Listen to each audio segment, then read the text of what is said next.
Good morning, good afternoon, good evening, wherever you are in the world. Welcome to the Bushiroad World Championship Series World Finals 2022. My name is Zisrol, and I'm joined by Toku of Yellow Card Vanguard, the both of us Yellow Card Vanguard, bringing you the V Premium stream of all the games for today. So, Tony, how are you feeling? I'm very excited. This is going to be the first in-person event since the start of the pandemic. It's very good to see a lot of people face-to-face for the first time in a really long time. If I've met you, do let me know. I was very happy to meet you. Being able to finally meet Zistro as well in person was something that this event is going to be able to bring to us. And it's amazing to be finally able to play in person once again. I'm excited for the V Premium format. I would consider it my current main format. I love the V Premium format to bits. Of course, it has its flaws, but it also has a lot of its positives. How are you feeling today, Zistro? Yeah, absolutely. I think V Premium has one of the best forms of skill expression in Vanguard right now, but we can talk a bit more about that later. But yeah, we have a whole action-packed schedule here for you today, so let's take a look at some of the stuff coming up in just a moment. Yeah. So let's take a look at the format today. So, of course, you have both me and Zistro commentating for the V Premium format here. And our schedule is going to be as such. We've got 7 rounds, and then we've got our top cut in quarterfinals, semifinals, and finals. With the time slots are there. We are looking to start at around 9:30. We could have small delays due to registration, but we will try and get right back on pace as soon as possible to be able to bring you more action-packed Cardfight Vanguard as soon as possible for you guys. Yeah, absolutely. And of course, it's not just the World Finals. When you're talking about this big stage, this level, there's also all to play for. So let's have a look at some of the prizes as well. So, Zistro, you are super interested in this one, aren't you? So we've got a World Championship Star Vader Omega Glendios. So Omega Glendios recently came out in the most recent V Clan collection, and it's actually a very strong anti-meta pick with what we know to be soon coming up in a lot of these Steam Maidens and even Luards. Now, you yourself, being a Link Joker player, how do you feel about seeing this card as a prize? Honestly, I spent most of this season judging and helping run events. And when they revealed this card, I was filled with a lot of regret, thinking like, man, why didn't I play? Why didn't I qualify? Try and win myself this card. But yeah, I'm definitely going to be talking to the winner of the event after this and be like, hey, buddy, you want to make some money? So yeah. It's pretty exciting. I'm excited for it, honestly. It looks great, and I think it's like a very good narrative almost to say how Omega Glendios in the anime was definitely one of the big antagonists that kind of brought about the end of the world. Yep. So with pandemic finally ending and everyone being able to once again see each other again, we can kind of talk about how Glendios kind of brought an end to the pandemic. So honestly, super happy to see that kind of promo show up. And with the Glendios being that interesting deck that we were talking about, I think it's awesome to hope. Imagine if we see Glendios show up today and completely knock out all the Steam Maidens because of how good it is into that matchup with that counter matchup. And then Champion, who's playing Glendios, gets to take home a very nice Glendios promo as well. Yeah, it's be really one for the books. Really well-made story. You couldn't write this stuff up. But we've also got a little bit of an announcement. Bushiroad have just announced a design contest. So if you think you're an artist, you can contribute some artwork, and it will become a sleeve in Vanguard Dia Days. So all the details are on the screen here. We'll show you throughout the day. We'll remind you, take a look, take part, give your votes, and yeah, it's going to be pretty cool to see. QR code on the screen there as well that you can get the application form. This is definitely one of your chances to become immortalized in Vanguard Deer Days. Yep, absolutely. So like Tony said, we've got a little bit of a delay slash break while we just finish up registration. We will be starting very soon, but for now, here's a quick break, and we'll see you in just a moment. Don't go anywhere.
Cardfight Vanguard.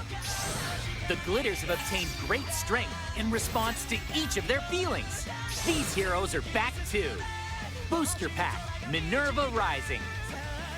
Bushiroad.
And welcome back, everybody, to Bushiroad World Championship 2022.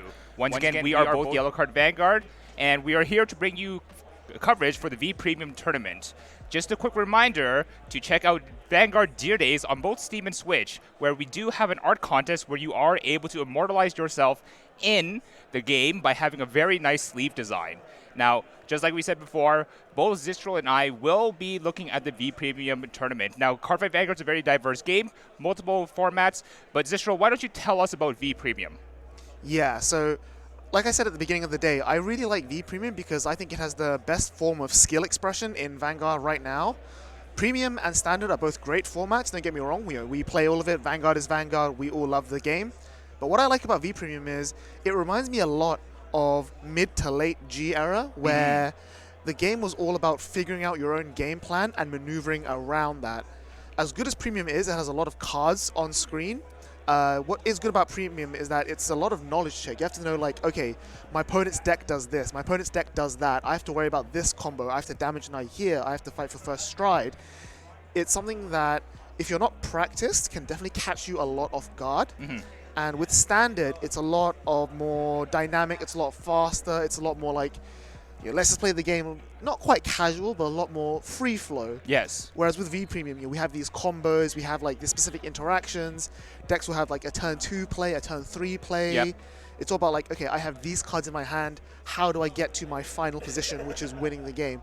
And I think that's something that we're going to see a lot of here today, especially when we look at the format, like things like Steam Maidens. Yep. How do I go for full 0, 1, 2, 3? Or if you're playing Luard, do I go for like the Abyssal line? Do I go for the Karen line? Things like that. It's really cool. So, what do you think we're going to see, like, in terms as far as that goes? Like, it's good that we went to that tangent of talk about Steam Maidens, because we recently just got the most recent restriction list where the Piano Man, Mellow Amusement Colossus got hit, and in the Bermuda Triangle side, I believe Kuchire got hit as well. So a good shake up to the meta.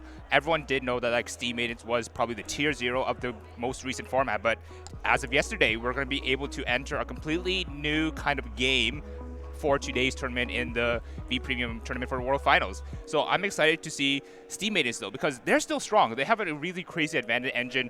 Everybody knows Enterana, everybody knows the cat. But one other thing what happened before that we got the amusement hit was that Charon came off of the Luard restriction. Yep. And Charon is a huge relief back to the deck because, yes, it's not only a counter charge, which lets you help do multiple Leopold turns on the grade 2, but it's also a Soul Blast. So that Soul Blast means a lot more than we had initially thought. Coming out of that initial ban list where Charon did get hit, Luard really did fall off the radar just because we weren't able to get to that Ritual 3 needed to go into that free stride. But aside from Luard and Steam Maiden, definitely what we talked about when we looked at the prizing, that beautiful World Championship Glendios. Glendios might be a deck to look out for as well. Has a really good matchup into Luard, has a really good matchup into Steam Maidens just because of the way those decks are required to play. Plays into Glendios' win con. So it actually came first. I think it was in Singapore or Malaysia, one of those Asian regions. So the deck is valid. It is legit. The only concern I have with Glendios, and I'm speaking as a Glendios main myself, is that it does struggle a lot against Axel decks. And you have to remember, just before the Luard unrestriction, just before Steam Maiden came out and became the dominant force, we were in an Axel meta with the likes of Gerguin, Thavas, and to an extent, Great Nature. Great Nature actually made a comeback with both Big Belly and Leopold Reverse. Yes. So it's almost like this triangle matchup where you have all these Axel decks beating the force decks of Glendios, Luard, Astral Poets to an extent, whereas they can beat Steam Maidens, which is the big baddie, which then in turn beats all of the Axel decks by just burying them under raw numbers. So it's a very cool dynamic to look at. Which is very interesting, because back when V Premium initially started, it was designed so that Force decks would counter Axel decks, just because of its natural lower base powers that you wouldn't be able to poke into for great numbers. Then Axel decks would be able to overwhelm Protect decks, which despite having that 1 PG doesn't do much when you're getting attacked by 1,000 cuts. And then Protect markers being able to just get you a perfect guard against the really large numbers that Force decks will do. And unfortunately, Protects are just not there yet at the moment. There are some good Protect decks, but at the moment, a lot of the game is aggressive. Yeah. And playing defensively, having a defensive strategy, sometimes will not get you there. Exactly. So, like you said before, you also mentioned 2 other decks that I also believe we might see an upsurgence in. One of them being Leopold. Leopold was definitely something I want to call a winner out of Clan Collection as well. The 2 cards that I thought were the big hits out of Clan Collection, definitely Entriana, but also Leopold Reverse. Leopold Reverse being another Counterblast 1+3 in a sense. Very strong advantage engine, and you're able to kind of like roll with that throughout the game. Had the similar issue with Luard where, despite having a lot of hand, because of the existence of Colossus, the hand didn't amount to much because you just have to force guard so much that you wouldn't be able to maintain your board presence. But haven't seen too much Great Nature since then. I'm curious to see if with the release of Colossus into the ban list, if Great Nature will be able to make an upsurgence. Yeah, What's your exactly. thoughts on that? Like the restriction for Colossus wasn't a bad choice, but I don't think it was the ideal choice. The main thing that removing Colossus does is that it allows these decks that don't normally build hand to start playing the game again. Like, for example, Leopold, Astral Poets is a big one, Jewel Knights is another one. These decks, traditionally, because they don't accrue a big hand size, when Steam Maiden gets going and pushes the push turn, these decks don't really have, like, a chance to fight back because they have to drop everything to guard. Whereas now, with Steam Maidens, like, when they go for the 0, 1, 2, 3 full combo, 9 attacks, 8 attacks, these decks can survive, like, 1 or 2 cards, just about, and that 1 or 2 cards is all they need to launch a big attack. Like, for example, Poets, as long as it's the one card is the Valkyrian, Jewel Knights, as long as the one card to lock with Ashley Reverse, they can play the game, which is huge. And subsequently, also, on the other hand, you have to consider that in things like the mirror match for Steam Maidens, before it was all about, like, who can set up their combo, who can go for the Colossus, who can really, like, make these plays, whereas now it's a bit more who wins the dice roll. So, there's give and take, there's pluses and minuses, pros and cons, and I think all it's basically done is, it hasn't necessarily made the format more high roll, but there's a lot less decisions for the Steam Maiden player to make. And I think that is what's really gonna be the main deciding factor in today's games. Like, when we watch Steam Maiden on stream, which we eventually will, there's gonna be a lot less like, oh, he's planned for this combo, he's held Colossus for just this moment, and it's gonna be more like, oh, he was, this crit really pushed him over the edge, or the opponent being able to heal down to 3 so that the combo isn't as lethal is what's gonna, like, make the bigger factor here. I think that's going to be like a major thing that we will see today is like being able to make sure every trigger that you get gets worth its while. Being able to swing when you are on tide damage so that way your heals are alive rather than poking with your rear guards first to turn off your own heals. I think trying to like maximize on every chance that you have to win is going to be very crucial in these kind of like matchups. Like on the topic of Steam Maidens, like now with Colossus out of the picture, what is your like philosophy? Because like I've seen people do like, oh, we can run the Chrono Jet to get us like an easy 3 force markers turn 1, then we cycle back into Elul, and then we have like 4 force markers comboing off on that, which is still as aggressive as having a Colossus at that point, because you are going to be minimum guarding 2 cards every turn. We have some people like thinking, well, maybe just maximize consistency on Elul, add some great researchers. I'm on that boat myself, just because more Eluls, more chance of getting more force markers. Eventually, the parity comes at 2 force markers, whether or not you have Colossus. At 2 force markers, you're still going to be comboing for at least like 2 to guard anyways. Everything's a 2-card guard, yeah. Anyways, yeah, sure. right? So what are your thoughts on like how Steam Maiden should proceed into this upcoming format? I think what a lot of people don't respect is that they see like, oh, Force 1, multi-attack combo, abuse the Force 1, which is definitely valid. But in things like the mirror match, where it's all about resource control, like Steam Maiden is a deck that will plus no matter what, and it will combo no matter what, unless you're against Glendios. Because Steam Maiden will always be able to play the game, you and your opponent are playing the same game, so you need to fundamentally make the game unfair in some way, shape, or form. And I think actually there's a world where you want to max out on Reinnovate Wing. Now obviously it's a bad ride, for sure, but if you can like spam multiple Reinnovate Wings to like build up the bind zone, fasten your opponent, your Vanguard is going to be bigger than their Vanguard, which means that your Vanguard is going to be harder to guard, which means eventually a crit will come through and your opponent will just eat your Vanguard swing and die. And that's like, I think that's where like the make or break point is going to be. And that's like, same thing with the likes of Jewel Knights and even to an extent Raging Form. Like all these decks that just build up an eventual high amount of Vanguard pressure. That's what's really going to like push it through here. And like, when you can think about like, when you walk around the room and you see what people are playing, going into this, like with the restrictions, you'd be like, okay, yeah, Steam Maiden is just insane. Like, it's still the best deck. The losing Colossus didn't matter that much. Yeah. But then people are playing against that. You're like, okay, if everyone's going to be playing Steam Maidens, I'm just going to bring like Poets, close my eyes, slam a Valkyrian, flip crits, win the game. Some people want to play Glendios and be like, Steam Maiden's going to make sure that no one else is playing Axel, so now I'm safe playing Glendios. And again, we're back to that sort of like rock, paper, scissors sort of triangle meta. And seeing like what people are going to play here today is always going to, I think, going to be very interesting. Yeah, I definitely agree myself. But that's for That will be something that we'll be seeing in the short future. But as for right now, we're going to be finishing up registration, and we're going to send you guys to another quick break. And once we get back, we'll be ready for round 1 with all of you. Don't go away. See you soon.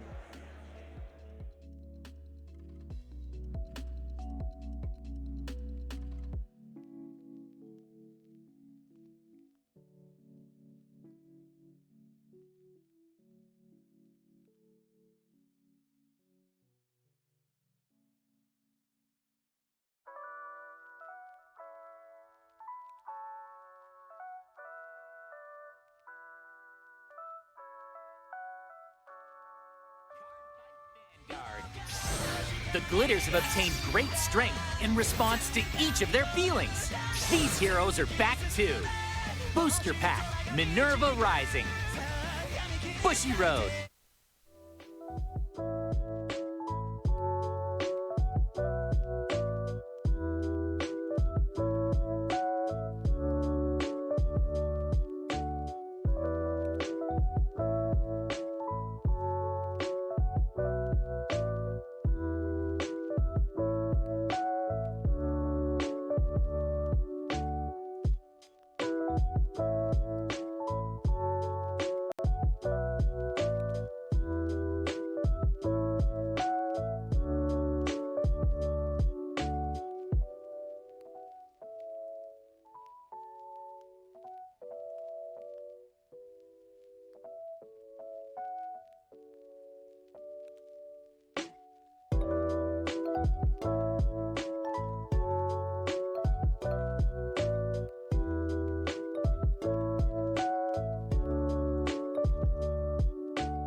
Cardfight Vanguard. The Glitters have obtained great strength in response to each of their feelings. These heroes are back too. Booster Pack, Minerva Rising, Bushiroad.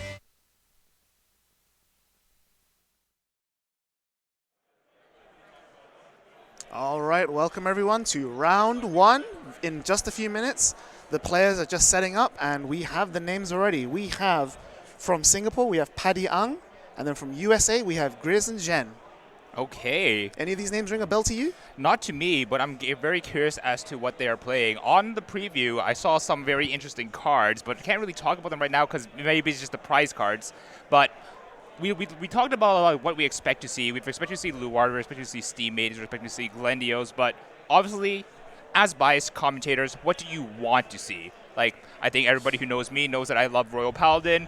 Probably will never see it, but any kind of like Aichi deck, MLB or Kai's Thing Saver Dragon, I would love to see that just because of how much of a narrative that Royal Paladin has in the Cardfight Vanguard seed at Worlds. We can think back to Worlds back in 2016 or 2017 where Royal Paladin managed to take the stage by storm and managed to win it all. I would love to see that again today, unrealistic as it is. What about you, Zistro? What do you want to see? I mean, my personal favorite build of Link Joker remains Messiah, which unfortunately, when that came out in VBTO 8 a few years ago, it was like, the deck to play. And it's kind of unfortunately fallen off a little bit. We're all about like Star Vaders and the V Clan collections, but I think there is still a world where we did see like 1 or 2 Messiahs still being played in BRO over the last year or two.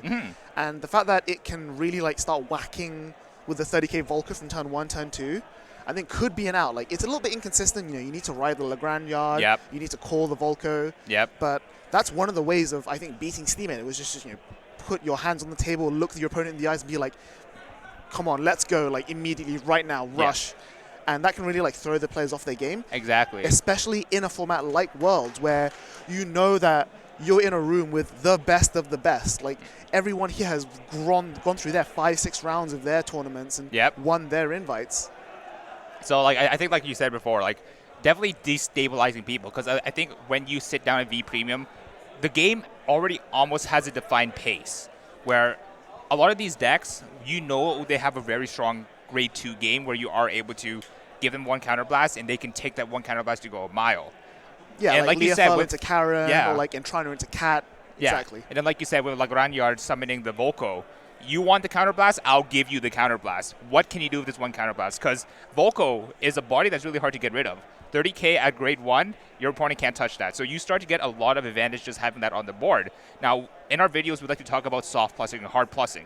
So Volko being able to stay on the board is what we want to call a soft plus. And this is a soft plus that will stay on the board turn after turn after turn until it eventually gets so much value on that spot, ripping cards out of your opponent's hand, dealing free damage, that it becomes hard plussing. So I think, like you said, I want to see if like people do understand being able to go like, oh, like we said in our initial matchup dissected, going to be like the 0 to 3 kind of deal with like, we're going to see it in Steam games, we might see it in Luard, and I want to see that kind of narrative play out. Yeah, for sure. Like, it is going to be, I don't think these are the right players, so give it a second. Here we go. Paddy Yang Ting Yong from Singapore, the 3rd place player, versus Griezmann Zhan Wen. Unfortunately, no photo for him, but you did see him up on the screen briefly. We might be able to show you the player face cams while they're setting up and getting ready to go. 2nd place, there he is, chatting away on his phone there. Pretty relaxed, pretty casual. I think the important thing is, again, in a place like this, round 1, it's all about the mental game, right? Absolutely. Like, how round 1 goes virtually defines, I think, the rest of your event. Yeah, like, if you have a good round 1, you're going to have a good rest of the tournament because you're just going to be more relaxed. All the nerves are going to be in round 1. This is the time to shake it off, get your misplays out if you have any, get them out of the way, fix them up, and then get ready to go straight to the top from round 2 then on.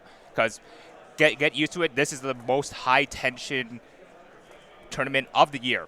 Yeah, absolutely. And like I said, with V Premium, with all the things about skill expression I was discussing earlier, one of the things about V Premium is that there's not a lot of ways for you to interact with your opponent. Like, Steam Maiden isn't running any removal. If stuff is on the screen, if stuff is on the board, you're not going to be able to like remove Volkers or anything like that. If you're trying to like rush your opponent down, you can't control how they rush or whatever. And being able to play around that and be like, okay, you're doing this, I'm going to go for my game plan, I'm doing this, you're not going to be able to go around that, is a lot more like, I think one of the phrases that, a fellow caster in Europe, JJ, likes to say is kind of like 2 ships passing in the night, right? But because of that, it's all about you focusing on your own path and like your own vector. Like, okay, I'm doing this. Like, say, like Steam Maiden. You're going to ride Elul turn 1, bind a trigger, draw 2 cards. Then turn 2, you're going to ride Entrana, call a cat, maybe commit a Nabu. Things like this is like, okay, this happens, this happens, this happens. I am in control of X, Y, Z. My opponent in control of ABC. Who can control those elements of the game better? Basically, who knows how to like drive on their racetrack better? Who knows how to control their own momentum? Who knows how to control their own game state? And I think that's going to be a lot of like what's important. Like, I think in V Premium the most, knowing your opponent's win con, yes, that's very important. Knowing how much counterblast they need to pop off, very important. But also knowing how much you need to pop off is very important too. Like maybe like being able to guard early. Yes, like guarding early is like one of the facets of V Premium that I think is like most important. We don't have the presence of the overtrigger in V Premium, so being able to know pass, to be able to take damage in the later stage of the games is something that will garnish a lot of hand advantage as we get longer and longer. Yeah, so we've just seen the players' deck lists. Unlike BRO, we won't be showing these on the screen because it's a closed deck list format this time, but we will discuss the decks throughout the game. And I can tell you for sure, looking at the lists right now on our screen, there are some interesting cards on the screen right now. I see one very interesting card on the screen that I'm looking at. This is a very interesting take on a popular deck right now, and I think it's actually one of the things I tested the moment I saw a card came out from V-Clan Collection, a Notorious card. Yeah. But I think you guys will be very excited, anime lovers will be very excited to see this card enter the Vanguard circle. For sure. So we can tell you that it will be a Gear Chronicle mirror, but it's definitely not a Steam Maiden mirror. So, while we wait for the players to set up, let's just talk a bit more about like the rest of the day. So like, this is going to be our first of many Steam Maidens. There's no doubt about that. No doubt about that. If you were playing this event today, what would you bring? Would you bring Jewel Knights or would you just bring Steam Maidens? Myself, I'll be bringing Steam Maidens. I still believe that it is probably one of the strongest decks in the format, probably the strongest deck in the format. Despite losing its like oppressive win con in Colossus, it still has probably the strongest advantage engine in the game. Yeah. Despite being a counterblast denied at grade 2, you are still able to garnish advantage off of Entriana because you don't need the counterblast to be able to soul blast and still bind 1, add 1. And then if your opponent attacks you with Entriana again, you have counterblast's advantage in a lull, being able to bring back the Entriana from the drop into the bind onto the field. And then if you have another booster again, that's another soul blast 1/1. And until your opponent finally decides to give you the counterblast, you can just keep doing that on turn after turn after turn. And LO being every turn +1 because of its reanimation, Entriana being an every turn +1 because of its ability to soul blast and +1. I think that facet of, despite your opponent playing correctly and outing you, you're still able to get that much advantage is probably what makes Steam Maiden probably the deck to beat at the moment. Yeah, exactly. Like, even if they guard, they can just still bind what they guard with to call something from bind. And even though they remain overall the same number of cards in bind, over time the bind will increase. Yeah. And like I said before, it'll get to a point where the Vanguard column LL will just become unguardable, and then you just get overwhelmed by the unrelenting pressure. I think that's going to be a really huge factor there. Like, for me, I've been helping both the Team Strictly Broken and Team Brexit test for their V Premium, because we have, in Strictly side, we have a few players going to V, and in Team Brexit, we have, I think, just Hal, who's playing V. But they were all like, okay, yeah, Steam Maiden is like, we're just going to play Steam Maiden. Yep. But we were testing other matchups. Like, Hal was constantly trying to play Luard. He was like, I really want to play into Luard. And I think going into here, like, I wouldn't take Luard. So I would also be on Steam Maidens. Now, like we said before, we probably both take Steam Maidens. Let's go ahead and take a look at what round one's going to be. Like we said, it's going to be a Gear Chronicle matchup, and we have both players ready to go. We are ready to roll. Gear Chronicle versus Gear Chronicle, but like we said, it's not going to be a Steam Maiden matchup, so I'm ready. Are you ready, Zistro? Yes. We're players look ready. Waiting for the judges to say start. I think, so with the way tournaments work is that you can always mulligan. You can decide who's going first or second. And whoever goes first has to mulligan first. So the moment the judge says go, we're going to start. So, yep, I think they've just finished their mulligans. They're shuffling up. And based on how they were mulliganing, it looked like Grierson's going first, which is, let's be fully honest here. In a thing like, this isn't a Steam Maiden mirror, but if it was, I would say the first person going first is heavily favored. Absolutely heavily favored, yeah. Because the onus is now on your opponent to misplay. Yep. And so we're going to be able to flip both. We have both Gear Chronicle starters, and off of the ride we have Grierson going first, and we do get one of the most ideal rides in the deck. Going to be able to go ahead and use the Gear Cat as well to try and find a Steam Maiden. That does not hit.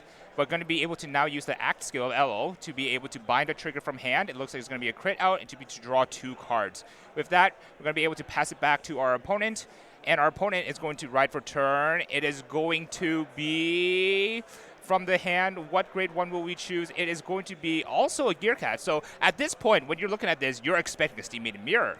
Yeah, for sure. Like, there's been nothing special, like nothing you've seen so far to indicate otherwise. But as you might see on the screen very soon, there are some cards in Paddy's deck that you might not normally see in a Steam Maiden deck. But his cat does hit, adding the Entrana. And so when you're in Grierson's shoes here, you see your opponent add an Entrana to hand. Would you damage an eye? I would definitely damage an eye here. Just because of the fact that seeing the Entriana, it's painful.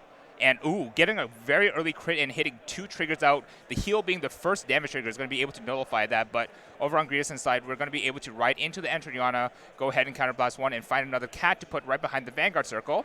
going to shuffle up and check top 3 for another Steam Maiden. Hopefully this time this cat does hit. Now, like we said before, yeah, you did see that. We did see that we were able to add Entriana off of the cat ride. But like we said before, how far can we take a counterblast? How far can we take 3 counterblasts? So I do see a cat on the board right now. We could definitely try and just completely hit. We can definitely try and just hit him straight to 3 damage, and that might be enough to like destabilize based on what we know. Yeah, although looking at Grayson's hand, which we've seen, he's got a lot of triggers. He's got a Grade 4 Uluru, and he's got the LL for ride up, but not a lot of gas otherwise. Whereas, I don't know if you noticed this, but looking at Paddy's hand earlier, when he added that Entriner to hand, there was a second Entriner in his hand. Yes. So if Grayson commits to full aggro like he's doing here, Paddy will be able to capitalize on that counter blast a lot more effectively. Maybe even go +4, +5 during that turn. So that's a huge risk coming in there. All right, there's the quick shield coming out. Going to go Vanguard swing here. 1k boost from the cat there, so it's going to be 18 to Van. Finds the Lost Break. Now, Lost Break is a card that we've been seeing popping up recently in a lot of Steam Maiden lists. Some people opt to run the Nabu, some people opt to run the Lost Break. I personally think Nabu is the best choice because of the threat of Glendios, but Lost Break is also being able to filter, get a draw, build up your bind zone, bind from hand into the bind zone to like really just self-set up, whereas Nabu, you do need a bit of initial drop zone setup. So there's a good like argument as to which one is better, but we have Grierson choosing Lost Break. We also have Paddy choosing Lost Break there, riding the Lost Break. So still, despite seeing that, we haven't really seen the real interesting cards over on Paddy's side of things. Yeah, up until now, like you could imagine it's a full mirror match, like Paddy binding the Entrana, again showing no information. I do find that's an interesting choice because what he could have done is, with that 2 counterblast, he could have just gone for double Entrana this turn, really like commit a board and just rush Grayson right back. Because like, if they're saying like, okay, I'm going to give you an early crit, you can have some damage. Oh, you didn't capitalize on it? Oh, you're giving me damage? You might go to like 4 or 5 this turn.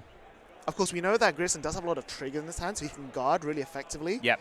But then we saw that Grayson damage to check 2 triggers, and if he guards with a bunch of triggers now, he could say like, okay, I've used up a lot of triggers, you can rush me right back. But and despite having to bound the Entriana from hand, we do see that Paddy does have all 3 Entrianas all ready to go. So having that 2 counterblast that was given to him by Grierson is going to be able to capitalize on it, going to be able to convert all of the counterblasts into advantage. Now, because of his deck not being full Steam Maiden, as we had said, not going to be able to hit too much. Don't forget the cat skill. Going to be able to swing right into the Vanguard with that first Entriana.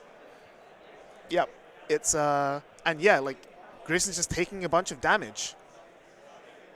This is, I don't want to say, like, risky, but unless he hits a defensive here, like, he's going to either give up a lot of hand, or Paddy's is going to go and there it is. There's the special card. Both of them going into revealed. One into bind, one into hand, and this is the card that people were not expecting. Once you see a lot of the cats, when you see the Entrianas, it is Chronojet Dragon. Chronojet Dragon is going to be the main ride of the deck, rather than Elo. Going to get a very well-timed heal trigger going into your opponent's grade 3. You don't get the heal, but you are going to be able to get the Heal Guardian skill. And then one last swing with the Entriana there. 2 counterblasts, +3, +4, +6. This was a huge turn for Paddy. This is probably the turn that might decide the game. What do you think about that? For sure. Like, Grayson's thinking about Guardians right now. He's got, like, what, 4, 5 cards in hand versus Paddy's, like, 6 or 7. And he knows that, sure, Grayson does have the Illil to ride up and, like, do the quote-unquote full Steam Maiden combo. But look at Grayson's bind zone. There's nothing in it. Whereas you know that once Paddy takes his next turn, rides to grade 3, you're going to get Chrono Jet, you're going to get next stage. There's going to be so much pressure coming down from Paddy's side of the board. Oh, no, that's an interesting one. Look at what he chose to bind rather than he chose to bind the grade 3 heal instead of the crit. Now, people might kind of know what that means, but we'll let it happen before we talk about it. Going to be able to pass the turn over to Grierson here. Going to ride into the Elo, get the force marker, choosing on which one to do. Now, here's an interesting thought. You're behind this much. Is Force 1 the play? I think Force 1 is pretty much always the play unless you're against Glendios, because capitalizing on the value of multi-attacking here is going to be really high. And if he commits the Force 2 now, again, he hasn't turboed his bind zone. There's no re-innovates on the board. He's only got 2 cards in bind. He can't set up that much. Sure, 3 now with the Lost Break. But it's not like putting Force 2 on the Vanguard circle is going to be doing that much pressure. And but at the same time, I'm wondering, like, is it worth trying to push here? Because he's going to have to work so hard to set up his bind zone. Like, he's got the Reinnovate, sure. He's got the 0 and the 2. He's still missing the 3. There's a 1 in his drop zone that he can call off of the LL effect. Yeah. But yeah, like, even if you set up full combo here, your opponent's only on 2 damage. Yeah. They've got a full grip of cards, and you know that now that they're playing Chrono Jet, they can abuse their counter blast a lot better than you can. Yeah, absolutely. And I think one of the main things to note here is that I think there was a lot of unfortunate but lost value on a lot of cards on board. We saw that we had to play over. We saw that we haven't even, I don't believe we even used Elo's reanimation skill to call from the bind yet. So a lot of these cards that we're calling from hand is effectively minusing 1, which adds up a lot over the long term of things. Like we already see the hand disparity at grade 2. Yes, we do get 2 drive checks. Yes, we are going to be able to call the Entriana and be able to find another cat, but all this is just kind of like pushing advantage rather than making advantage. And because of that, like, I think the game's going to start slipping away. We just need to like get our pieces into bind as soon as possible. Hopefully find the second Elo to be able to ride, and hopefully just try and like win off of that.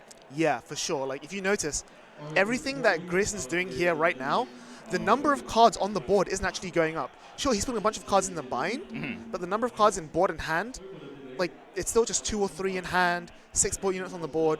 There's not much he can do here. And one of the quote-unquote weaknesses, not that there are that many, of Steam Maiden is that its game plan is very linear. It's not like, say, Aquaforce, right? Like with Thavas, you can choose to either draw a bunch of cards with Coral Salt and Narissa, or you can choose to full aggro with your Pursuits and your Adelaides. Yeah. Steam Maiden doesn't have that flexibility. Like, if you're not doing the 0, 1, 2, 3 combo, you're not really doing much else. Like, the only source of plus you have is the Entrana Soul Blast 1 on boost. Yeah. And so because of that, if you start falling behind, the only way you can catch up, or the only way to like shrink that gap, is to push your opponent far behind rather than you actually catching up as well. Absolutely. So we see he's going to start comboing, and like you got the Uluru on the board, and I don't mind this so much. I would have liked to see the Uluru on the force marker because it would have been better numbers. Yep. But I think because of how he caught his Reinnovate and how his board was set up, he didn't have that option to him. But And there's that Heal Guardian coming down, going to be able to give the defensive 10k buff to the Lost Break Dragon. Going to be able to now pass it on over, use the skills, fighting 2. Ooh. It's not ideal, but it's not bad. We are able to get 25k shield into hand, that is correct, but I would have loved to be able to drive check that other 25k shield. Exactly. Yeah? The only concern here is that the plus 10k from the Heal Guardian coming in from Paddy means that this column is really not that big. It's like, what, 13 21, 22? 1, 2, 3, 4, 5, 6, 7. So 20 to 20. So at least it does hit, yeah, but the raw strength of this turn has gone down quite a bit. Like, sure, Reinnovate pumped up the bind zone, so the Vanguard column with the Uluru and the Ilo and the Cat is now hitting big numbers. But again, Paddy's only on 2 damage. He's happy to take a bunch of damage here. Yeah. Like, Grayson's just not pushing. One counterblast is all Paddy needs to pop off on the next turn, now that we know that he's on Chrono Jet. Yeah, exactly. Like, I think as good as this turn is going to, like, if this is in the Steam Maiden mirror, I think this would be an amazing turn for Grayson. But now that you know that your opponent has a Chrono Jet, I think there's only so much you can do before you not lose control, but lose the momentum. Like, the point is that you've pumped up your Vanguard column, but you're not going to be able to abuse the multi-attack enough to stop your opponent from being able to enable their engine. Yeah. And on that topic of putting the Aru onto the force marker, is that because of the way that the attack is patterned, your attacks are kind of like jumping from up higher to lower, and you're getting a lot of lost value on attacks. You had to call over the Entriana, which is effectively losing 5k on shield, or 5k shield on board, and at this point, when you are at a simplified game state, your hand state is low, having as much shield as possible is very important. Yeah, exactly. And also, like, if I'm in Paddy's shoes here, I'm thinking about taking this, because, like, you want, like, 1 or 2 damage, and then you want to be able to, like, properly PG the Vanguard swings so that you don't lose to a random double crit or whatever. And then any triggers that go into the rear guard should be theoretically a little bit easier to guard. Yeah. But I think maybe he's just going to take this one. Yeah, it's probably going to take the Vanguard here now that we're at 2. We're not in danger of a double crit losing. That will just push up to 5. And the rear guard Ilil is only, I think, 31. 23 plus 1, 2, 3, 4, 5, 6, 7, 8. Yeah, 31. 31. So it's not exactly hard to guard either. Any triggers coming down? No. This is what I was just saying, on turn 1, turn 2. Like, Grayson has seen so many triggers on his side of the board already. His quote-unquote deck compression is weaker than Paddy's. Yeah. And we know that Paddy's only seen, like, what, 2, 3 triggers? which means that when he goes into the Chrono Jet, if he hits the next stage, those 3 drives, there's going to be so much more pressure coming in. So much more pressure. Plus, Grayson's at 3. Like, double crit from the Chrono Jet is lethal. Double crit from the Chrono Jet is Or lethal. like even Force 2 single crit. Force 2 single crit is lethal, and also like the 1 counter blast, if Grayson decides to give it to Patty, can come in huge. But Patty also realizing that for his deck, he doesn't need counter blast. He's able to just do his job easily. And let's take a look at the cards in bind there. I see Entriana, 2 Heal Guardians, a Chrono Jet, and an Uru. Yep. Why don't you do some quick math for me? What is that? That is 14. No, 15 actually. That's 15. Okay. So he's 15, we're getting close. 4 away. 4 away. And we know that there's another Uluru somewhere in the cycle. Okay, so maybe we can get there. Okay. He does go Force 2 on the Chrono Jet. So again, this is what I said earlier about having the momentum. Like, Paddy's, like, the early crit on turn 1 from Paddy has just said, like, okay, I know what you do. I don't care about what you're going to do. I was going to put so much damage, and you're going to be behind. You're going to be up on cards, but behind on tempo. Yeah. And because you're behind on tempo, you're going to have to work harder to keep up, and that's what's going to give me the strength. Oh, re-innovate. There's a re-innovate. That gets us an extra 5, and that should be 19 if I'm not mistaken. At least 19. I think it's 20. It is, yeah, exactly 20. Exactly 20. Okay, so if it wasn't enough of a hint by now, hopefully we get to see Patty go into it, but it's not going to be too much of a mystery once he strides into it from deck, but we're definitely expecting the extra turn here. It's pretty terrifying. Like, he even commits the crit on the board. Even has a heal guardian to be able to stride as well. Oh, the hand is just perfect. There it is. Mystery Flare Dragon. If you played Premium, you know how much of a terror this card is.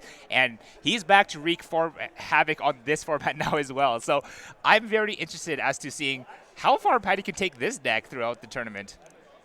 A lot of people kind of like brush Chrono Jet off to the side the moment, like, actually, for a long time now, people kind of brushed Chrono Jet off to the side, but with the introduction of Ururu, with the introduction of Heal Guardians, MFD became a bit more consistent. So I'm very happy to see this kind of thing happen. Yeah, absolutely. And like the other critical thing to note is that with Piano being banned, a deck like Chrono Jet, which doesn't usually hold up much hand, now has a little bit more survival potential and can just suddenly win the game out of nowhere like we see here. And this is, the first PG comes in, but again, Grayson has not had the ability to farm up hand and get that many cards. He's only got 4 cards in hand after PGing. I don't know if he's going to survive the extra turn. I don't think he's going to survive the extra turn for sure. The Force 2 on the Vanguard Circle as well, and then 4 cards in hand to try and survive 2 turns worth of attacks. Huge attacks as well. Being able to call the Ururu as an attacker with all the bind that we have as well. The cats are going to be a very large boosters as well. This is looking very good in Patty's favor. Yeah, like the drives, the crits, the power pump. Like, I think there's no way that if Grayson takes any damage this turn, I think next turn is definitely lethal. So, we're just deciding where the power goes, just calculating the numbers. The draw trigger is like, to me, the draw trigger was just completely, not even necessary. It's like, you're already so far ahead, like, and now you're recouping advantage on top of that. Like, we've already matched hand and board parity. Off of just the initial Vanguard swing. And then now we're going to have like these really high-powered rearguard swinging at the Vanguard's face as well. Yeah. And that's going to start chipping at Greason's hand. Yeah, and like here's the thing, like I said, Gear Chronicle doesn't really convert Counterblast into plussing outside of Entriana. And we saw that Grayson used all of his Counterblast on going from 0 to 3 on a full combo turn. He was like, what, 7? Not full combo. I think he was in like 8 instead of 9 attacks. But it was still like, against any other deck, that would have been a really, really good push. But here, it was just like, I can guard a bunch, I can take 1 or 2 damage, I can set up my bind zone by guarding with Ulurus and heal guards. And it's like, all these attacks you've done, only 1 or 2 cards have been added to your hand. Now, please give me like 10 cards. Yeah. And I think the main thing is that like, normally we're talking about like in this kind of like matchup, that Steam Maidens going first is very positive for them. But because that Patty was able to collect so many Heal Guardians, that initial first turn where even though having a half-decent combo turn, it did not amount to much because of how defensively bulky Patty was able to become off of the prior turn of being able to get those Entrianas, farm extra hand, farm extra bind, and get into Mystery Flare now where it's looking to be a one-shot pop all the way from grade 3. Yeah, exactly. Like we saw that Grayson was just calling over his units, adding cards with Cat, but there's not enough that he can do here. Like, he has to guard. He no guards the rear guard attacks because he knows that he has to like use all of his cards to guard the second swing now. And on the plus side, Mystery Flare means that you can't re-ride.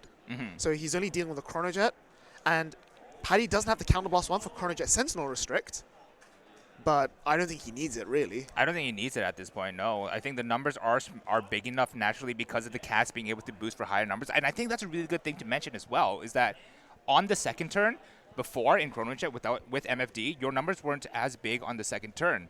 But now that the cat exists and being able to just boost for an extra trigger's worth amount of power or an extra 10k shields worth amount of, that makes a huge difference. Yeah, absolutely. And like, even before, all the pressure was focused on the Vanguard column, right? With the guard restrict Chrono Jet, like some extra 5ks here and there. But now this Uluru is like what? 15 plus 8 plus 7 bind.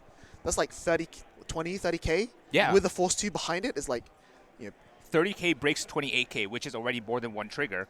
Now, yes. There you go. One to pass, and he broke it. And oh, the 6 damage heal. There is a chance. Now, there is a chance. Now we need one more heal here. Going to be the 7th. Oh, no, okay. Unfortunately not. So that's going to be the end of it. Gear Chronicle did end up winning, obviously, but it is going to be the non-Steam Maiden deck, which is actually so cool to see. Like, no, this is not an anti-Steam Maiden propaganda. It's just very cool to see people take the strong advantage that Entriana and Cat were taking and then put it into other decks. So we talked about Chrono Jet being a viable option for Steam Maiden, being able to get those extra force markers. Paddy took it a different way and said, you know what, Entriana is a viable option for Chrono Jet. Yeah, like being able to set up the bind zone. Like we keep saying, like once you have that big bind zone for like the Steam Maiden, LL power boost, Cat power boost, it's not just Steam Maiden that abuses that. Everything else can do it as well. Everything abuses that too. And being able to like knowing that Steam Maiden needs to take 1 or 2 turns to set up. The first grade 3 turn for Steam Maiden is good, but it's very rarely like insane. Like Steam Maiden very rarely wins on turn 3, right? They usually win on like turn 4 or turn 5. But being able to like in Chrono Jet, you can sometimes slam down a next stage and just double crit them for game. Like that is such a huge difference here. Absolutely. I think it's like super cool too, because like Entriana and Cat, I think I've gone through it in the video. I think this is good card design. It's progressive card design, and it is what's going to push V Premium forward. And I think I want to see more of it because those 2 cards brought life into Chrono Jet. Yeah. I want to see like if people's able to like innovate on this as well. Yeah, innovate, get it? Innovate on it as well, and bring Entriana into Chrono Fang as well. Because I someone that we know here, Cardweeb, you guys may know him as well. I think he was talking about being able to put Entriana into C-Fang as well and try and like use the new promo Nani and be able to just really crunch your opponent out at grade 3. Yeah, for sure. And like what's really interesting to see is that different decks with different dynamics have that, again, to use the metaphor, passing ships in the night, right? Yep. Like Steam Maiden is all about putting force markers on one rear guard column and going 0, 1, 2, 3, like bang, bang, bang. Whereas things like Chrono Fang is just like, I have Rebellion on the board, it has, same with Mystery Flare, they're both, I have drive, I have crit, deal with this right now or die. And it's, when you're like trying to play the death by 1,000 cut style of Steam Maiden, if you don't just have that PG at the right time, the game ends, and like this combo doesn't matter. But conversely, if you're like playing as the Jet player or the Fang player, and your opponent goes, okay, cool, 15, 18, 29, 28, like sometimes you won't be able to have any pieces left to set up. So we saw there the crit from Paddy early meant that Grayson fell behind and wasn't able to pressure as much. So if we maybe was able to see the full like 0, 1, 2, 3, 1, 2, 3 combo from Grayson's side, maybe then Paddy wouldn't have been able to like set up his bind zone. Maybe he wouldn't have been able to hold on to the stride fodder for the Chrono Jet, things like that. And like because of that, I feel like Chrono Jet can fall behind a lot more easily. Like it randomly loses to stuff like not having stride fodder. And like let's talk about like that big turn 2 from Grayson's side of things as well.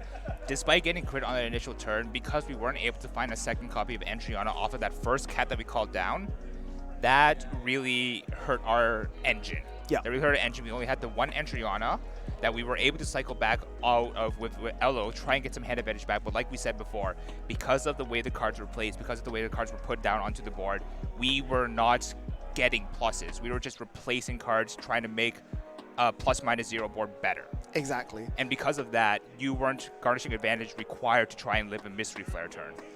And then what happened on the crackback is that Paddy was able to really abuse Entriana, got the 2 counterblasts needed for double entry Ana. Like we said, it's going to be 0 or 3 when you're dealing with Steam Maidens nowadays. Even just Gear Chronicle nowadays, now that we've seen people start splashing entry Ana kind into everything.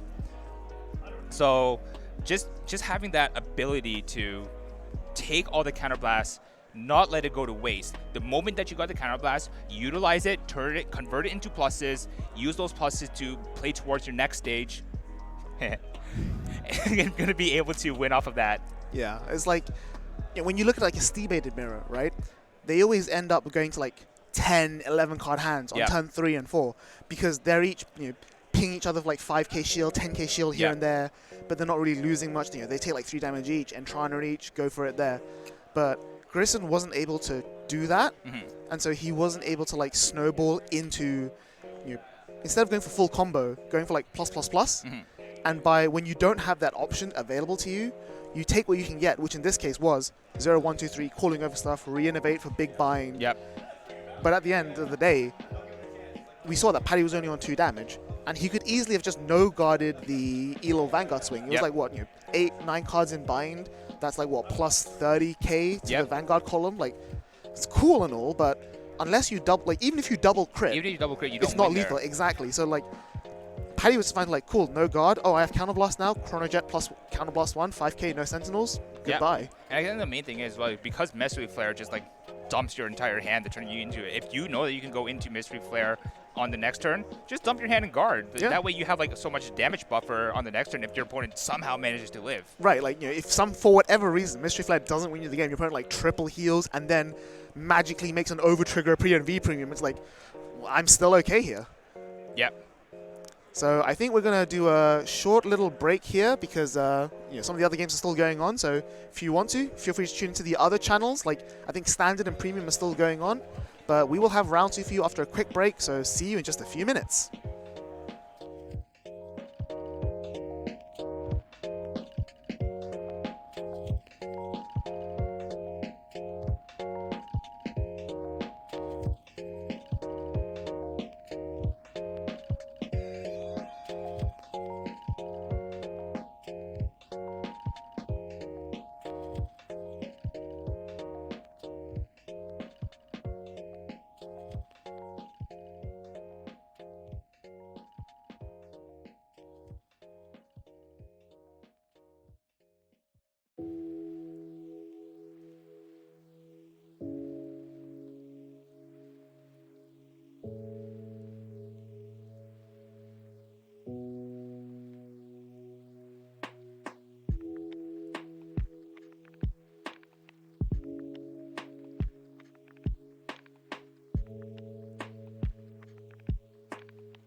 Cardfight Vanguard. The Glitters have obtained great strength in response to each of their feelings. These heroes are back too. Booster Pack, Minerva Rising. Bushiroad.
Hello, hello. Welcome back to the Bushiroad World Championship Series World Finals 2022.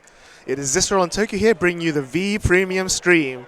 We just finished up a round one, which was already pretty spicy as far as World Finals goes. You know, we had MFD going off. That's not a card I think I'd see in 2023. It's not a card I wanted to see in 2023, but here we are. Welcome back, MFD, to the game of Cardfight Vanguard. You might be gone in Premium, but you are once again back here in V Premium.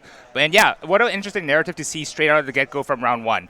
Steam Maidens, as we both talked about, probably the deck to beat in the format, but Patty going to be able to take a twist on the Steam Maiden engine of Entriana and the Gear Cat and bring it into MFD. Like we said before, because MFD sometimes did have the issue of a weaker second turn because of its just lower numbers, having that Gear Cat being able to boost for good numbers was a very good addition. Now, that's enough of round one. We're about ready to start round two for you guys, and we have two very interesting decks. One of them is going to be the tried, true, tested bread and butter Steam Maidens, but over on the right side by Jody, we have a very interesting deck. Yeah, it's. I did say at the beginning of the day that I really want to see Messiah being played today, and it's kind of close, but definitely Jody has 50 Link Joker cards in his deck. That much I'll say. Yeah. The rest is. Would it be rude to call it a pile of cards? It's definitely a pile of cards, and inside those 50 cards, there was definitely one card that is definitely one of the cards of all time. Definitely. But yeah, we have Michael Kihays. You know, I think some people may know him as Team Best Girl on YouTube and Twitter. He topped in Puerto Rico. And then we have Jody. I think he topped over in Toronto. Yeah, one of your guys. He actually slammed me in Swiss, so I'm hoping that he's going to be able to take it home. All but right.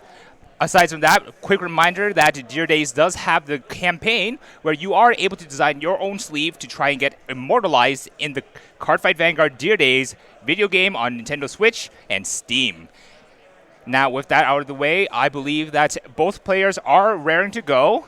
Michael a bit sleepy there. He's ready to just flip some triggers. Jody is ready to go as well. And with that, let's Cardfight Vanguard for V Premium Round 2 of Bushiroad World Championship 2022.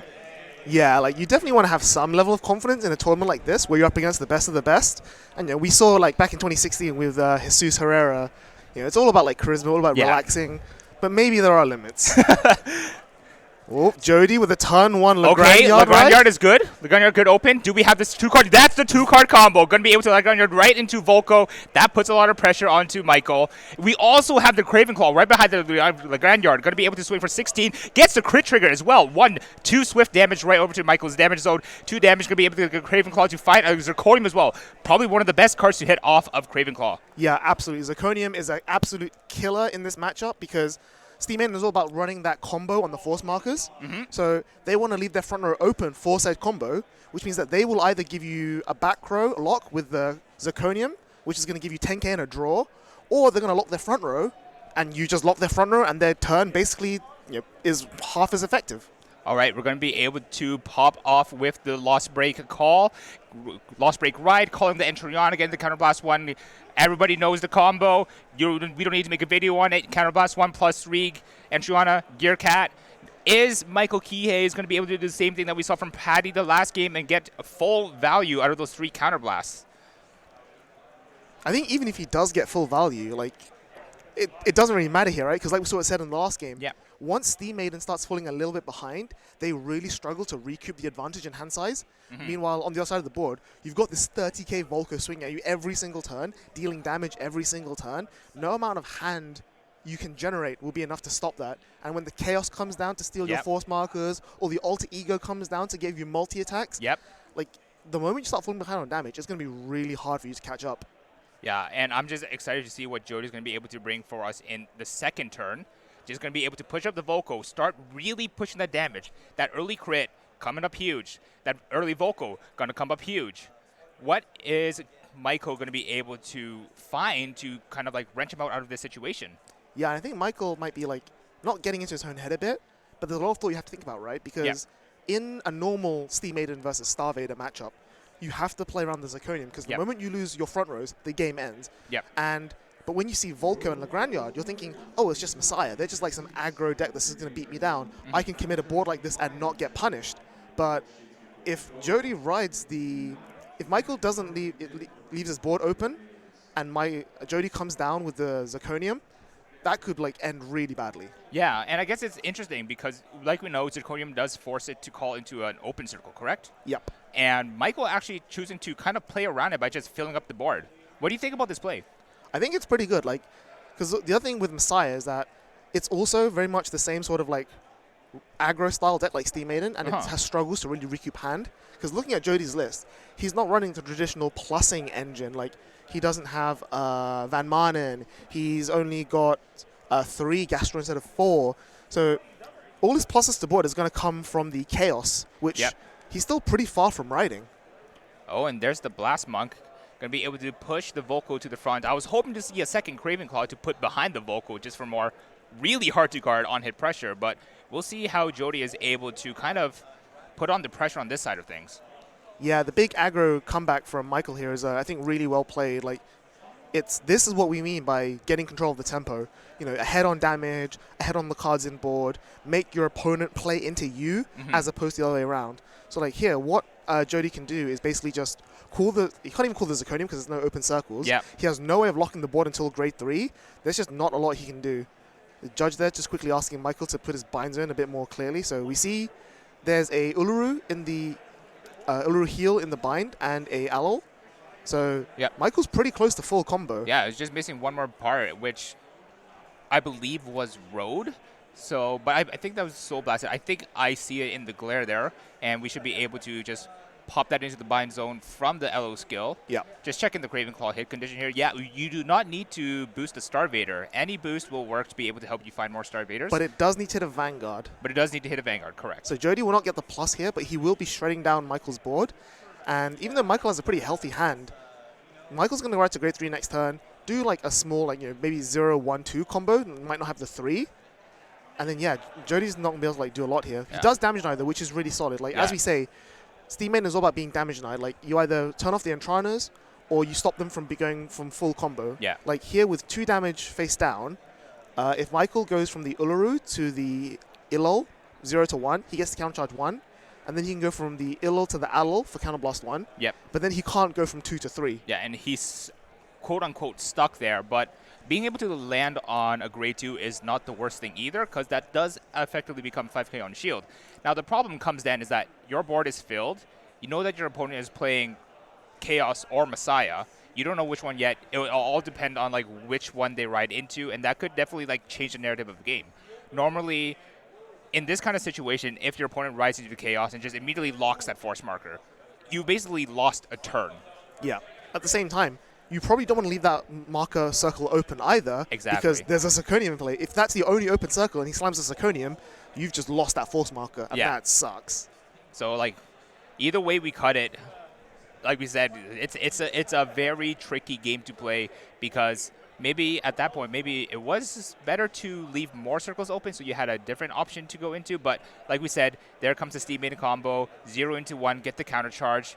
Going to be able to also have the soul to be able to use Entriana to find some more pieces. Going to be able to refill the hand that way. And all those cards managing to stay on board that extra turn is just of that little bit more advantage onto Michael's side of things. Yeah, and like, you know, having Road grade 3 first, you have all this pressure. Jody does have a heal guard, but now he's having to guard really aggressively because of all that damage he took the previous turn from that rush. Yeah. And there's, I think, a 3 goes into bind maybe. Michael picking up some shield and setting up combo for next turn, or maybe adding the reride for a second force marker. Exactly. Adding the second reride for the force marker. Like we said before, it's pretty much the same thing as having Colossus, being able to just get extra 20k on a lot of your swings there. And Jody, I think, is looking at his hand, figuring out how he's going to like guard this turn, because the other problem with quote-unquote Chaos Messiah or like whatever Link Joker deck is that you really struggle to close out the game sometimes. And if you're playing Chaos, you want to be playing Force 1 because you're stacking Force 1, stealing your opponent's markers. But Messiah really wants Force 2 on the Volco for the crit pressure. Yep. So you're trying to like play 2 games at once, and I think that's really difficult to do. Yep. Going to be able to bind the Entriana with the Alo skill there. We've got a nice bind set up. Going to swing Vanguard here. This is the no guard. Blank. 1 check, 2 check, blank, blank. It's No definitely good. defensives. I think any crit there from Michael would have put Jody almost out 1 foot in death's door. In a very dire situation. So the question is, which grade 3 is... I think we see the alter ego in his hand, not the Chaos. And I I think in this current situation, I would definitely rather have the alter ego. I think I definitely agree with that sentiment. Just being able to kind of like rip cards out of the hand because Michael has built a very large grip. Oh, going to be able to just See a Lagrange in his hand as well, so he can unlock the Burst Monk to get like some attacks, but it's only a 10k body going into the rear, and it's not really doing much. And again, like we have this crit to Volko on the rear guard circle, which is cool and all, but at this point now, Michael has his combo bind zone set up. Yep. He wants counterblast now for full combo. Yep. And he's got enough of a grip that he can definitely guard like the second Volko swing. So it's pretty terrifying either way. I think Jody needs some really, really, really good drive checks here. Yeah, heal trigger would be definitely something that we want to look at. Going to be locking the Volko, giving 10k to the Alter Ego. Alter Ego's going to swing with the boost, going to unlock the Monk. Can we get a 3? Oh, no 3. Also, not getting that trigger as well. That crit would have been really nice to drive check because he could have put the crit on the rear, and then the rear would have been equally threatening. Yeah. But this is unfortunately a very low roll turn. Putting the crit onto the Volko and then hitting the opponent to 1 damage, giving them only 1 counterblast to play with, but then having that 3 crit swing on the side to go for game would like probably be the line if that crit was drove check instead. Yeah, or even like you can attack with the Volko first with the 3 damage, and if they guard it because they don't want to like risk dying for no reason, you can then just pass and not attack with the last column and still keep them starved. And then that reduces the amount of attacks you're taking in the next turn. Yeah, absolutely. So hopefully Jody's going to be able to get a good drive check out here. Like we said, maybe fishing that crit off the top will be able to get the heal triggers to try and push him to safety. Yep, so Michael there guarding pretty aggressively. It's going to be interesting to see like how he wants to play this turn, because again, in the same vein, I would almost consider no guarding this, because there's no force 2 on the Vanguard column. You want at least like 1 or 2 damage you want to take, and that would open up full combo, and your opponent's on 4 damage. Yeah. You're like 1 good turn away from winning the game. Yeah. And it looks like Michael is choosing for the 2 to pass there. There's one. Oh, all effects 2. Oh. I did see the Harmonics beside being drove check. That's a card I like very much. Unfortunately, I think it's pretty mediocre, but yeah. Oh, there's the damage die. Jody going for the full damage die here. Like, again, he doesn't have a huge amount of shield in hand. He did add the crit from the Burst Monk. Yep. But I don't know if he's going to have enough. Even though he starved Michael from Counterblast, he's still dealing with at least 5 attacks. I don't know if he has enough shield in hand to deal with that. Now, I think the good thing on Michael's side of things is that I believe that we picked up the reride, correct? Yes. So we're going to be able to reride, get that second force marker. Now, at this point, you can think of like, oh, what if he rerides into Chaos Breaker? What if we reride into something else? Do we go for that being able to put the force marker onto the same circle, or do we swap force markers? And I actually kind of like Michael's decision to kind of wait a bit. Because if the opponent does go for the Chaos Breaker, then you can reride, get a force marker. Because if you full invest, put the force markers onto the board, and it gets taken away by the Chaos Breaker, and you don't have a reride, your attacks are diddly. Well, I think he wants to wait because interesting ruling interaction is that if you ride and choose Force 1, and then Chaos steals all your markers and you have no more markers again, when you re-ride, you can switch to Force 2. Oh. And I think like once Chaos starts locking your front row, Force 2 is how you win the game. Force 2 back onto the Vanguard. That's super interesting. But for now, he's just going to go regular full combo. Jody's guarding a little bit, intercepting for the 5k shield. This is 18, which now needs 10k shield. He can give it up. There is a Lagrange in the hand. But at the same time, like that Lagrange could be what he needs to actually push damage, right? Yeah. So we'll see what he does here. And then plus, there's a Alil on the other side. This Ilil is going to go into another Alil in the bind zone. There's a Lagrange guard. Yep. We do, like we said, we do have a bunch of triggers left. But these numbers just get bigger and bigger. Eventually, we will have to take something, and we will need to see that defensive come out. Yeah, like, I say this is only 5 attacks, but 5 attacks on a 6-card hand when you're on 4 damage is not exactly... It's painful. It's painful to deal with. Unnecessarily painful, but we do have a healthier hand. There comes the PG. Discarding the Zirconium there. No crits. No crits is good. No crits is good, but getting that Ururu into hand is also very good on Michael's side of things, and something that you as Jody would not want to see. You're going to be able to throw that 15k shield down, and here's the last attack. Probably taking this one. It's plus 6 from the on place. Yeah. There it is. Another Alter Ego. Over to 5 damage. Do we have a funny reride? See the Chaos in hand? We drew it. But it doesn't do much here is the problem. Like, at this point, you're trying to win the... Oh, he does go for it. Going for the Chaos. Okay. Counterblast 1. Going to be locking the Force Circle. giving the force, stealing the force, locking the force circle, locking, unlocking. Yep, to retire and then steal the force markers. The problem is, like, you've stolen force 2s, and force 2s are, like, not that useful, right? Because you already have a Zirconium, which gives your Vanguard base 2 crit. Correct. So there's not a lot of pressure coming through, and you're already going to be 23 base 2 crit. Like you said, there's a Zirconium going to be able to... Oh, that is huge, though. Like, so here's the incredible thing. Between the Zirconium and the Cravenclaw, he's now locked down Michael's board. So now Michael has no play other than Vanguard swing. So as long as Jody can find shield to guard this big Vanguard swing, he's now solidly in control of the game. Yeah. The downside is guarding this Vanguard swing is not an easy task, because this is what, 8 bind plus 24k? Yeah. That's 21, that's 43. And don't forget the extra power given by the cat as well. Like, this is the big column that you go for. And just like you said, if we're able to rewrite and then choose the force 2 on the new ride, that's just, with Jody at 5, even if we don't get that double heal here to sit back down to 3, that at 4 damage, that Vanguard swing is lethal. Yeah, for sure. So we see there Michael taking the first Volko swing, taking 2 damage. So this is really good play from Jody here. He's controlled the damage. Now that he's got the force 2 markers, every single swing coming in is lethal. So that does give him some advantage. Extra crit is nice. That's now a 38k column. 10k from the Volko, 10k from the trigger. But again, Michael has enough shield that he's not that worried. And I don't know if Jody has a PG to guard this Uluru. Yeah, I don't think Jody has the shield for it. So see what he can do. 6th, 7th heal trigger to live, because we actually haven't seen too many heals come out of Jody's side. We saw the 1 heal Guardian in the early game. And that was it, yeah. And that was it. So it's definitely a possibility. It is one of the miracles that is needed for Jody to kind of like climb out of this situation. I mean, looking at Michael's hand, I saw 2 PGs in there. So like, even if Jody's taking control of the game, because he doesn't have, choosing not to even ride. Yeah. So like Michael, the interesting thing with Michael is that he has no real push right now, but he's not under pressure from Jody because Jody doesn't have barrel wall. He doesn't have ways of maintaining the lock. Like, the only way that Jody can relock the front row board is retire both of the unlocks with Chaos and then call 2 more Zirconiums to keep the front row locked. That's the only option he has. So this is only 1 turn of reprieve. So I think what Michael's doing is waiting for the unlock, losing my rear guards, and then assuming that Jody is unable to reset a lock, he can then go back to playing his normal multi-attack game and then push out from there. Yeah. And like I said, Jody's hand is not, like, you look at all this guard, and still more blanks from Michael. That's what you want to see. That's good. But again, like, I don't know if Jody can, like, push here. Because Michael just has a little bit too much hand.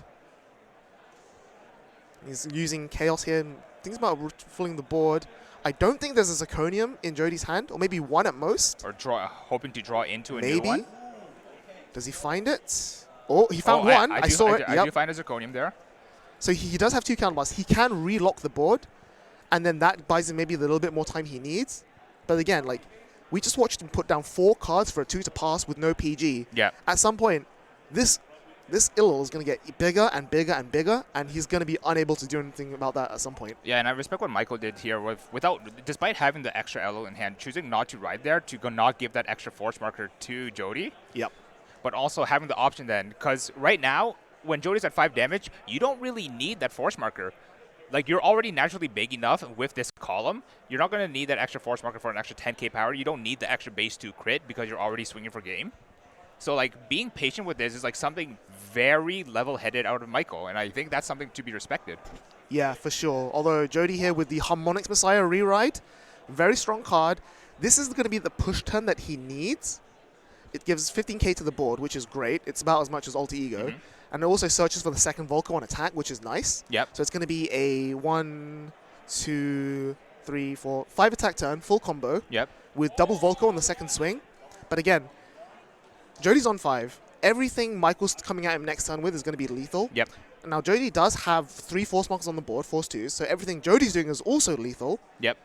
But I think it's not as lethal as Michael's, not if as that lethal makes sense. as Michael's, and because Michael's hand is just naturally healthier, Michael's deck just naturally has more guard as well with the Grade 4 Ulurus. Exactly. I think Michael's going to be able to just eke out of this turn A-okay.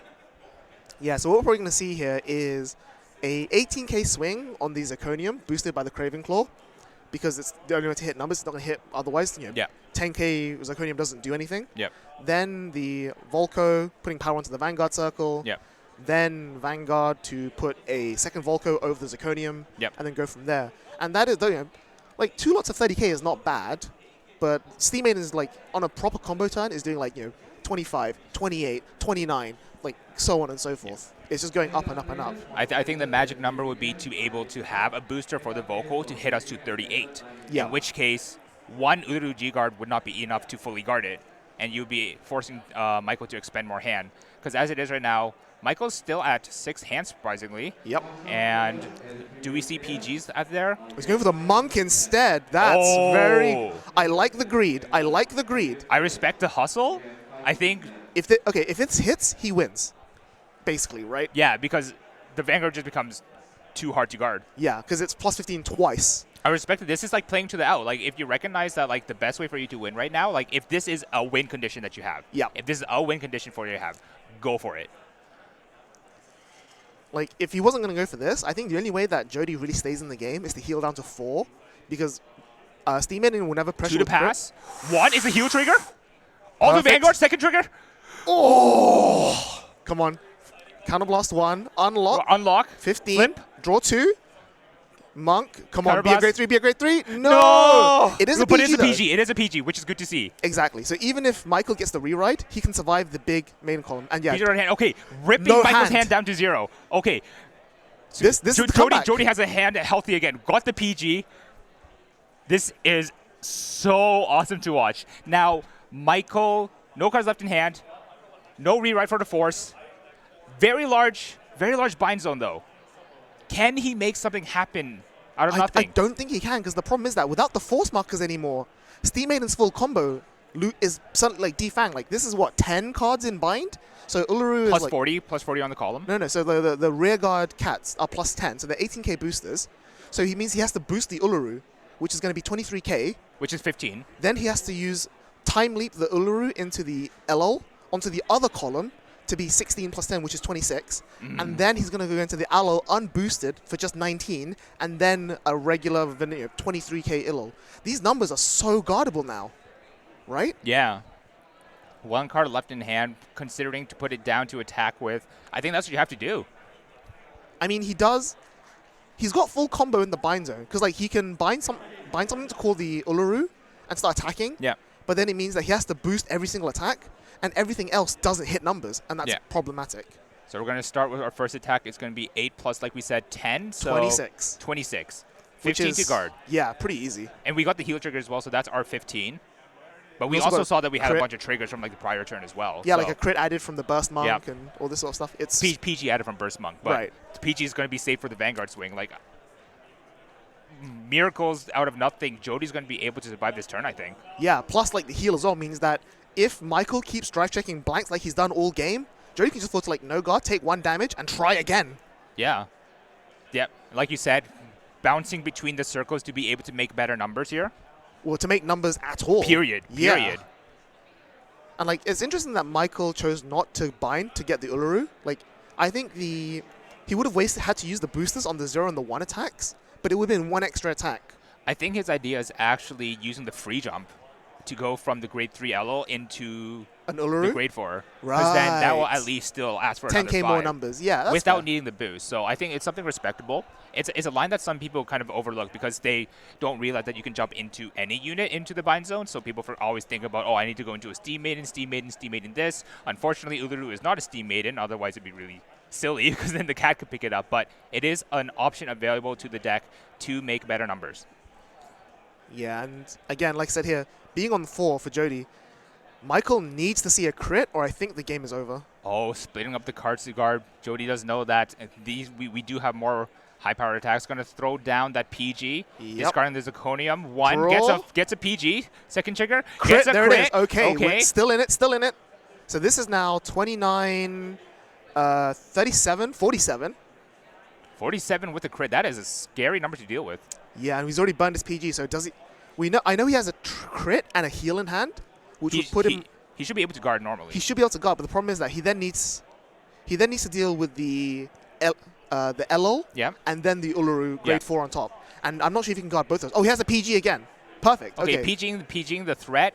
Now, the Yep. thing is, because, like, Uru is only going to be 15k when it comes out. We do have an interceptor there. And I think the main thing to note is that because Michael can't kill Jody on this turn with these attacks left, there might be an option to actually swing at the Volko, swing at the Burst Monk. Because of the counterblast that Jody needs to be able to play the next turn over, choking that counterblast is definitely an option that Michael needs to think about. Yeah, the only way that if Michael chokes Jody here, the only way Jody plays is to rewrite Alter Ego, which is pretty hard to do given that he's damage done. There we go. So he's attacking the rears, damage denying, and going into a 14. And yeah, this is, I mean, like, what's the point though? Like, Ulu doesn't intercept. You might as well just leave the Grade 3 on the board, right? Yeah, he's just going to pass because nothing hits. He's going to pass because nothing hits. And he doesn't have he does have the Alter Ego. He does have Alter Ego, making what something a out of rip. nothing. Open 5 force 2 markers onto the board. Oh my lord. He has so the Soul Blast one, pull out a Volko, which we know double Volko, Messiah end board of the game. He doesn't have the counter blast for the Burst Monk, sadly, but he doesn't have a second Volko. Oh no. What else can he make? Like Craven Claw? Yep. Those are cards. Those are certainly cards. Okay, making numbers. Locking. All right, let's go ahead and go. Okay, that's a funny hand. Okay. Volko at the van. 32 crit. And again, I think we've seen like 1 or 2 heals coming out from Michael as well. So I don't think Michael can survive this. Like, there's no over trigger for him to like get the magic survival with. Yeah, and then not enough cards in hand to like OT to pass either. So this is looking to be straight into. This is looking like Jody's game to lose right here. Yeah, not even that. Like, I think the only way Jody doesn't win here is if Michael literally makes an OT appear out of thin air. I think that's the only way. Because like, there's one Uluru in the bind zone, there's one Uluru in the drop zone. Yeah. And I don't think we've seen the Grade 3 Heal Guardian come out yet. So that's the only option he has left. That's the only option he has left is the Grade 3 Heal Guardian. Because all of these swings are lethal with the Force 2 marker. So 2/2. It's five swings attacks, for lethal. Yeah. 5 swings for lethal. And all of them are at least 10k shield. All of them. At least 10. Now, we do have the PG for at least one of the biggest attacks. Probably going to be on the Volko. Maybe even on the Vanguard. Probably the Vanguard. Like, we have an Uluru as well. I do see we have Uluru in hand, so 25k shield. 25k, 15. PG and then Uluru. Yeah, like, he can guard 3 attacks, not 5. He can guard 3 attacks out of 5, so he does need to play on like a defensive OT or defensive heal. Not a draw. One. Heal. Oh, gets the 6 damage heal trigger. That's the last one. He puts him on 23, but the problem is 23 is still not enough to survive this. Like, that is an 18k, no. 23k because of the 5k from the Alter Ego. 23k from the 5k from the Alter Ego. So that is still be able to poke for numbers, not ending on a Grade 2 to be able to intercept with. Plus the 10 from the Volko as well.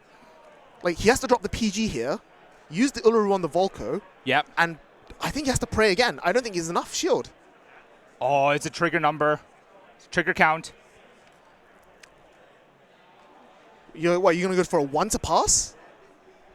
Sometimes you just have to. I think you have to, right? Because like, he has to go crit 1 to pass, PG discarding the crit on the Volko, and then Uluru to guard the Zirconium. And then Uluru to guard the Zirconium. That's his route, right? That's a route.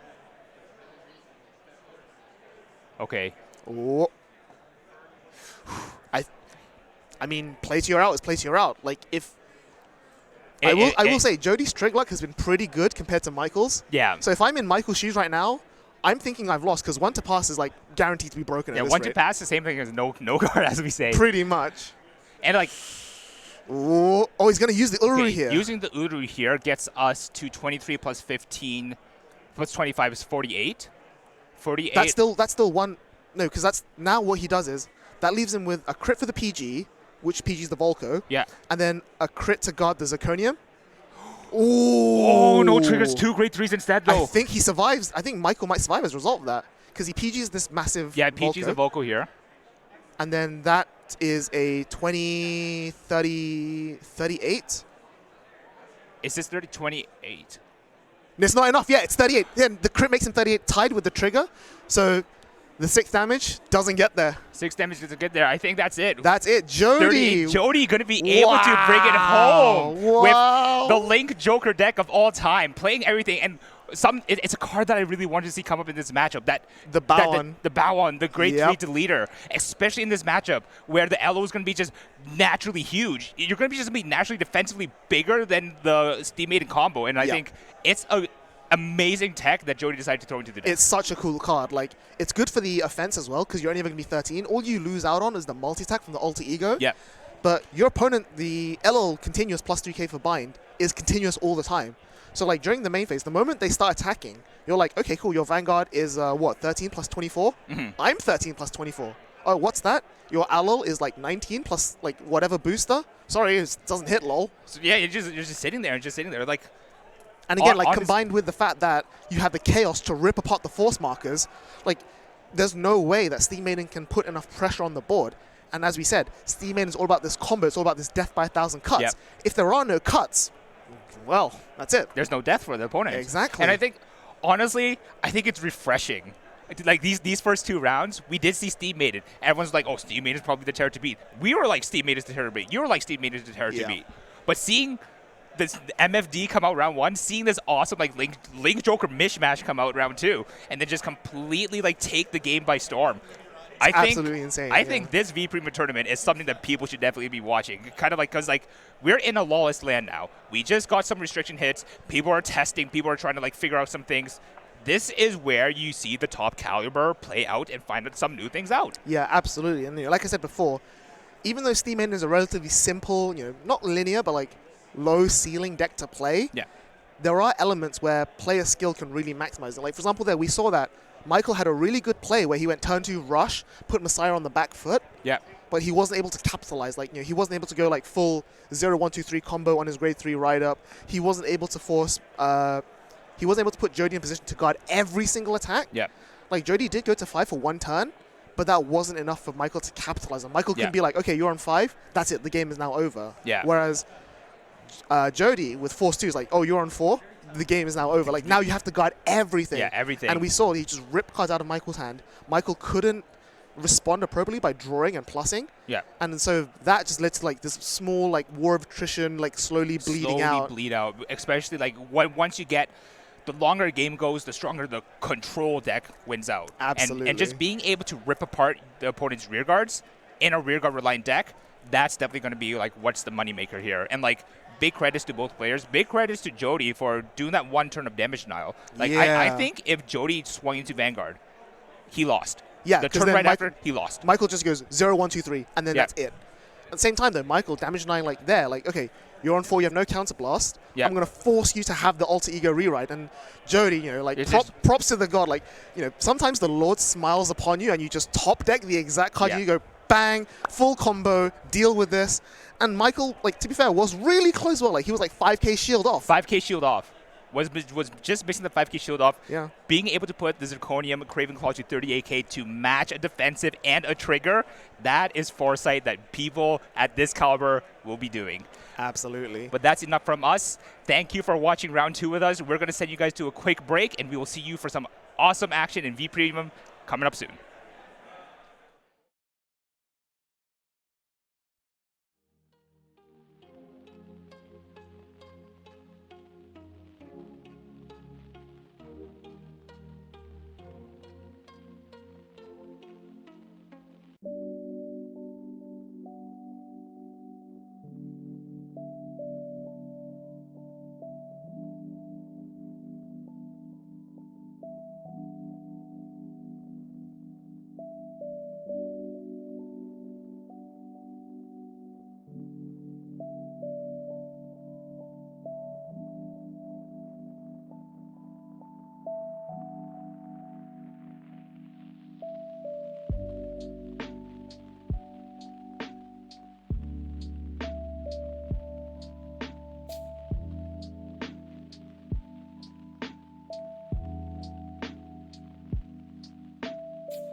Booster Pack, Minerva Rising, Bushiroad.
Welcome back to Bushiroad World Championships 2022. We are Yellow Card Vanguard here to bring you some more footage and live commentary for the V Premium Tournament. Quick reminder that if you are interested in Cardfight Vanguard Deer Days, do check out the project in the community where you are able to immortalize yourself in the game by designing your own sleeve. Check it out there at the QR code down below. But let's do a quick recap about what happened last game on stream. Last game on stream, probably one of the coolest Link Joker decks in existence. We did not get to see the Grade 3 Deleter come out, but honestly, one of the coolest cards to even consider from Link Joker right now. Yeah, for sure. Like, it's all about how you can control the pace of the game between Messiah aggro or Chaos Marker Rip, and then eventually close out the game. And like we keep saying, as we see in both round 1 and round 2, against Steam Maidens, once you take control of the tempo, once they start falling out a little bit behind, it's really hard for them to catch back up. Absolutely. We saw Michael in round 2 like coming really close to getting it there, but just one or two like blank drive checks coming in from the Steam Maiden player, and then one or two really good drive checks coming in from the Link Joker player was enough to seal the deal. Yeah, it was honestly a fantastic story between the two players, Michael and both Jody. But that's enough about round 2. We are coming up to round 3, and we've got the one, the only Nuno Raimundo, your 2019 world champion. He's a good friend of mine, so, you know, no bias, but I'm cheering for him this round, definitely. He qualified, well, came first place back when we didn't have Overdress, back when Standard was still V-Series format, playing Silverthorn, and he's finally been able to reuse his re-invite from Worlds last time here again today. Maybe going to go for the repeat title defense? Hope so. And then his opponent, against Raimundo, we have Deshaun playing a very interesting deck. So he is playing Gold Paladin, and Gold Paladin has taken a big hit since many ban lists actually. We did get a new card in Holy Shine Dragon, which does help us get the acceleration that we are looking for to be able to make our Gurgit turns much bigger. But is it enough? Yeah, so we have seen that Steam Maiden has hit some restrictions, and in the form of Piano.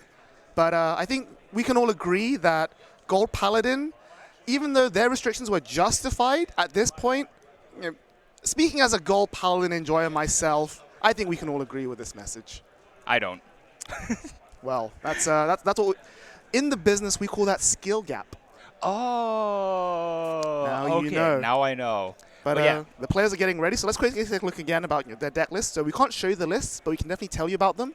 And I can definitely tell about Nuno's list because I was helping him test and build it over the last few weeks. Like, okay. I actually remember shortly, like a week or two ago, before we flew out, he and I were talking like, what do I play? And I said to him like, we both agree that Steam Maiden is the best deck, and we think that even if you're not the best player in the room, if you play like, Nuno is an amazing league. You won Worlds last year. You are a good player, so you will definitely be good enough to do well with it.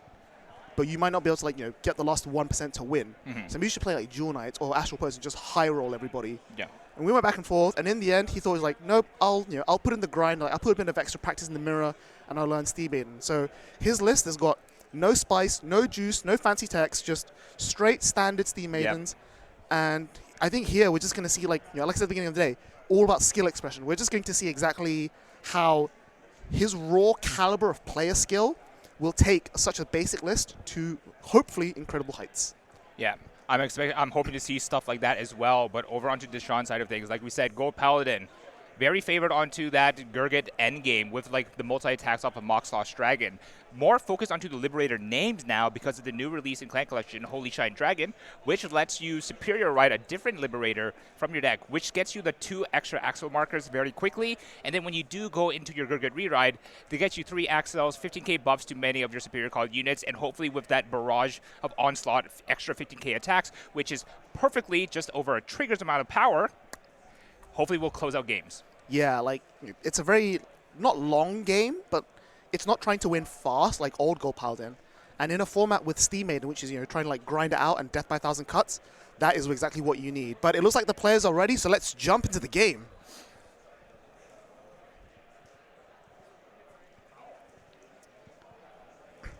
So over on the left here, we see the reigning defending champion Nuno Raimundo, and on the right we have Deshaun playing Gold Paladin.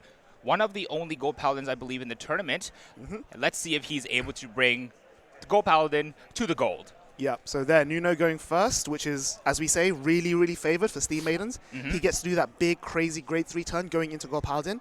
But it's also worth mentioning, Gold Paladin is a deck that wants to go second because all of its power pumps relies on your opponent being grade 3.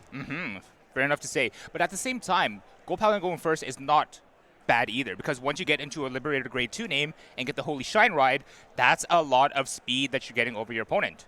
Yeah, we also get a really good grade 1 ride here with Yosifus. That gets us a +1 when we ride over it. Get first drive check, we get a PG, very good to see.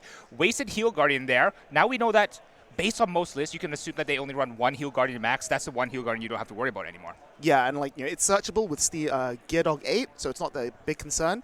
But at the same time, Steam Main is not really a deck that needs the Heal Guardian effect, especially when you're going first. You're not going to plus 10k doesn't do a lot, and Gold Paladin isn't exactly going to rush you like hell on turn 1. So absolutely. And then with that one counterblast that we've been given so kindly, there it is. The one, the only, Steam Maiden and Tirana going to be able to counterblast, find that cat, tail as old as time, going to check top 3, and going to be able to he does need to reveal the Aloe, and it is an Aloe. Yeah, we don't want anyone making any misplays here. It is all to play for. It is stressful, but at a level like tournament like this, like Worlds, there is definitely a higher standard of play. Absolutely. I wonder if he's going to rush here. That's what I was looking to, like just being able to put on the entire breaks. Because, yes, Liberators does have limit break 4, but if you just choke them at 3 and then kill them from 3 to 6, that turns off a lot of the initial game plan. Like, not being able to limit break 4 with the Holy Shine rewrite and just get a +3 will kind of determine a lot of the pacing of the game. Yeah, plus there's no real way for Gold Paladin to abuse Counterblast early. The only real early Counterblast is from Aglevel's on-ride. So you do use a lot of Counterblast on grade 3 for things like Holy Shine, Prominence Core. Yep. But before that, going to 3 damage on turn 2 is not in a position you want to be in. So Deshaun here, probably going to try and guard some of this, but Nuno realizes that... Good defensive draw trigger.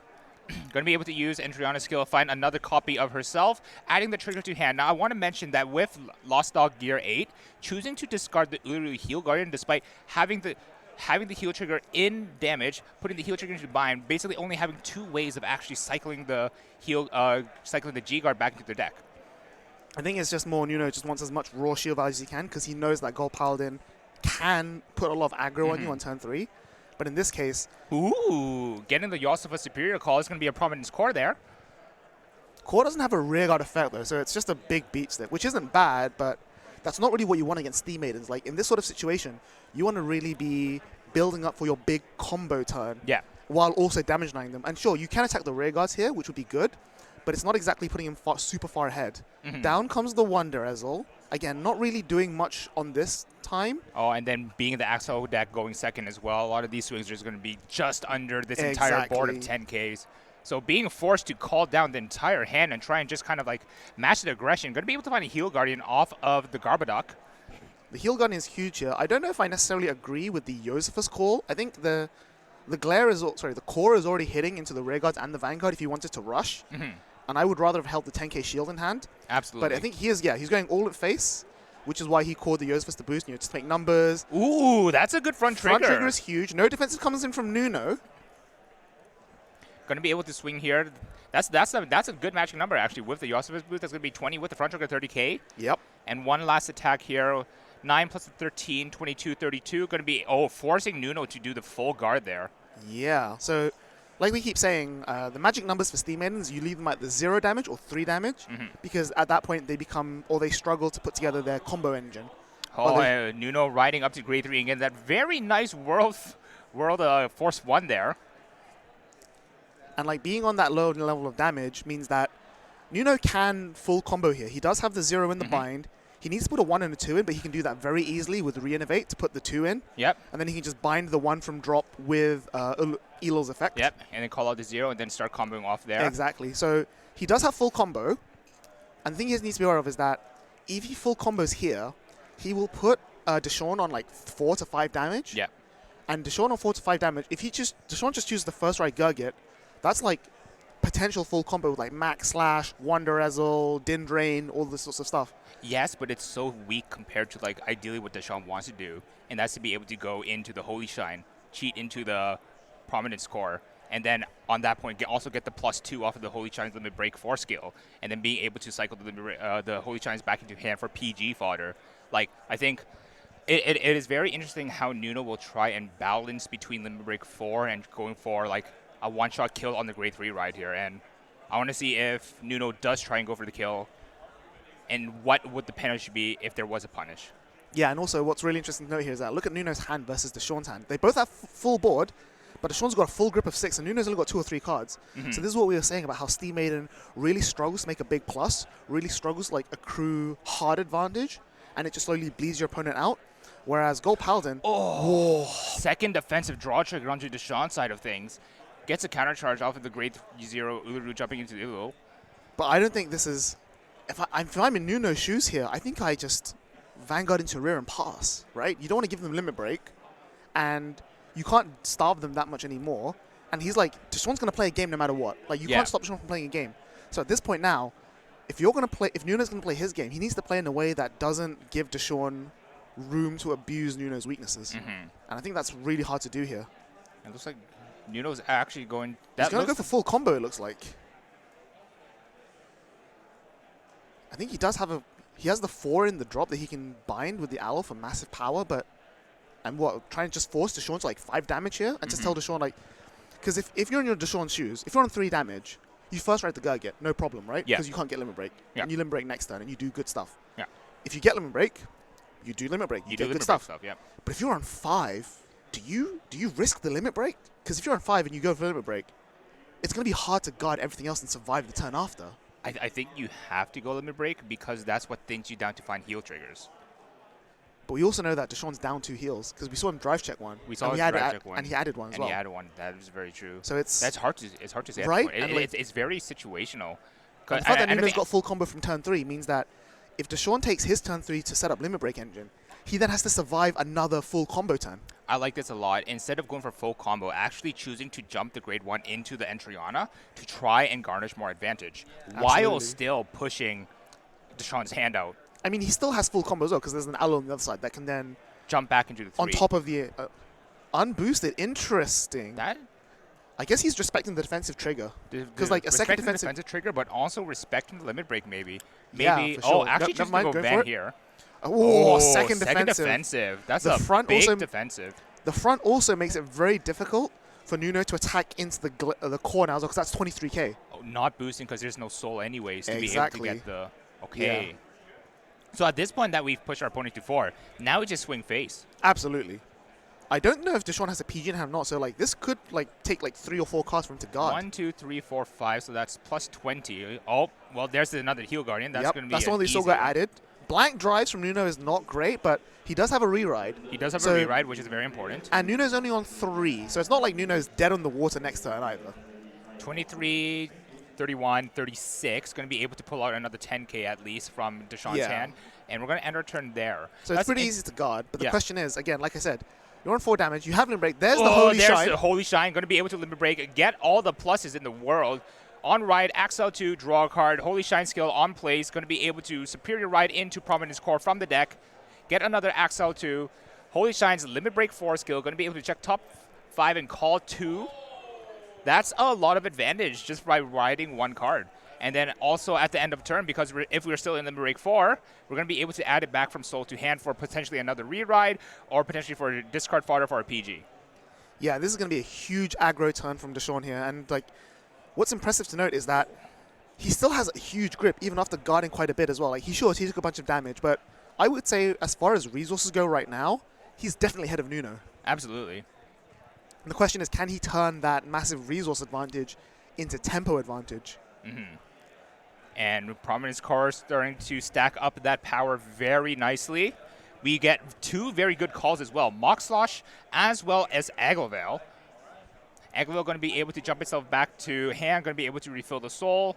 Aglovel, one of the cards I love the most in Gold Paladin is Aglovel, going to being able to push Holy Shines that you have attack on the rear guard with into soul to be able to bounce the Aglovel back, and then Holy Shine's in soul effect to bounce itself back to hand at the end of turn as well. Just a very good advantage engine. Yes, the shield is not that much, but when it comes down to being able to have cards to discard for PGs, even like with even though Colossus is gone, being able to have that extra grade 3 to discard for Colossus guard restrict, also very good to see. So let's see what kind of board that Deshaun is able to make before going to the attack step. Ooh, Fallon is a crazy one too. Calling over the Deshaun Yosifus. just aggressively replacing his board here because he can afford to. Like, he doesn't need all these cards. He needs to thin his deck for triggers. Absolutely, just thinning the deck as well. Yeah, and just hitting numbers. Like, Din Drain there was only, because he went for the draw instead of the soul charge, Din Drain was only 12. Like, 12 isn't, it's not even hitting the LO. Yeah. So what's the point? You might as well make a Fallon, which is like, what, 19k? Yeah. Plus on hit pressure? Yeah.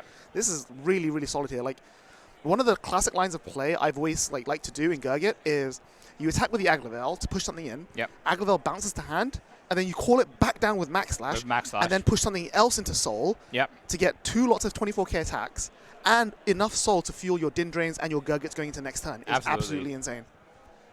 So I think Gold Paladin is a deck that never really struggles for resources, because now that the deck is more Liberator name focused, you also have access to Yosifus, which is another Soul Blast to get a draw, to get a counter charge, and as well as Din Drain and as well as Bengaria. There's a lot of Soul Blast to counter charge options that you have access to. Yeah, the only concern I have right now is that because Prominence Core doesn't give as much power as Gurgit does, these attacks can be shut down pretty easily by just one good defensive from Nuno. And Nuno's on 3, and Nuno, so like we said, 3 is the point where the Steam Main starts getting choked a little bit. So if I'm in Nuno's shoes, I want to take a lot of attacks here.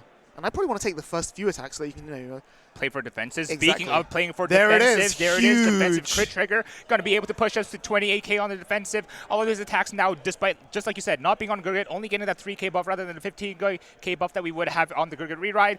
Not going to be forcing a lot of cards out of Nuno's hand. Yeah, so this is 24, 27k on the Aglavel. It's only 10k shield. Nuno could give that up, but again, he didn't have the soul for the Enterana, so his hand's not really that healthy. We do see an Uluru in there. The Uluru could be huge for the Vanguard swing. Yep. But again, I'm also playing around things like, if I'm in Nuno's shoes, you're worrying about the on-hit from the Fallon, Max Slash being able to resume. There's a lot of combo potential here that if Nuno doesn't navigate this turn properly, he could fall behind really hard.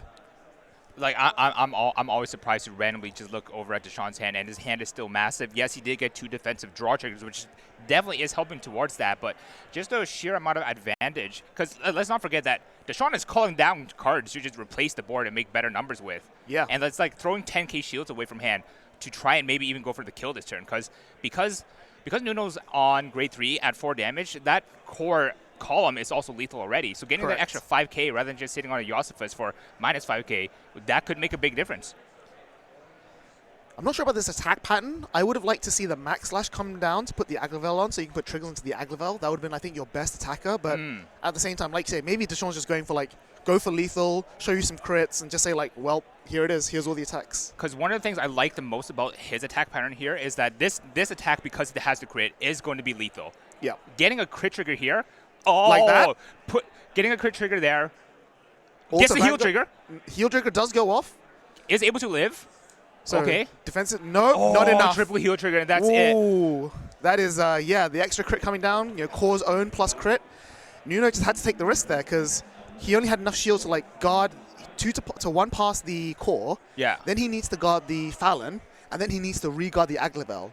So all of those attacks were coming in no matter what.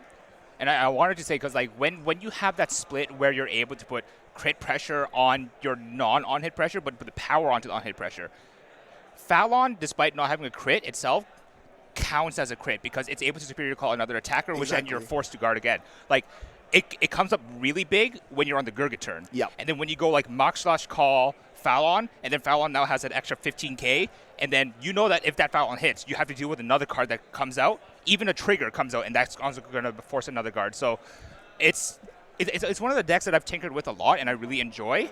I just haven't found the perfect ratios, and basically I'm going to be taking a look at Deshaun's list. I really liked it a lot. Yeah, for sure. And I think that was definitely Nuno's game to lose, though. For example, we saw that the turn 2 full board rush was not bad, but it left him with very few cards in hand, and he struggled to recoup that compared to Deshaun's side, who makes a board for free. Absolutely. Which is how he kept his big hand, all the time, was able to guard everything.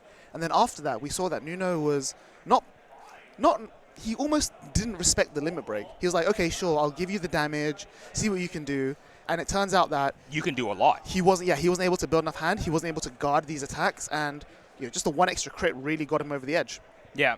And I think like even if that crit didn't happen, like or even if like Nuno like did like the 2 to pass rather than just the 1 to pass there, that crit onto the Mock Sauce Dragon and then the power onto the foul, and like we said, that's enough pressure between those 2 attacks that it is effectively crits on both attacks. Everything needs to be got exactly. Yeah, and then you have to deal with an Agravale follow-up. It's like, you think that Steam Maiden is good at doing this multi-attack combos, but at the end of the day, it's always in the Axel deck. Yeah, like, that are like here's my specialized. extension. Exactly. And even though Steam Maiden does really good at coming close to it, it's still not enough to like say, I need you to put down 5 lots of 10k shield right now. Because asking for 5 10k shields is way easier than asking for a single 50k shield. Exactly.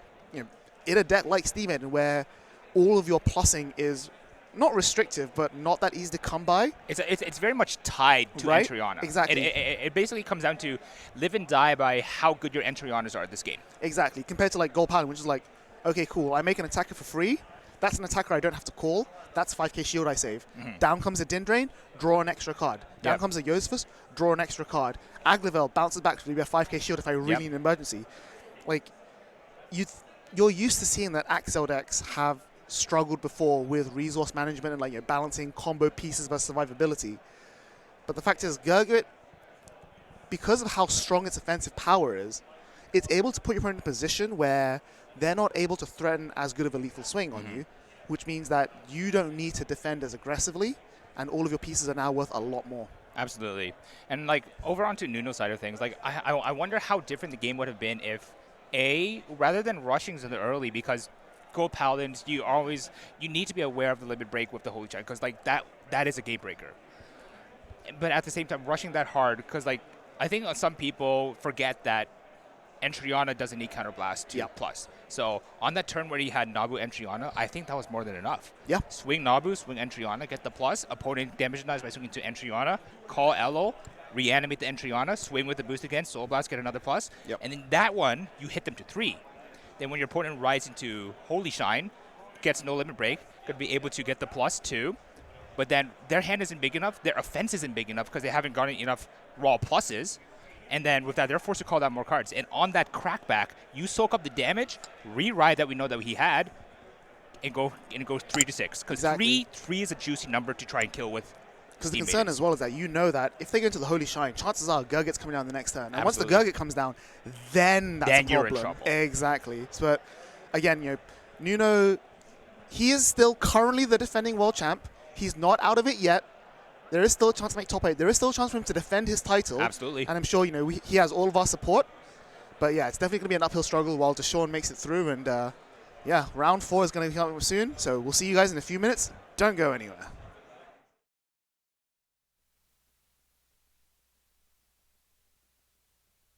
Cardfight Vanguard.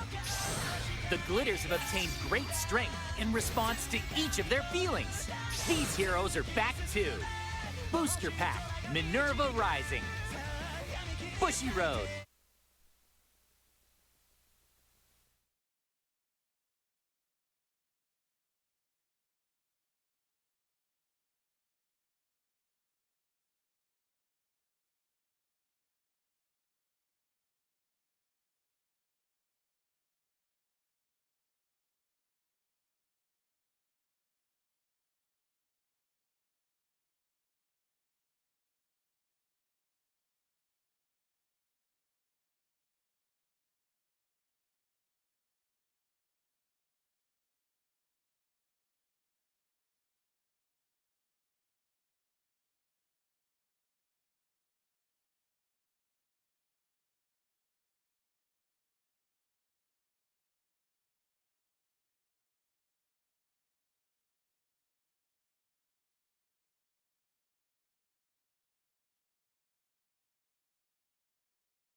Cardfight Vanguard.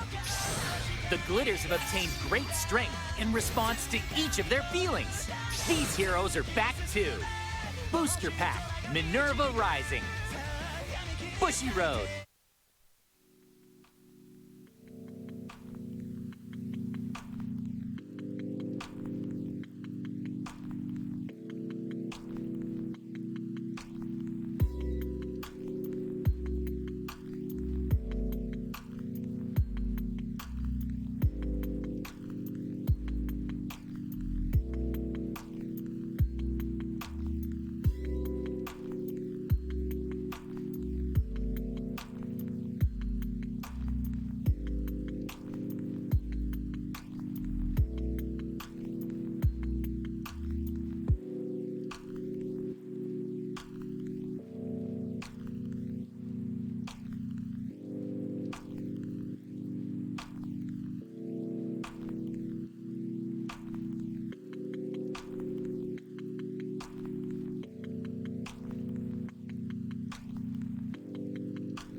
Cardfight Vanguard.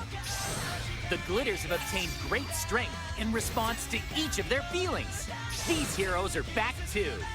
Booster Pack, Minerva Rising. Bushiroad.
Hello everyone, welcome back. We are halfway through the Swiss rounds of the Bushiroad World Championship Series World Finals 2022 for V Premium format. We are both Yellow Card Vanguard here with you throughout the day, and we've halfway through the tournament. What's your thoughts so far? I'm very much enjoying it. Like last game, we probably witnessed one something very strange to see. First 3 rounds, we all see Steam Maidens. First 3 rounds, haven't seen a Steam Maiden win. It's the stream curse. What a fantastic narrative to go into the new format of V Premium just over here at Worlds, where a lot of people were expecting Steam Maidens. A lot of people brought Steam Maidens, but haven't really seen Steam Maidens performing. Yet. That's the important thing. David, what's your thoughts on the matchup? I absolutely agree. You're a genius, David. That's a rock-solid argument. Absolutely. Speaking of rock solid, Vanguard Dear Days does have its creator content sleeve competition on. So if you think you're fancy yourself an artist like David, take part. The details are all on the screen for you. You can get your art on the sleeves in Vanguard Dear Days. Hopefully see a lot, not just retweeting nice art on Twitter, but actually seeing some in gameplay as well. Yep. Immortalize yourself into the game of Dear Days. Now, we're just about ready to start the next round, but let's take a look at the standings now that we're finished up round 3. Yeah, we're halfway through the day. Some people are now unable to make it. Some people can still make it. Of course, everyone here is still all to play for.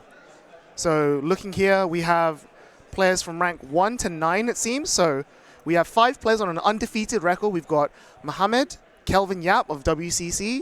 We have Chua, Sean, and Maxime, pretty well-known player from France, actually. So pretty interesting numbers. But yeah, take us up from 20.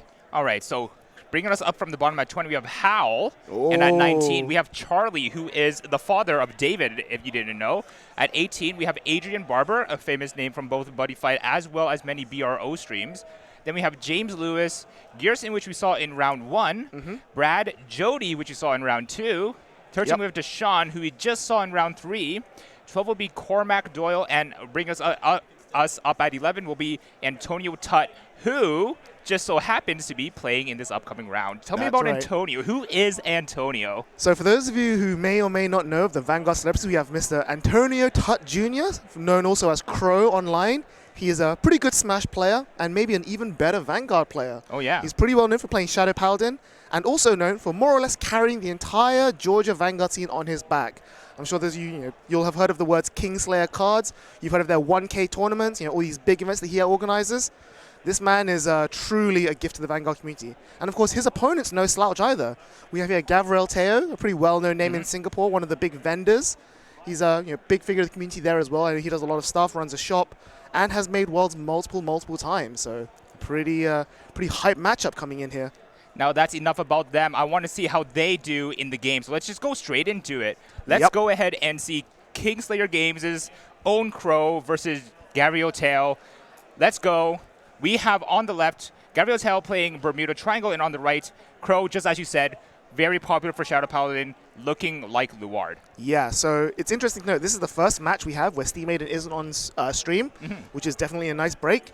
And I can tell you for a fact that Gabriel Teo is playing Ange without Rolenka. So it's Ange Tiro Pure, and Crow is indeed playing Luard. In fact, Crow's list is almost the same as mine, just 1 card difference. So my chips are on him, personally. Okay. Gets a very good grade 1 right there. Going to be able to get into knees, finding the Leofall.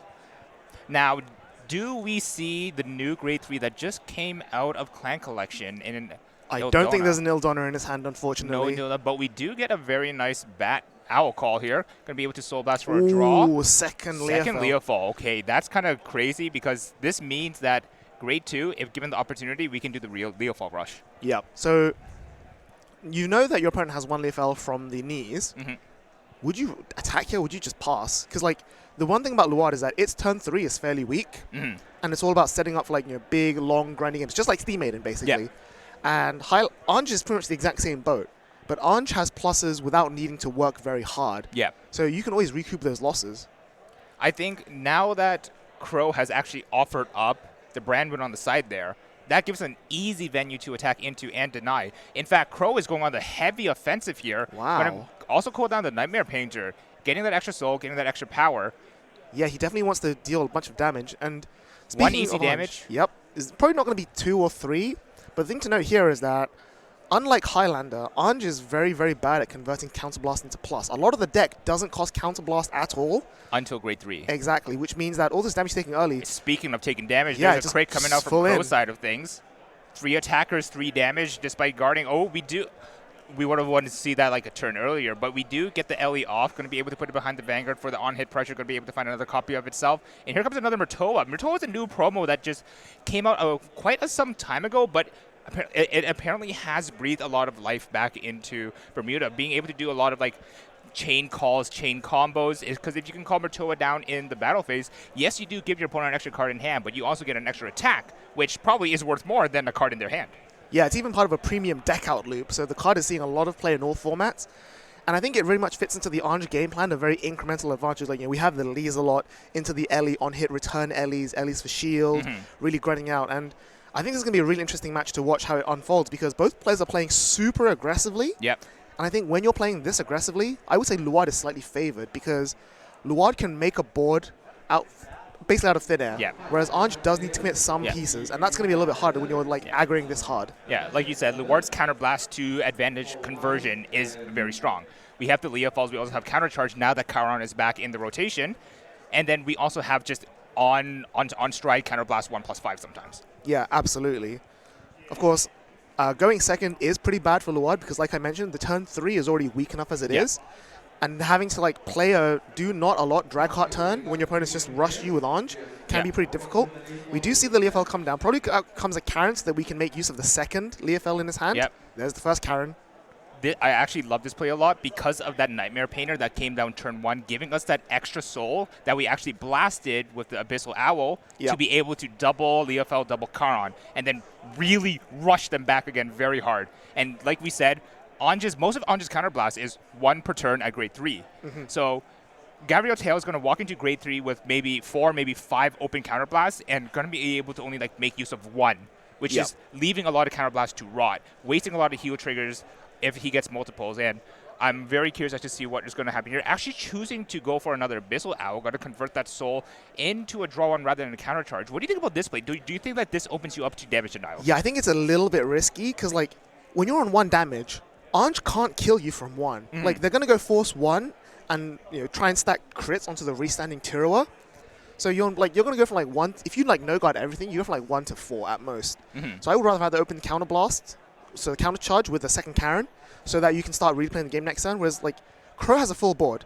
If I'm in Gabriel Teo's shoes, I take 1 or 2 damage, and then I just damage an eye, and now Cro literally cannot play the game. Yeah. Crow's next turn literally becomes vanilla. Yes, you do get to ride into Luard. Yes, you do get the pseudo stride from the main deck to get another force marker, but your pseudo stride does nothing. You don't get any advantage. Your opponent is just going to be able to swing into rears and deny damage that way and start to slowly wrench the tempo out of your hands. Yeah, I was really concerned as well. I don't know if you noticed that, but we saw a drag driver being checked. Yep. And looking at Crow's list, again, his list is almost card for card my list, which is 3 driver, not 4. And we saw him discard 1 earlier for the Brandwin and drive check the second. So there's only 1 driver left in his deck, which means he's going to be forced to recycle them with Drag Heart's effect. And that's really going to be a resource neg for him, like, in the late game grind. Yeah, absolutely. And Gabriel Tail going to be able to kind of like sneak away from that turn without taking too much damage. And one of the things we talk about with Anj's plus is that it's a very interesting, strong plus. This is also a counterblast one, like +4, +5, because you are able to just empty your board, add it all back to hand. So you can call down valuable pieces right now. Ooh, like that Anj. That is a very valuable piece that we just bounce it ripped to off the hand top. and get the rewrite next turn. That's going to be triple force marker onto that extra column there. Normally going to be the Tiroa, as is like the best partner for Anj. But we're going to go ahead and swing with our side columns first.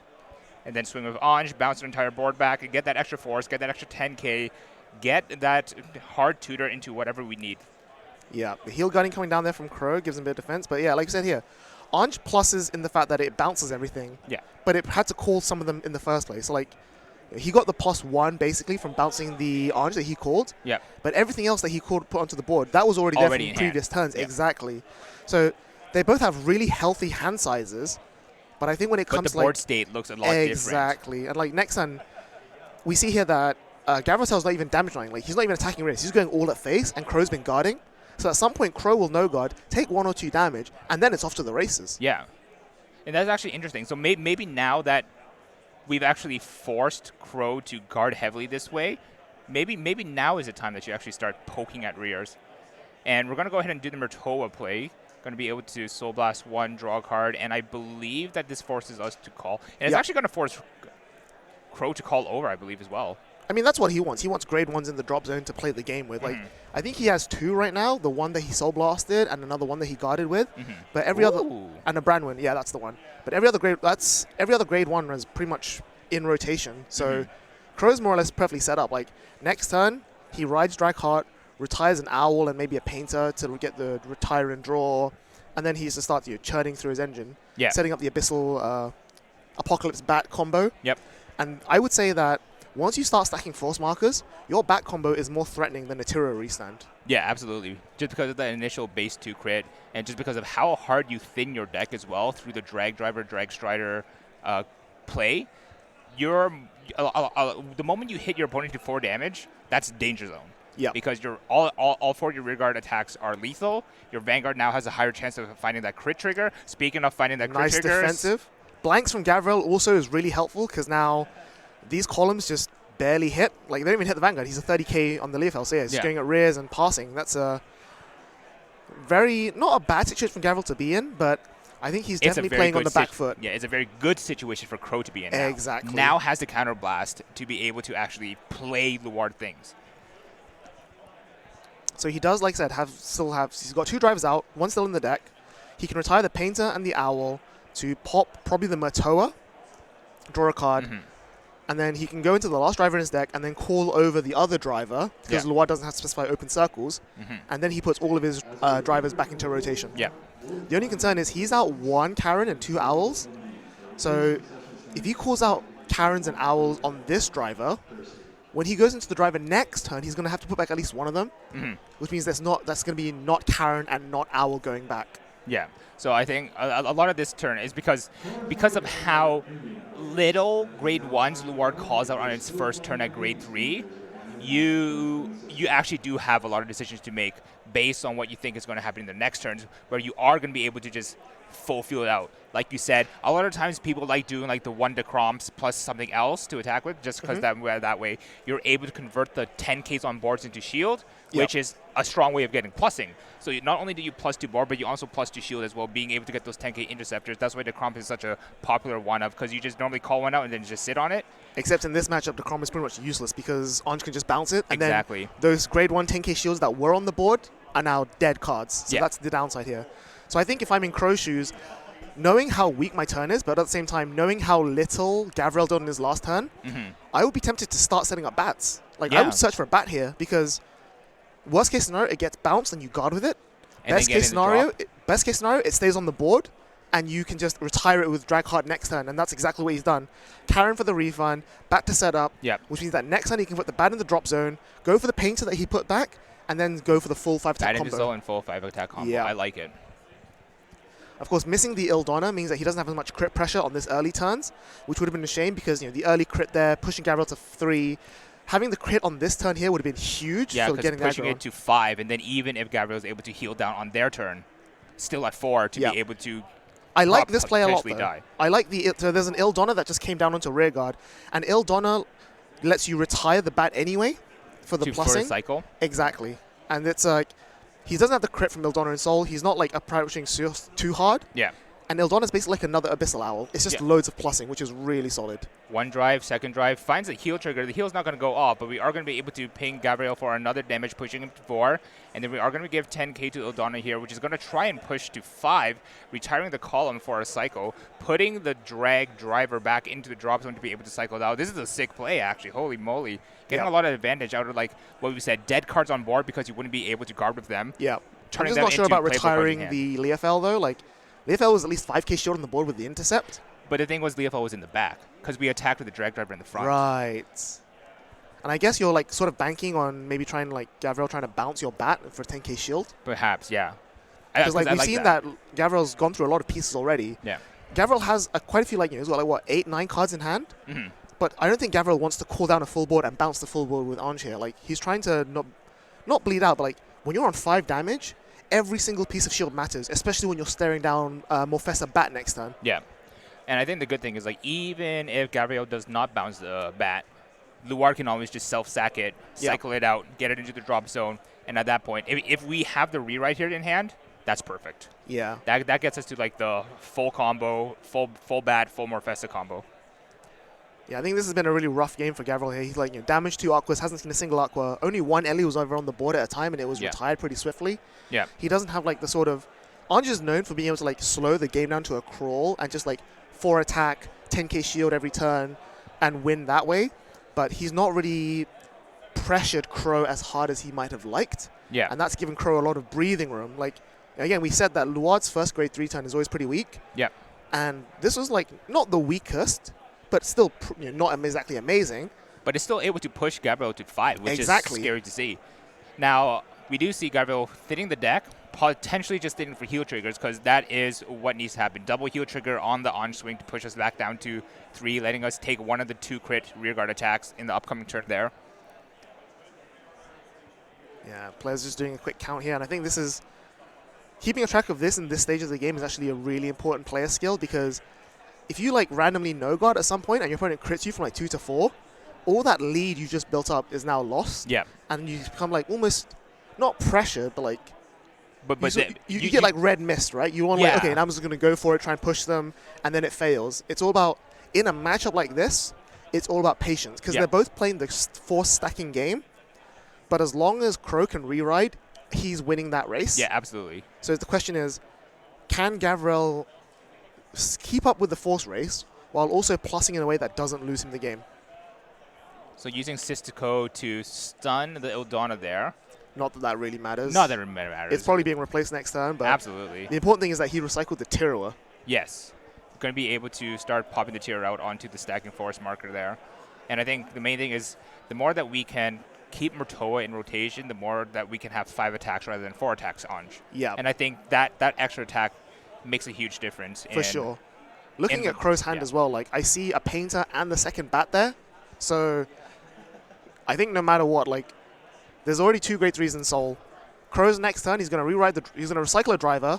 Oh, gets a good defensive draw trigger as well. Going to be sitting at that 23 base, nice and juicy. Going to be able to... Gabriel's going to start swinging with the Anj now. 23 plus a 13k boost. It's not awful, but it's not amazing. Like, what are you going to... Like, you can't bounce the center because it's boosting.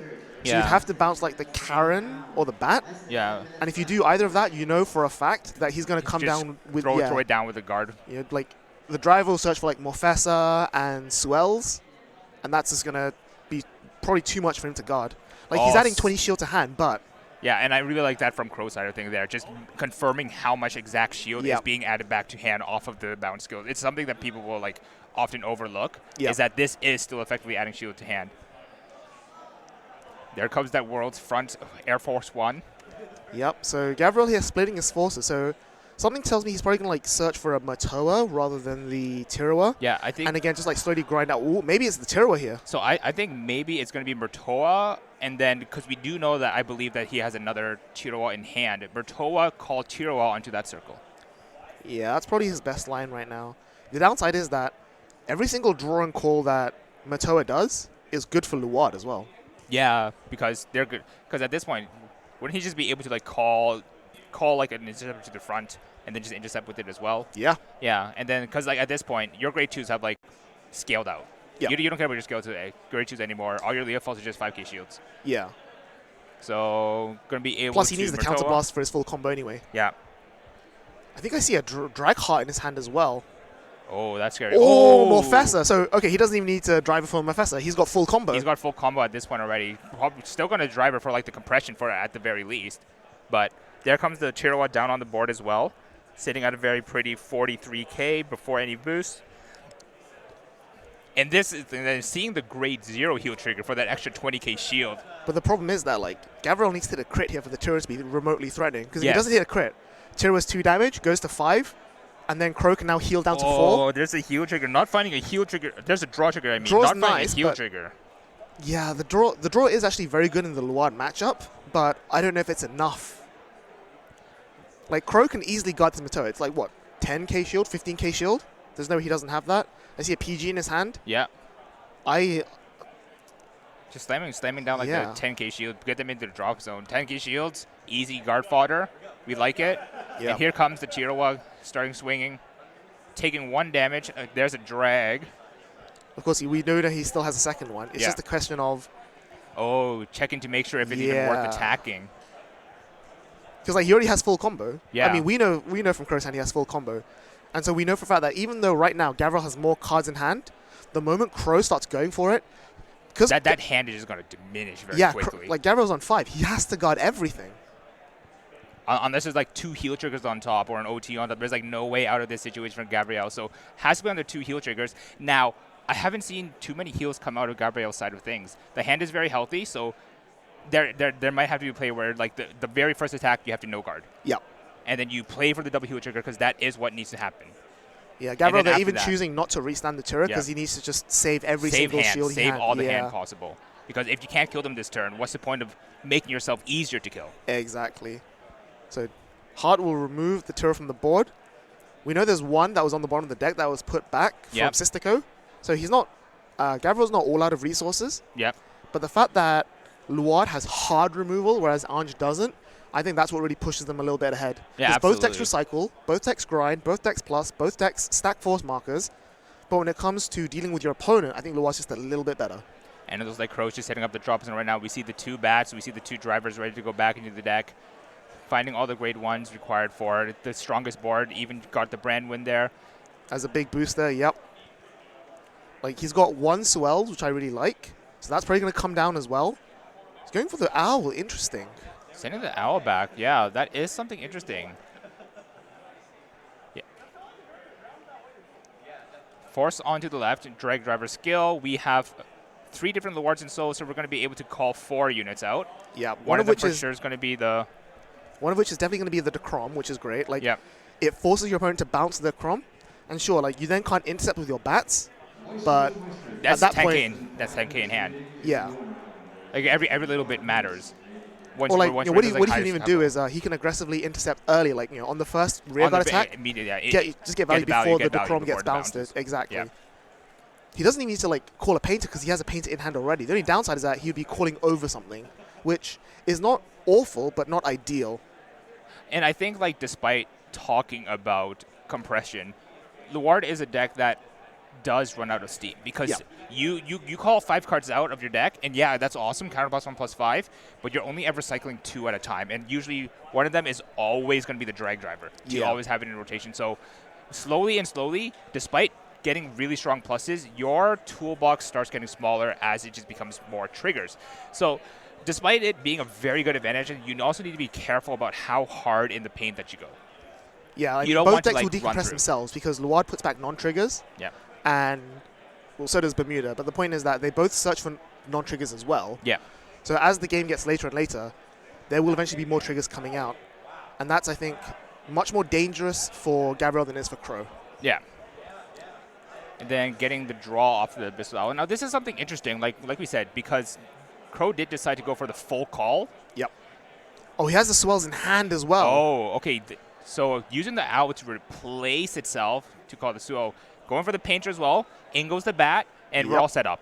We are all set up. We have 1, 2, 3, 4 attacks at 2 crit. We have the Vanguard coming in hot, very large and in charge. Lots of damage potentially. Let's go ahead and see what happens. See here, Apocalypse Bat, part of the combo. So 1 went to Soul with Painter. So when Morfessa pulls out the second one from the drop zone, the one from the Soul comes out as well for full 4 attacks on the rears. So Brandwin's going to start off. We probably do have our Ritual 3 for the Brandwin to get strong. So 33 at the Vanguard, asking for at least 25k to guard. That's 15 and a 10. So most of these are going to be 2-card guards everywhere at the very least. Yeah. Now, Gabriel does have a very chunky. Nice chunky hand with a lot of PGs that we've seen. But not for long. Like, look, these 2 cards being guarded there, 2 cards being guarded there. PG probably coming down on the Vanguard column. Because the Luard column is 41k. Yeah, it's no slouch. Which is at least 2, like, it's 2 crits to just 1 pass. Yep. Now, because like this turn is telescoped. Yep. You know all the numbers that are going to come. Yeah, so here we have a 33 on the Branwen. Yep. It's then going to be 40 on the Morfessa. Yep. Vanguard's going to be 41. And then you're going to have 2 lots of, it looks like 47. Yeah, 47 because you have swells, boosting a bat, and then 10k with the force marker makes 20/20 on each side. Yep. So 2 lots of 47. I mean, plus triggers. Plus triggers. Like, it is telescoped, but those are still a lot of numbers to be asking for. And especially in a case like Orange, where all you, like, look at all, remember what Gabriel's been doing. He's been bouncing 5k shields, not 10k shields. Only 5k shields back to hand, yeah, because like you're calling your 2 grade 2s out to the front, your Sistico, your Lisa-Lots, bouncing them back to hand, so you get 10k shield back out of 2 cards. You bounce like 1 Matoa maybe, maybe 1 Sedna, like 20k shield. Like 20k shield is still bare, not like 20k shield doesn't even guard 1 attack. Yeah. So here comes the bats. Yeah. I like this pattern here where he calls the bats first before the Vanguard swing so that he can distribute triggers onto the bats, which are the lower numbers. Now, what I think needs to happen from Crow's side of things is bat needs to swing and then Vanguard swing. Yes. On the Vanguard swing, if Gabriel does not have enough to guard the last bat, okay, I think Gabriel has to no-guard the Vanguard. Because if he just pray for no crits and 6 damage heal? Pray for no crits and 6 damage heal. If there is not enough guard to guard everything safely, the Vanguard is the one that you take. Yeah, I think that might be true as well. And then, like, I don't think we've seen that many heals from Gabriel's side, so that is possible. That's what I'm saying. Because, like, Gabriel's been deck thinning like crazy. Yep. I saw a bunch of heals in the deck still, so I definitely think if there's not enough cards to guard, but it does look like the PG is coming down from the I think we see double Ellie in Gabriel's hand, so... Oh, he's actually going to discard an Ellie for the PG. Crit comes down is huge. There comes the crits. So that's now a 57 bat and a heart. And a heart as well for next turn. That's pretty scary because, like, Crow's on 4, not 5. So Crow can afford to take 1 damage. If Crow takes the 1 damage, rewrites the heart, he can redo full combo. Yeah. It's game. Second PG comes down, so Gabriel does fight, but he went from, like, what, 10, 12 cards down to 3? Yep. Like, against any other deck, like, against, like, Maidens. Maidens doesn't plus as hard as Ange. Maidens would have died at this point. Absolutely. So we'll see what he can do. And then that 6 draw that I just saw was a heal trigger. I saw, yeah. Now, everything did have a crit because we did get the crit on the drive check. Yep. This heal would only have mattered if the next card is also a heal, but... We'll see what he can do. I mean, he does have some recycling, but I think he's gone through, like, all of his Matoas already, so I don't know if he can recycle that much more. Lisa-Lot comes down. Pop down, comes down. Not a heal. Not a heal. So he would have, that would have been game. Lethal. Yep. Choosing to actually put that into And I'm looking at his hand, and, like, there's a Sistico and a Sedna, but he doesn't have that much push. Like, he doesn't have a Tiro in hand, so he needs to Ange for the Tiro here. And never mind. There's a Tiro in hand right now, so... But I think he's out of Matoas, right? He has the Sistico back to Matoa. I think that has to happen, because we do have a Sistico in hand at least, so we will be able to Sistico back to Matoa, get it back in, do the same combo as last turn, except this time with another force. But that's still not threatening enough, because Crow's on 4. Crow can still take 1 damage, and if he gets a defensive there, that makes the turn easier to guard. And he still has 20k shield on the board thanks to bats and the Chrome. So, like we said, we definitely want to make good use of those bats immediately. Go ahead and immediately double intercept, make it 33. If there's a 28k attack, like that Sistico column there, that's an easy intercept. Plus, I think we saw Crow get 1 or 2. I think he drove check like a PG a few turns ago, and I don't think he used it. So I think Crow might still have 1 PG in hand for the Tiro swings here. Yes. So unless Gabriel is able to get a crit onto the Tiro so we can go for a game. I think this is where you double intercept, right? Because it's 28k, so double intercept makes it no pass. And then you force your opponent to bounce one of your other grade ones. Oh, Gabriel's going all in. He's going to do the double Tiro attack play, I think. Ooh, okay, yeah, I see it. Yep, you're right. Yeah. And just bounce all of Crow's bodies, which is not awful, but again, you're adding shield to your hand, but you're adding shield to your opponent's hand. Yeah. And right now, Crow's shields are bigger than Gabriel's shields. Yeah, there's 40k shield on the board right now. So bouncing the booster for the Tiro as well is really risky. I think Tiro was big enough right now. It is. He's got the force 13, markers. 43. 43 is already asking for more than 2 triggers. But again, we know that Crow does have PGs in hand. Yes. And unless Gabriel checks crits here, Crow can afford to take 1 of these 4 attacks, and then he's in a really good position. I actually don't see any PGs in hand right now. Oh, he used it last turn, I guess. He must have used it last turn. Oh, okay. So this could actually be difficult. We lost it to Crom, so that extra Apocalypse bat there has immediately lost value. Well, we do have PC and PG. I do see the map. Yeah, I was right. Okay. He did have 1, yeah. Yeah. So he's got 1 at least. So and the other Tiro is only going to be 33 before triggers, which is much more easy to guard. This is actually scary now on Crow's side of things that Gabriel was able to live that prior turn. hopefully we have enough 10k shields, enough 15k shields that we can live through this turn comfortably. But this is just another 23 plus 13, another 36 at the head. Yeah, I mean, like, you're praying for no crits to come out so that you can take one of the big Turo swings. Yep. But if a crit comes out, then it becomes a bit more dangerous. Yeah. So we'll see what he can do. And again, no OT to shut down the turn, so every single piece of shield matters. Every single guard counts. And again, this is what I was saying about how I like the skill test of V, where like at the end of G, every single card matters. You know, you're playing around entirely around your game plan. Yeah. Because even though you have a very straightforward game plan, there are so many ways of getting there. Like, you know, do you use the Motoa for an attack? Do you get for the Turua? Yeah. Like, which extra attack gets me there? Yeah, it looks like Gabriel chose to go for the Motoa. Draws into Calling down the Ildone. nothing useful, it seems. What if you called down the Decroms to the front row here?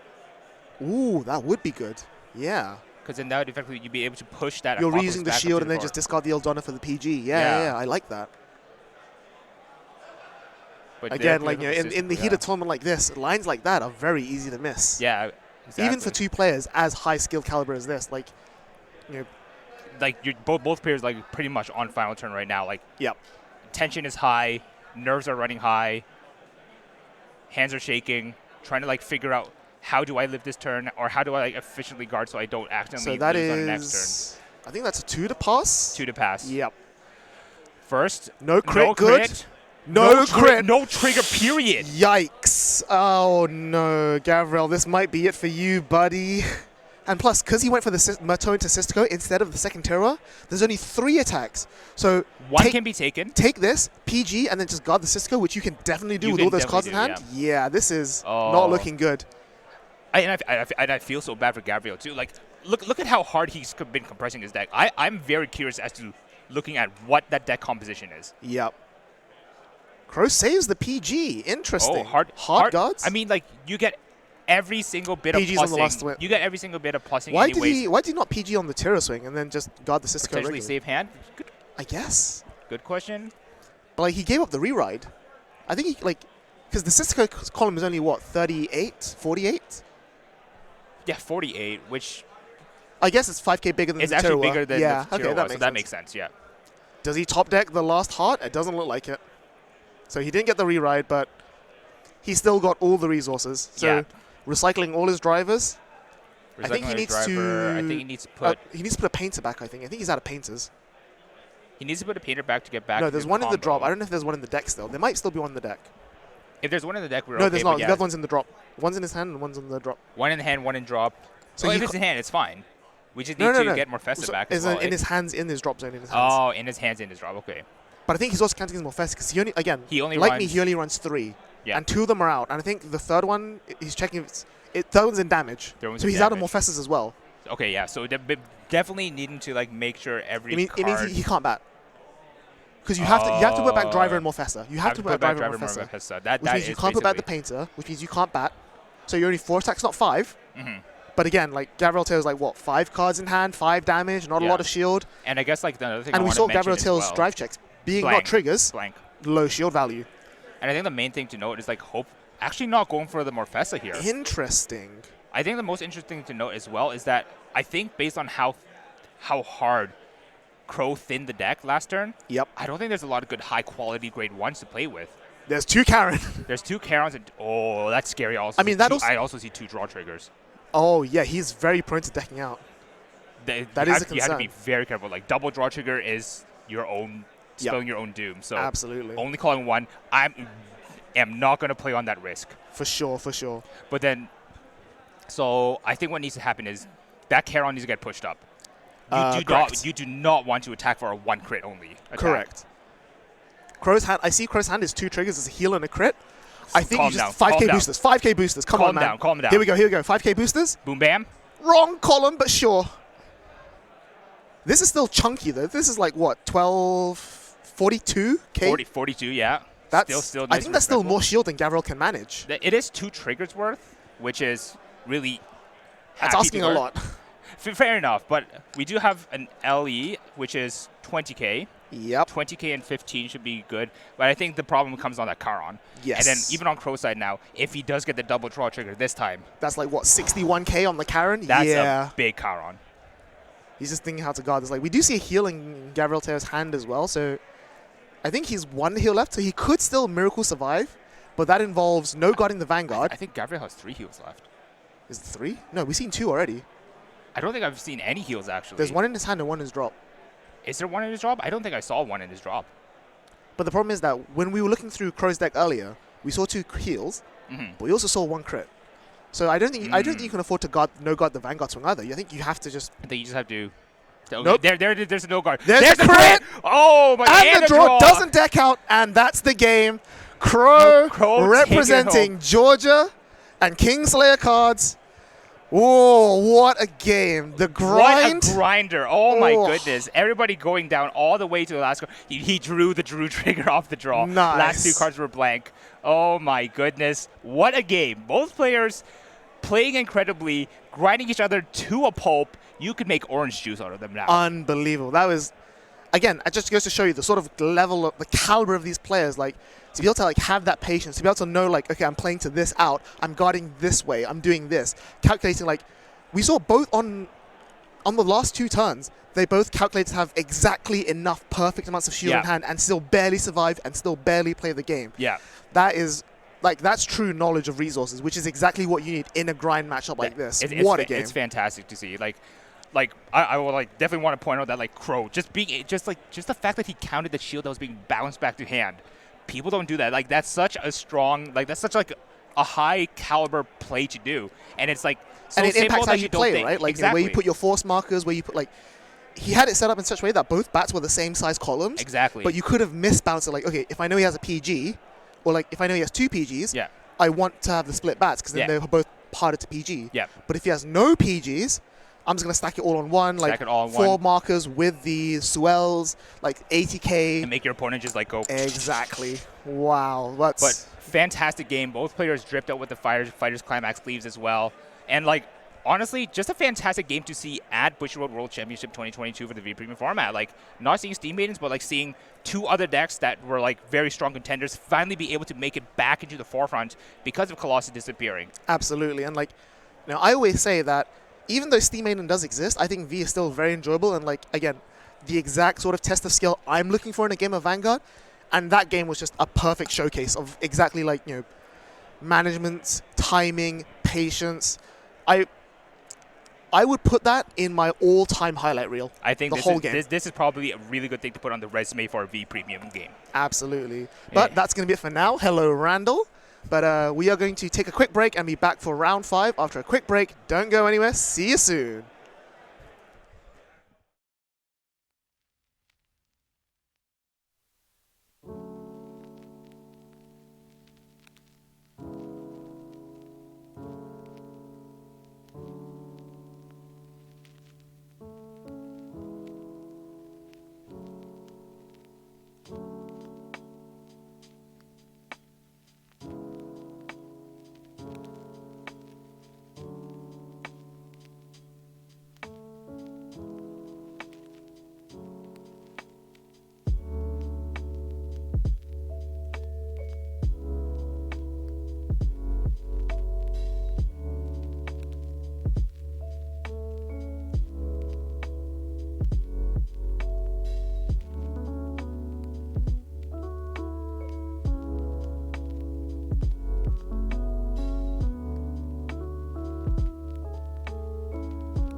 Cardfight Vanguard.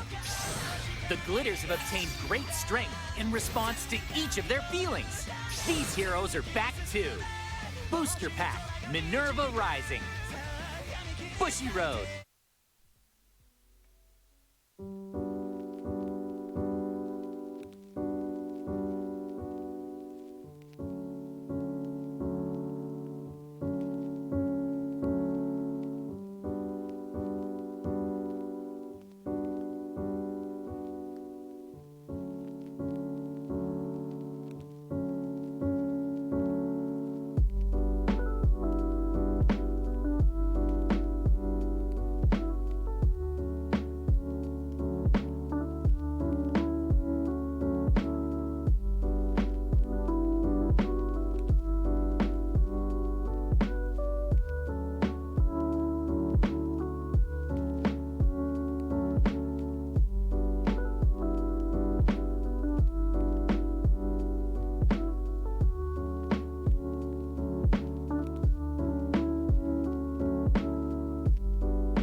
Cardfight Vanguard. The Glitters have obtained great strength in response to each of their feelings. These heroes are back too. Booster Pack, Minerva Rising. Bushiroad.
And we're back to the V Premium tournaments for Bushiroad World Championship 2022.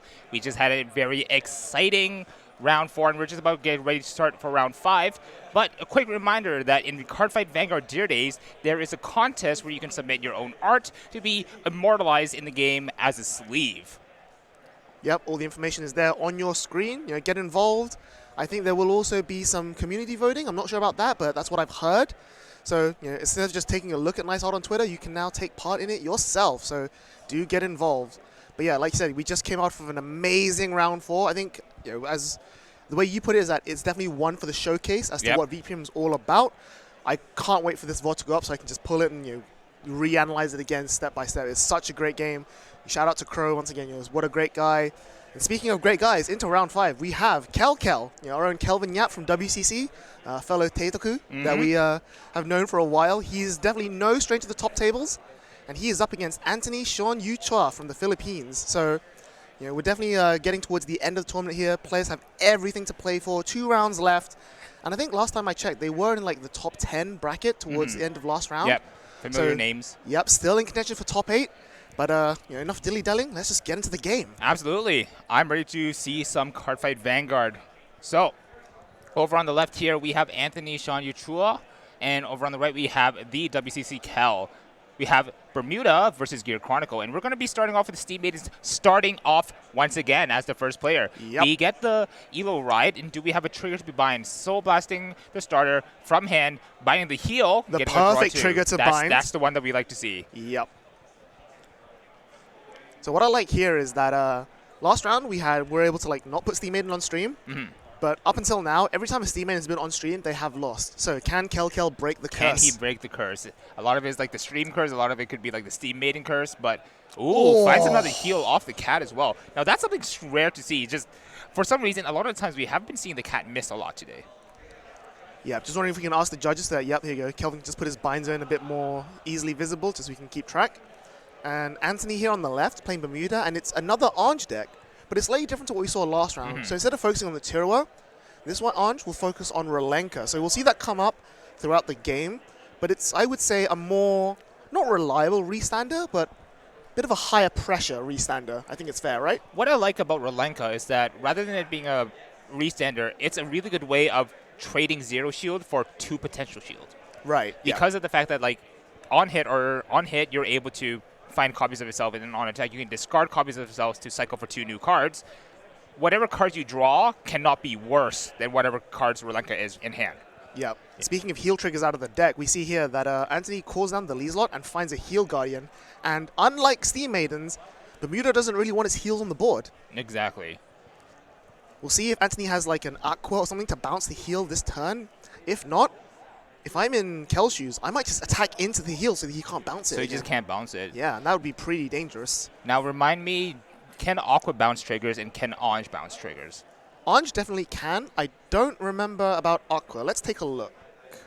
So, is he even playing Aqua? He is, yeah. So, Anthony is playing Aqua, and Aqua only bounces normal units. So that heal is literally stranded on the board at the moment. Yeah, so, again, it's...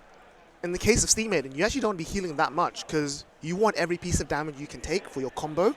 Whereas Orange, like we said in the last there it video, is. One of my favorite things to see, the OT to pass, because once you give down 15 shield, if you're on the same grade, nothing more than 10k can come out of a trigger. Yeah, so like we were saying last game, Orange is all about grinding and taking it slow, whereas Steam Maiden is all about burying you under a snowballing amount of pressure.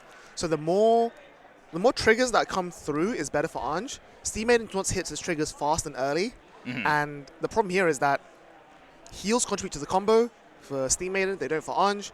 So any heal that Orange doesn't drive check is 1 less turn of longevity he has access to. Oh, and I don't see the Entrana in Kel's hand here. Gonna have to ride the Alu and call a Nabu onto the side. No So, Entrana means that 2 yeah. counterblasts that we took rots this turn. Not going to be able to make full use out of it. It does mean that if for whatever reason Anthony decides to damage Knight and stall Kelvin at 3, he can go to full combo with 3 open damage. But without the Entrana, without like all the other pieces, he can't set up his bind for full combo. So that's also quite concerning as well. And just not being able to get the advantage to like really play defensively, play aggressively, and just easily recuperate the hand. But it looks like Kel's going to go ahead and go on the aggression here, starting with the Nabu, starting with the bind first. I like this play to like deny the ability to even heal Guardian at this point. Yeah. So putting the heal Guardian out of contention at this point makes it harder to guard like the 8k cat, makes it hard to guard the Vanguard. Yeah, Nabu here is, I just think one of the, not lesser known, but like one of the cards that came back with Steam Maiden has put in a lot of work for everyone here. Absolutely. Getting the Soul Cycle, getting it cycling itself out, but also filling up the bind zone as well. Just a great card all around. We do find another grade 3 element to hand, and it looks like Kelvin is holding triplets of those. Yeah. Aqua comes down, bouncing the Lee-Slot. Not awful, but he already had a Lee-Slot in hand, so I don't know if he needed to recycle it. Discarding an Orange, which tells me he has a second. Finds it looks like a Rolenka. Finds a Rolenka, just choosing whether to put it into Soul or onto the board here. I actually think it might be better onto the board. Actually choosing to call over the Heal Guardian. Makes sense. It does look like he has ways of cycling the heals back into the deck from the drop zone. So better in the drop than on the field. Ooh, drive check's a second. Ooh, wait. He has 2 Rolenkas in hand. This is scary. This is really scary. This was not a turn that you would be expecting to see all of a sudden. Getting that Rolenka out early, and Kelvin has so pressure. many good, like Kelvin's got 2 Elos and a Reinnovate in hand. That's not a lot of shield. Yeah. That's not a lot of shield. Defensive is nice. Good defensive is good. Guards and chooses not to use Rolenka. So Rolenka is on attack, not end of battle. So you have to commit up front. And I think that's what told Kevin that, okay, I can afford to guard this. It's a bit less threatening. Actually, I wonder why we didn't decide to go for it at that point, because those 2 Rolenkas in hand aren't doing much else. But maybe using them on the force marker is probably better value, is probably what Anthony's thinking. Yep. So I think Kelvin can set up his binds perfectly here. He can reinnovate to bind the grade 1, Soul Blast into the grade 2, and then bind the grade 2 with Elol itself. He's got the 0 in the drop in the bind already to pull out. Yeah, so he has the full combo. It's just trying because like he needs to discard the grade 3 in the drop zone to bind with the Alol though. That as well. But if Innervate is able to find an Entrana, I think that's a good way. Finds an Entrana, and a cat. That's a really good call. Pretty juicy. Yeah. Okay then. And then with that, we should be able to use the Entrana skill to be able to find another cat. So choosing to use Entriana. Oh, choosing to use cat first. Okay. Oh, finds the Entriana. Okay, I thought it was about to be punished for that. Normally, I would like rather thin my deck of Cat, so that way to improve just one more chance of fighting exactly. a Steam Maiden. And But this has definitely worked out for him. He can even play the Entriana on the force marker, call over the Illul, and then bind the Illul with Elul to call out the Uluru. Yep. And then when put it onto Uluru the goes force. into... He still needs to find a way to bind Alul. If he can bind Alul, he can then Illul into Alul to bind the Elul. God, say that 5 times fast. And then that's full combo. But there's Alul coming down. So I think he's still missing a 1. Yeah, he's got the 0, but he's missing a 1, and he's got the 2. Yeah. So I'm actually curious to see if Kel decides to go for the plan or actually just goes for... Or maybe Kel also knows that 3 is when you choke Steam Maidens, and he's trying to like not use up all of his resources so that... Because again, against Rolenka, you're always guarding the Rolenka. You can't let it hit. So Kel's probably going to be stuck at 3 for a few more turns, and he's maybe just trying like, instead of going full combo, he's going partial combo to conserve his resources. What I can see... Oh, interesting. So going for, like you said, half combo, using the free jumps on the grade 1 to not use counterblast and go kind of like 2-2. This is interesting line. Is the plan like to counterblast 1 on Illul to go into Alul to bind an Elul? Well, yeah. Keep trying. You got this. You got this. Do the play. Do the play. And then Entrana Soul Blast 1, find 2, and then Entrana jump into the Elul again. What I want to see, I want to see if there is an Entriana in bind, which I don't see. I don't think there is. What I thought was going to happen was he was going to do... Oh, what he could do is actually Entriana. Yep. Free jump into Reinnovate. And then on the other column, you get the Soul Blast 1+2 in the other column. Illul jump into Entriana. And then on the next attack, boost with the heal trigger to get the Entriana plus as well. Right. Oh, that is a... That's creamy. Like that. That is creamy.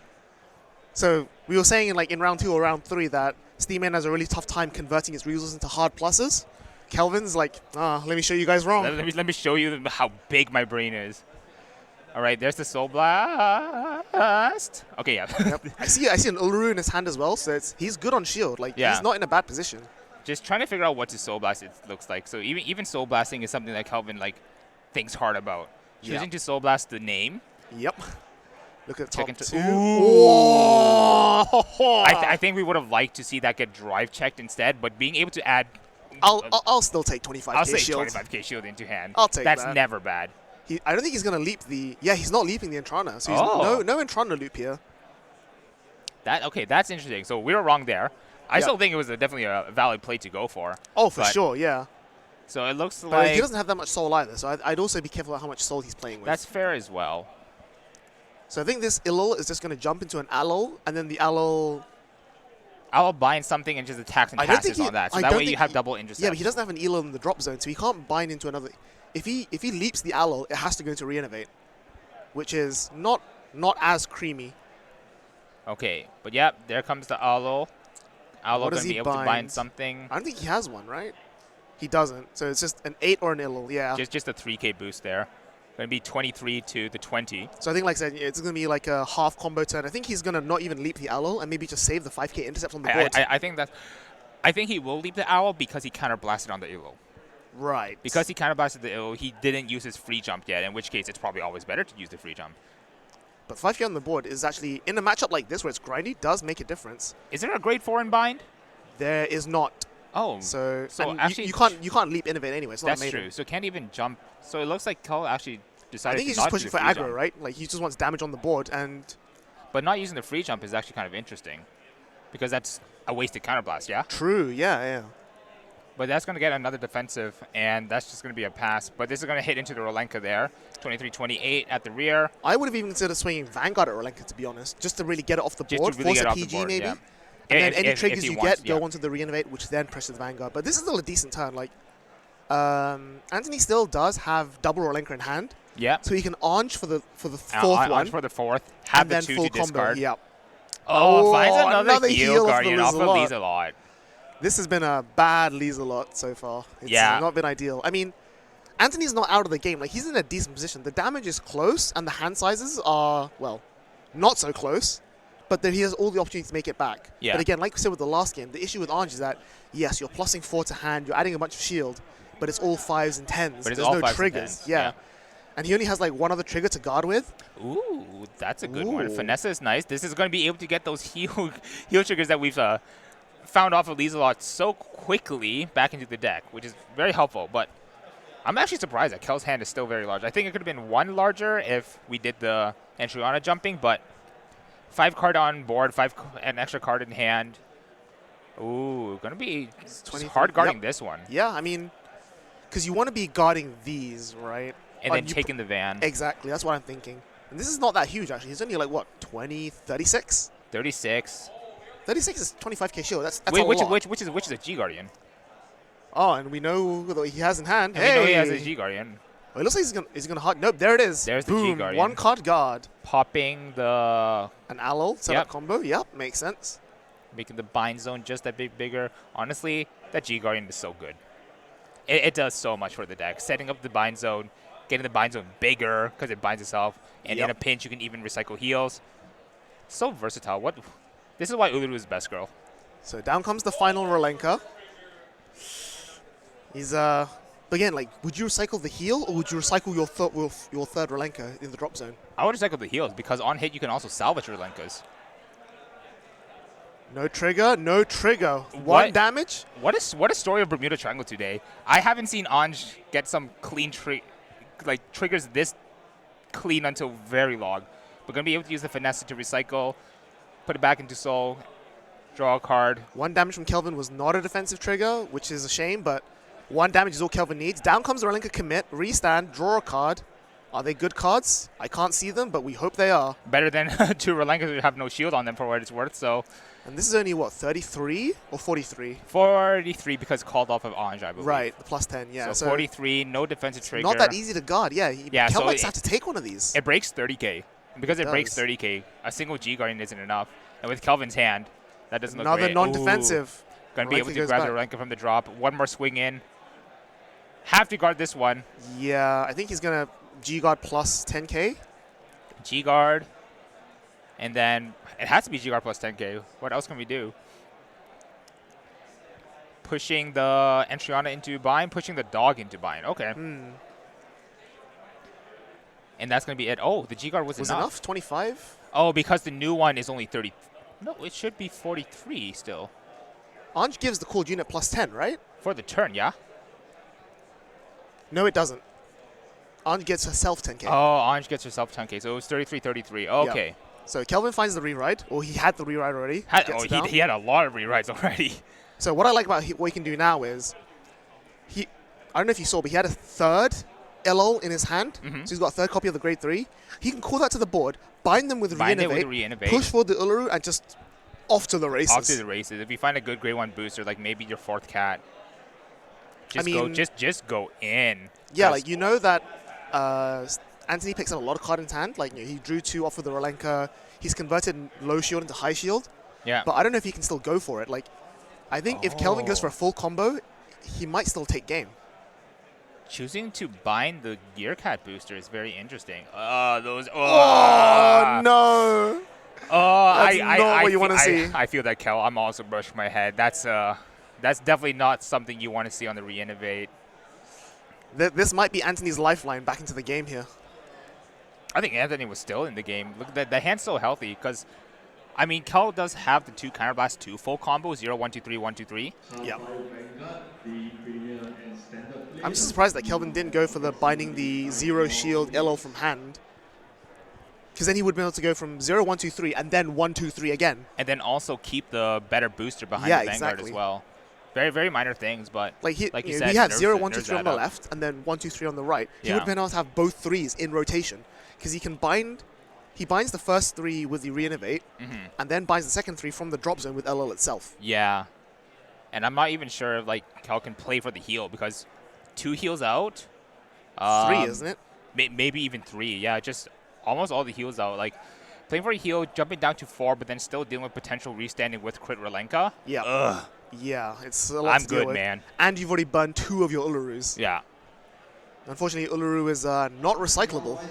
No, it goes in the bind. Yeah, like we said, okay, 3 heals out. Yep. So I think definitely probably better to get rid of the no shield LO in hand Yeah. convert it into something better on board. Keep the 1-key shield in hand. Because you're definitely not winning this turn, I think. I think you have to play to win for this turn.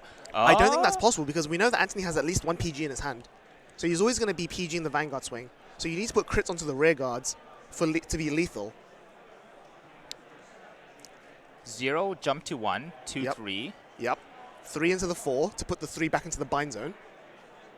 No, because 2 can just put the 3 back into the bind zone by Right, itself. right. So 0 into there, that gets guarded. 25. Then this becomes 1, gets the counter charge. Because I was wondering why he called over the grade 1 and the grade 2 there. Because he won't have enough counterblast. Because he has to spend 2 counterblasts to go from 1, 2, 3. So the 2 can only go to a 3 and then the 2 afterwards. goes to 3 with the 1 counterblast. So he's just optimizing his numbers there. Yeah. It's not bad, but it's... I But don't think it's game-winning here. I think times like this, maybe Colossus could have helped a lot, but God bless, that bozo's gone. Yep. I think what Kelvin has to do here is, if I'm in his shoes, I'm only going to swing with a Vanguard once I have 2 LLs on the board. I think that's the line of play. I think that's smart. There's the LL. Bind an Bind the LL. LL, yeah. Or if anything, swing there, jump there, because I think also potentially, it's like, hard. because you know your opponent has a PG in hand. Yeah. Do you swing Vanguard into the Rolenka? I think there's a world where that happens. I don't think. Well, no, because he's out all of his Rolenkas now. All so the the only way Rolenkas are you can out, arge into a so Rolenka is to put them back with the. Put 1 back. But he's not playing Sistico. He has 1 in hand. He has the only way he has to recycle Rolenkas is what's her name, Spiana. Oh, and Finessa. True, but then There's a lot of ways to recycle the Rolenka, but I think most the problem of it, with Finesse is that Finesse is on boost, whereas on place, right? Spiana's on place, yeah. Well, I think the main thing is that you actually prefer your Rolenkas out of deck because Rolenkas could just salvage themselves out on hit, draw on hit, pick it back, discard it, on hit, pick it back. Except on hit's never happening again because Kelvin's on 5. Because Kelvin's on 5. Fair enough. He does find the 3rd Uluru, which is really useful. I just don't know if it's enough. We did manage to actually hit Anthony to 5. So this is... It's something, and no defensive makes the next few attacks a little bit easier, but again, Kelvin's still on an uphill battle, and even though we've shredded quite a lot of Anthony's hand, I think Kelvin still has the hand deficit. Yes. And it's going to like really come up. That said, this Vanguard swing is really, really huge. It's big. We got 2 use out of Re-Innovate. This Vanguard swing is very huge. If Anthony doesn't have the PG here, which we do see. He does. He does have 1. We do see the PG, but the question is, does he use it now? Or save it for... Yeah. I think he has to use it now. Because Vanguard already swings. This is just a rearguard attack now. Yeah. And we still have another rearguard attack. That got the boost. That got the cat boost as well. And there's still 2 more attacks that can jump out. We see the Nikita in Anthony's hand, which he's going to commit. Soul. Oh, no, that's the PG, sorry. Yeah, throwing the PG down. I think this is where we Nikita. Does Nikita enough with 4 soul? That's 20k shield. I think that's barely enough, right? That becomes 30k shield, 30, yeah? 40, which puts him up to 43 versus a 29. 29 plus 8 is 37. Plus whatever Plus number like there. So he needs to call down a bit more. I think he needs like another 5 or 10k, yeah. Yeah, just choosing which cards are best to go with. But Nikita's a fantastic There's card. the Yeah, there's the extra 5. Okay. And then the One more LL attack. goes One more into attack. The LL that we just saw go away. Nope, did not. Re-innovate. Did he not? Oh, he called out, right? He didn't called bind it it out again. and then Yeah, put it he back wasn't able in. to rebind it. And then This that's is the guard. 33, 38. Oh my God, was almost actually able to completely shred apart Anthony's hand. This could have been game. 1 more counterblast and that could have been game. Yeah, right. Because then he would go to 1, 2, 3. Yeah, because then we've been able to do 1, 2, 3. Holy moly. Anthony Okay, you know surviving by the skin of his teeth. Colossus Can we find something? can stay dead. Yep. But here's the question, though. There's a Relenka on the board. I think he has 1 Relenka in hand and 2 in the drop zone. So I don't think this Relenka does enough. No, I think now we're going for Tiroa. Right. So basically, end of the Tiroa. But I think that's still not enough. Like we saw Kelvin drove check a draw PG and an Uluru. Yeah. We have a lot of shield on Kelvin's side, but we're also on 5 on Kelvin's side of hand. And no counterblast either. So like even if Discarding Kelvin the heal survives, trigger yeah, to have a normal unit to bounce back with Ange. Yeah, I do like this. Interesting, he attacks with the Tira first. I think the idea is just to make a new tier 1 from deck. Right. I think what happened was he just called the Sedna to find a normal unit. Right. To bounce with the Anj. To bounce with the Anj. But to have discard fodder for a new tier 1. The problem is that these attacks are fangless. Like, Kelvin's not having to work very hard to guard these anymore. Yeah, no, like, I think the scaling has definitely fell off. It has definitely fell off. A lot of these attacks are now very manageable. This might be the problem. If there is a trigger, any trigger coming out from this tier 1 that happens to come out, ooh, that's I don't scary. know. Like, however, Kelvin can still just hard guard this banner. It's only 23. Yeah, the Anj is small. Oh, 33. more. Yep. Okay, respectable. Find the last Tirawa. There it is. Tirawa is also 33 twice. So 33 twice. 33 Kelvin on has the one. ban. Kelvin has 1 PG and a bunch of other shield elsewhere. I think he's fine. Like, he's still got a grade 0 Uluru in the hand. Yeah. So he's like, there's 20k shield right there. So that plus a 5 is 20k enough. shield plus a 5 is enough for the Chirawa. Without triggers. Without triggers. But double trigger pushes Chirawa to 53-53. Yep. And Anj has been filtering quite heavily, so I think definitely a possibility to see double trigger. I'm expecting at least 1 trigger, to be completely honest with you. I would probably PG this, right? Because like, even though 53-53 from the Tirawa is difficult, I don't think you have a choice. Like, you can't risk being just... You can't risk a 2 to pass in this situation. And a no pass requires too much hand. Yeah. We have 1 PG, some triggers. I think definitely throwing the grade 3 for the PG. I definitely see has to 15. Happen. There's 35. No, I don't think Kelvin has enough, actually. Oh, because bouncing back the grade 3 means I think Kelvin has to 2 to pass this. I think it's fine to 2 to pass this. You just have to, right? Yeah. No, this might be a 1 to pass. It is, yeah, the 1 1 pass. to pass. Oh, 1 boy. To pass. There, no? Oh, no. Whoa! How? We've seen Bermuda 8 sucks turns. at getting triggers. Why? We've seen 8 turns of Anj and 8 turns of blanks. What is going on here? PG comes down, counterblast 1, restand. But Kelvin still can't guard this? No heal? Not quite enough. Anthony takes it. Close. Yeah. So close. If that Elo had been any other card, that would have been enough to guard. That brings us back to the thing, like, all this plussing, that double Entrana play you mentioned, if he had gone for the double Entrana, he would have had the hand. If on that turn prior, he didn't forget about the free jump that comes from the Elo, he would have had it as well. Because he would have the counterblast. He would have the counterblast to actually just win on that turn. Yeah. Oh my god! All these small things add up. He wouldn't have won because we did just see that. He drew the heel. Yeah. But theoretically, it would have been forcing the 6 damage. In principle, that's what matters. And that's what matters. But again, like, this is what we're saying, right? You know, this Death by 1,000 cut Steam Maiden versus the grindy Anj, grindy Luard. It all comes down to just, like, patience, player skill, waiting. Rather than you making the right decision, like we saw Crow did with Luard, here it was waiting for your opponent to make a mistake. And then capitalizing on it. They give you an inch, you take a mile. What a game. Whoa, I think really, really well played from both players. I know for a fact, knowing Kelvin, he's probably kicking himself now. He's going to be like, oh, I should have done this. I should have done that. Absolutely. But, you know, commiserations to Kelvin. Congratulations to Anthony. I think Anthony pretty much secures his place in top 8 as long as he doesn't lose the next round.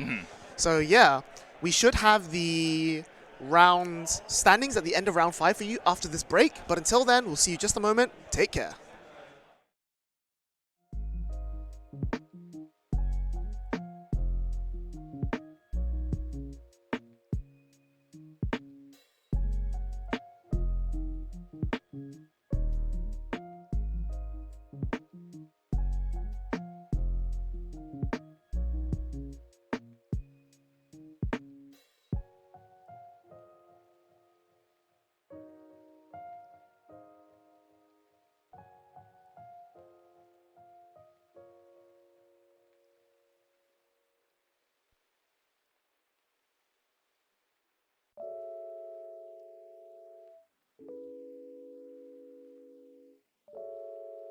Vanguard.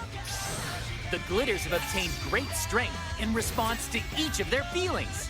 These heroes are back too. Booster Pack, Minerva Rising, Bushiroad.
All right, welcome back, everyone. We are here for the final round of Swiss at V Premium BCS 2022 World Finals. What a day it's been. What a day. I'm actually so happy to have seen the games that we've seen. Being able to witness like the highest caliber of V Premium gameplay is such a treat, and I hope you guys watching at home feel the same. Absolutely. So before we get into the leaderboard and the standings at the beginning of round 6, quick again, just to remind everyone, we have a competition going on for Vanguard Deer Days. Fan participation, come up with some artwork, submit it to us, and it might even appear in Deer Days as a sleeve. All the details are on the screen. Hope you get involved. But yeah, we are about to start round 6. The players are just setting up, and we have the standings for you. So let's take a look at that. All right, so starting us strong at number 1, we have Chua Anthony Sean Yu. We saw him on stream just recently, and following close behind is Kelvin, who they were basically playing for that round 1, first place, second place there. We've also got Muhammad, that same name that we popped up, holding us strong, and we also got Antonio Tut, we know as Crow, and we've also got Kevin Cho at 5th, a familiar name as well from WCC. At number 6, we see Deshaun McNeil, the Gold Paladin player from the previous. And we also see Charlie Tran, Card Dweeb, bringing us strong at 7. Our boy and the father of David. At 8, we have Grierson Zen Ven that we saw in round 1. And then Gabriel Tail that we just saw as well as at number 10, Sean Coe. Yeah, we have 8 X1s right now, but there's still one more round. Anyone can make it. Any of these 3 2s you see on the screen, Cormac, Nestor, Jetty, Maxime, all of these guys are still within a shot of top 8. And then we've also got, coming up down there as well, we've got joining Luis, James, Adrian Barber, and Brian Ferreira, as well as Patty, who we also saw in round 1, still trying to fight it to get back into the top 8. Yeah, so, again, everything to play for. A few people on X2 will make it into top cut. A few people already guaranteed top cut. But it looks like the players are ready to set up. So we're going to be taking a look at Cormac versus... it looks like Sean. Yeah, Sean Coe versus Cormac. So 2 guys' names you saw on the leaderboard. Cormac here on your screen now from the UK. I have seen him multiple times. He is, I'll say meme lord to be nice. Meme lord, okay. Yes. Sean Coe, I think he is from... Looks like he won in Canada, 3rd place. Is that looks like Vancouver. Yeah. Not a name that I'm super familiar with, but I'm sure the Strictly Broken people over in Vancouver are super knowledgeable about Sean. Yeah, so I think the players are ready, so let's just jump into the game. It's a pretty interesting matchup. We've got Sean on Anj Rolenka. Again, we saw that last round. But Cormac here taking Fenrir Control. Fenrir Control is a good way to put it. You're really controlling the game pace. This is probably one of the decks with an alternative win condition that doesn't really look at dealing 6 damage, rather than playing on an interesting card, playing on interesting counter cards such as Veratrum to block your opponent's attacks, playing with cards like Melissa with how fast decks go to their cards now, you can definitely Melissa mill for game. And then just basically hit them down to 0, and that's game. Apart from that, though, there's a lot of other things Fenrir can do. You can play a more vanilla game, where you're just able to do like the Fenrir combo, call out the Vanguard, attack, re-attack with it, stick on Force 2, put a lot of crit pressure that way. But with the list that we see over from Cormac's side of things, the control variant definitely looks to play some of those funnier cards, the meme lord cards, as you will put it. Yeah, like usually when you see like Genesis, that's not Regalia.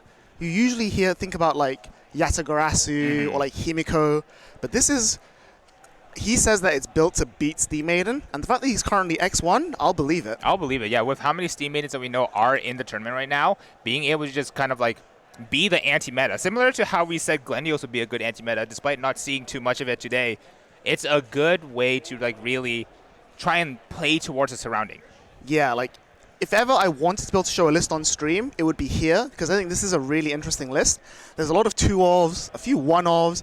Like, it's not greedily built, but it's, when you look at the list, like, at face value, you'd be like, what on earth am I looking at? But, he's proving the results. Just setting up his engine there, finding the Vanaganda, part of his main engine, and, we'll see, like, whether or not against a deck like Anj, that does go through its deck pretty fast, can the Melissa Mill be a real win con? Exactly. I think one of the more interesting things is there's a lot that you can tell between if an opponent is ready based on if they're reading a card or not. Yeah. And we saw that Sean had to pick up the Vandergander. Vandergander's not a new card. Vandergander has been in the format for quite some time. It sees play in Fenrir, it sees play in Yatagarasu. But being something that you have to read for, this then all of a sudden becomes like a Oh, I'm actually not super sure what this guy's plan is. So this can very catch you off guard, especially because we know that Cormac is playing the Melissas, playing the Veratrums, being able to really stifle your opponent's attack patterns by having that control aspect. Yeah, we see here Cormac playing very aggro, and Sean not sure if he should guard, be on low damage, or if he should take a bunch and just commit and rush back. But as we said before, Anj is a grindy deck. It's trying to play the late game. It's spending one counterblast a turn to get the 4th or 5th attack. It's not like a burst deck like Steam Maiden can be. So taking much of damage is quite questionable. But Cormac here letting the Ellie hit. I think Cormac wants some damage himself, trying to play to his outs. But I think even though normally in a controlled mirror, the longer the game goes, the better for the control deck. Yeah. I think in this situation, the longer the game goes, the better it is for the Anj player. Yeah, just because of the fact that the Anj deck is able to recycle resources very easily, then that with turn after turn after turn after turn, you're thinning your deck of non-triggers. You are putting pieces back into the deck, and eventually your deck will just become so compressed that when you do go for the Relenka restand or when you do go for the Chiro restand, you should be able to find a trigger. But in the last 3 games that we've seen, in the last 2 games that we've seen with Anj players, we just don't see triggers coming out from their side, and I'm hoping that this is not going to be the same story, because despite all of the compression you do, you're not being rewarded with triggers, can be a feels bad moment.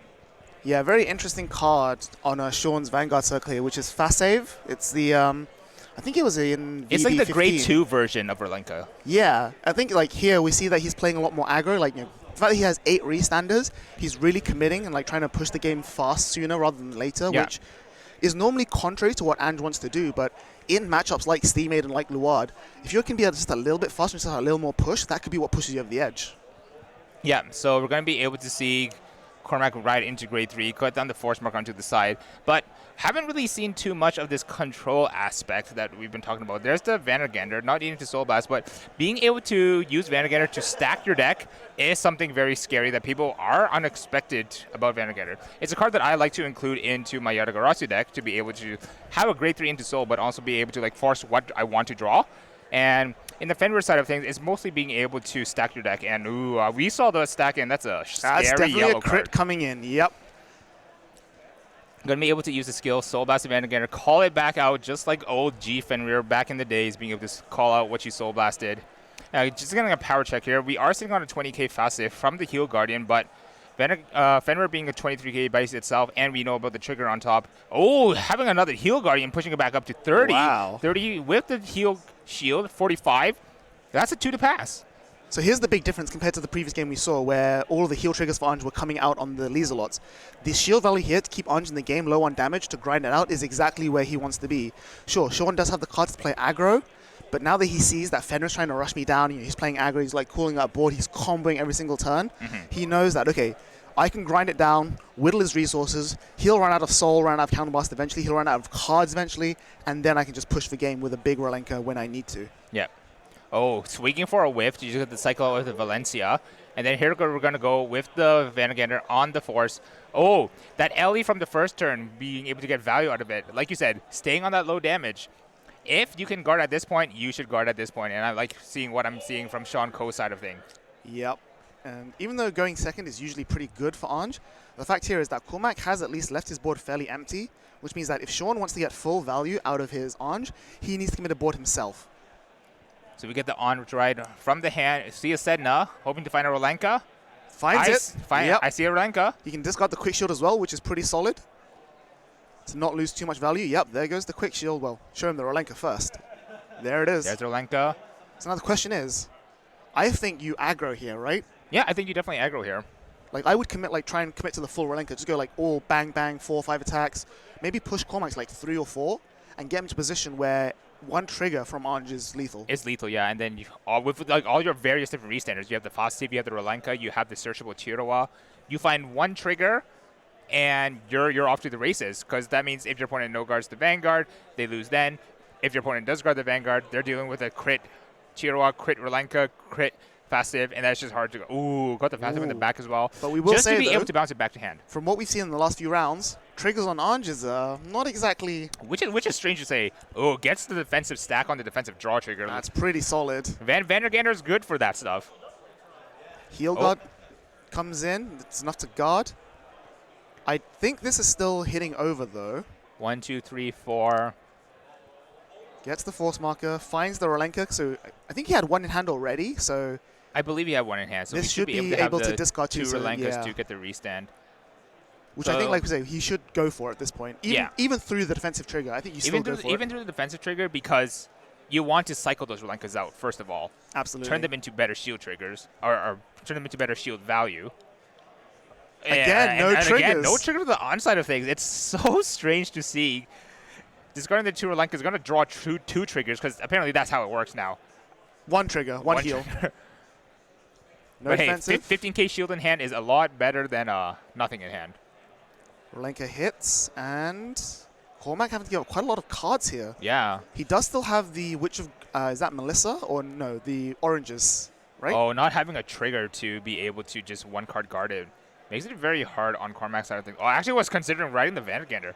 Going to go for the Fenrir instead, though. There we go. That's what you want. So he does have a Vanguard in hand, which is good. He can do combo again. Yeah, he can also pop the Rolenka with it. Yep. But the question is, this isn't really the sort of game plan that he wants to be doing. Yeah, because normally when you think about Fenrir control, you're looking at like a slow-paced game, and you're like forcing your opponent to walk into stuff. But we now know about the existence of Veratrium. We know about the existence of like just the Fenrir package to be able to cycle, put cards back into the deck. Valencia's enhanced. Valencia is just such a good card. It synergizes really well with the Fenrir deck as well, because you do a lot of main phase soul blasting, which does get you deck compression, being able to put triggers back into the deck, selectively soul charge as well. Like, even looking at the deck state right now, we've gotten a lot of clean soul charges. That's really scary. Going to be able to search the Veratrium. That's also very scary onto Sean's side of things. One poor attack timing, and the Veratrium is going to be able to call a dud off the top of the deck and just kind of like turn off your turn. Yeah, especially like if you hit a trigger off of the Veratrium, that's a card that you're not bouncing with Anj. Oh my! Like imagine if like you get double Veratrium before your Anj swings, and then 2 normal units becomes triggers. You've actually just like turned them vanilla. Yeah. Oh, that's actually toxic. Gonna go Vanguard stack deck. I think there's a heal I saw going on top. There's a Fenrir going to Soul. I know there's a Skull going to the bottom. Just trying to figure out what's going on top there. All right. Or is that the Skull on top? I think it's Skull on maybe for the bottom. best shield value? Possibly. But like this Skull here is only like what? Yeah, that 33? It's 33? It's not really like that impressive, right? It's not impressive, but like now that the game is slowed down. It's still 15 plus. It is, plus but 10, right? Anj has now gone to its plussing stage, and now that the game is slowed down, it's only like 1 or 2 damage at a time, which is exactly where Anj wants to be. Anj starts to scale up very quickly at this point. And we know that Cormac does have the Veratrium, but I don't think that's going to be enough. Like, if you're not able to like actually force more normal units out of Anj's hand, because the benefit of like Anj being able to deck things so well and find triggers on his drive checks is that these are triggers that you're happily guarding with. But then if you're forcing your opponent to like guard with more normal units, that's less normal units that they have to call from hand to be able to fulfill Anj's condition. Yep, so takes the hit, gets his extra counterblast, and then we see the classic recycling. Actually calling over the skill, just because he wants to abuse the force markers. I respect it. Because it's not like the Skull is doing anything on the board on your opponent's turn. True, but at the same time, you're hoping your opponent bounces back to hand. I don't think that's going to happen. I don't know. Like, look at Cormac's hand. It's only 5 cards. Sure, 2 of them are PGs, but he's really down on resources here.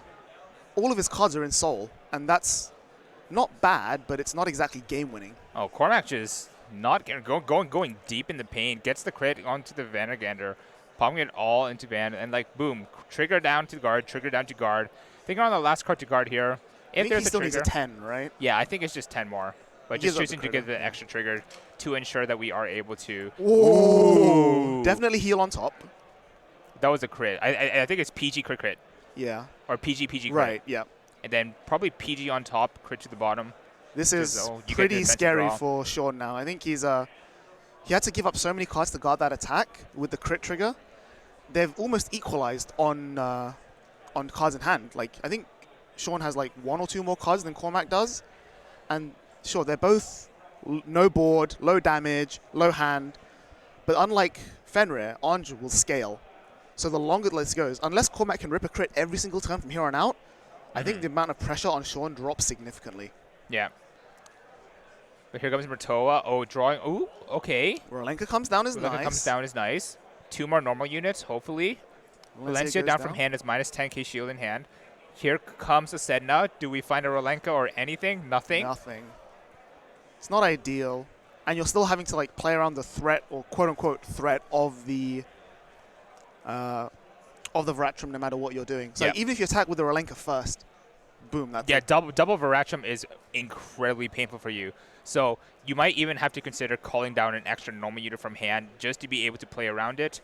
Luckily, Murtoa was able to force a normal unit out of Cormac's hand. Ooh, he's not even attacking with the Rolenka first. That's pretty risky. Greedy. Yeah. The plus side here is that the grade 2 restander can also double up, but Sean's only got like 1 or 2 cards left in hand, so he can't actually restand with either of them. So I think here Cormac knows that and is waiting for the Ange and is then going to bounce to replace whatever comes off the Ange. That's interesting was Cormac actually chose to stack the crit rather than the draw trigger. I think he might be afraid of decking out. That is a real thing that Genesis is very fair. Yeah, threatened by.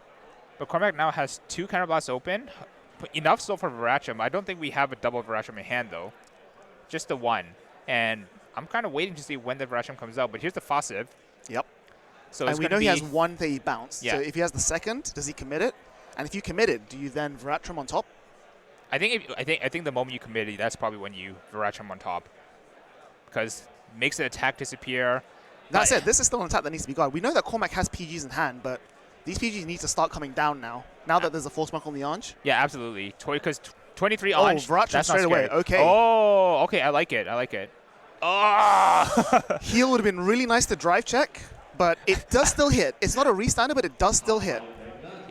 Not anymore, because we're going to be able to use Fenrir skill to call the Vanguard and just pop it. So now, I have to PG and PG as well. on top. Okay, so that wasn't a bad trade, I think. Like, I'm happy to lose a heal if I'm in Sean's shoes, seeing that Cormac has just ditched a Veratrum and a PG and all 2 his counterblasts. Yeah. And 2 counterblasts. Like, you passed turn now, and Cormac can't do anything because he's got no countercharge. Yeah, exactly.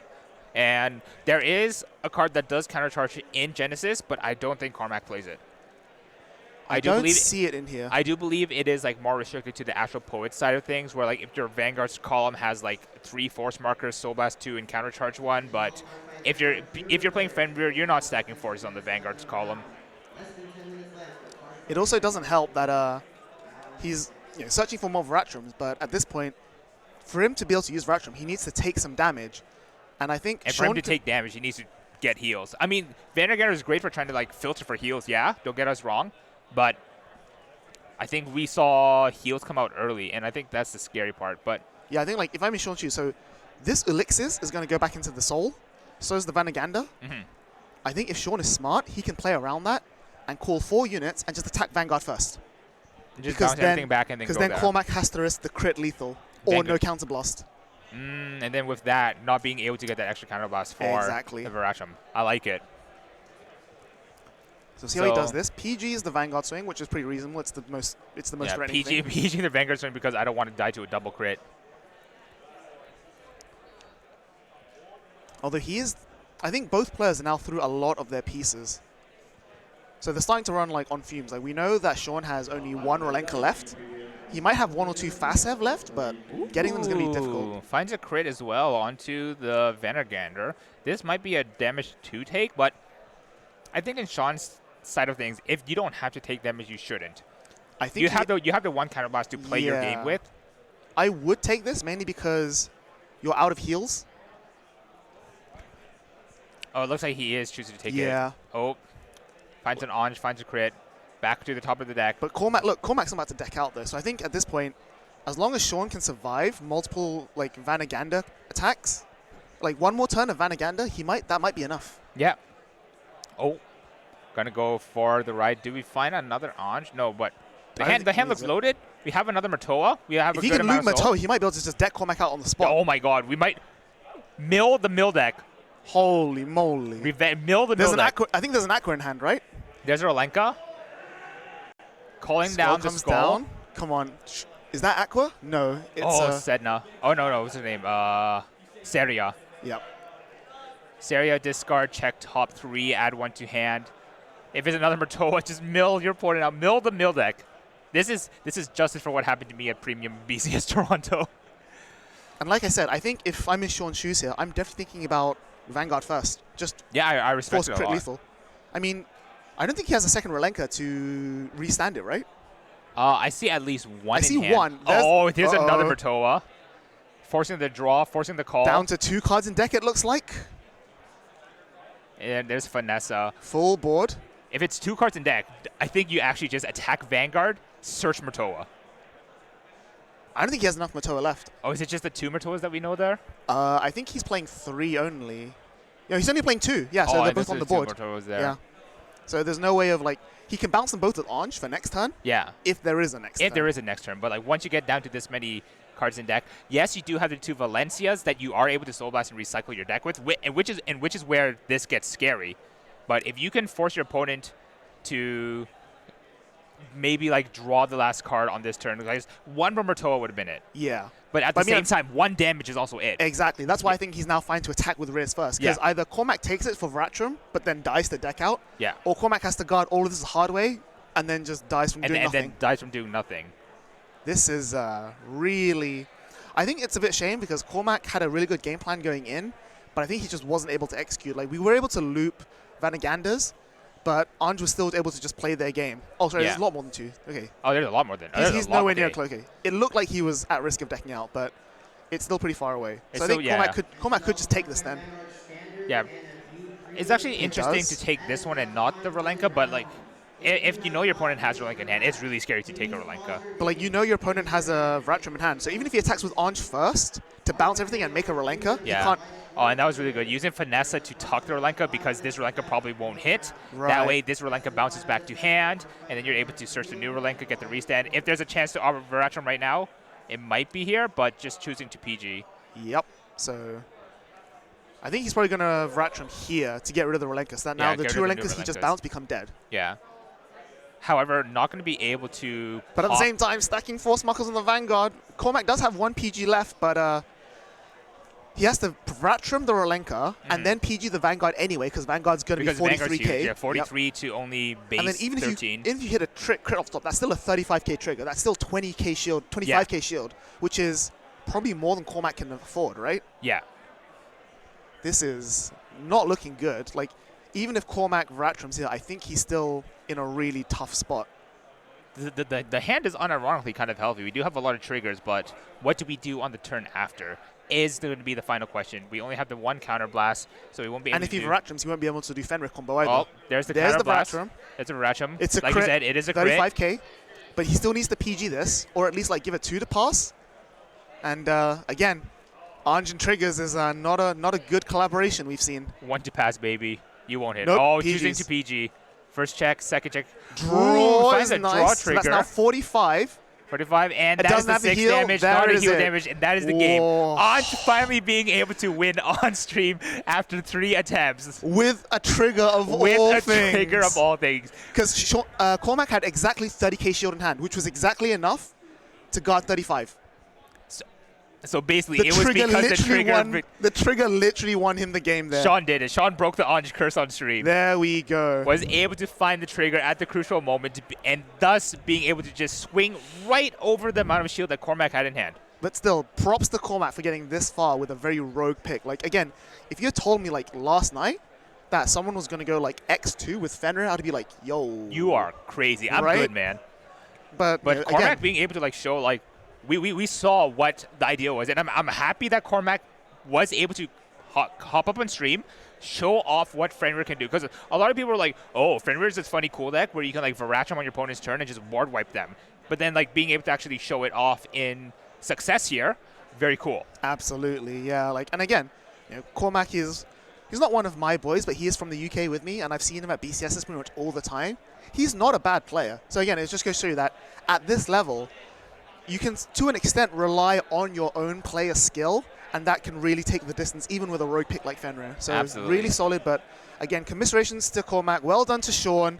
Finally getting a trigger with Anj, winning the game. Bringing justice to Anj. So yeah, I think we're going to cut to a very short break in like 10, 20 minutes, because that's the last round of Swiss. So we'll be doing deck checks, getting ready for top cut, but also, I have a funny story in just a moment, but yeah, we're going to take a quick break and then come back to some announcements from the Bushiroad Winter Conference. Or is it Winter? Yeah, Winter Conference. Winter Conference, I believe. So some cool announcements coming up, and we'll see you in about 20 minutes. Take care.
Cardfight Vanguard. The Glitters have obtained great strength in response to each of their feelings. These heroes are back too. Booster Pack, Minerva Rising. Bushiroad.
Cardfight Vanguard. The Glitters have obtained great strength in response to each of their feelings. These heroes are back too. Booster Pack, Minerva Rising. Bushiroad.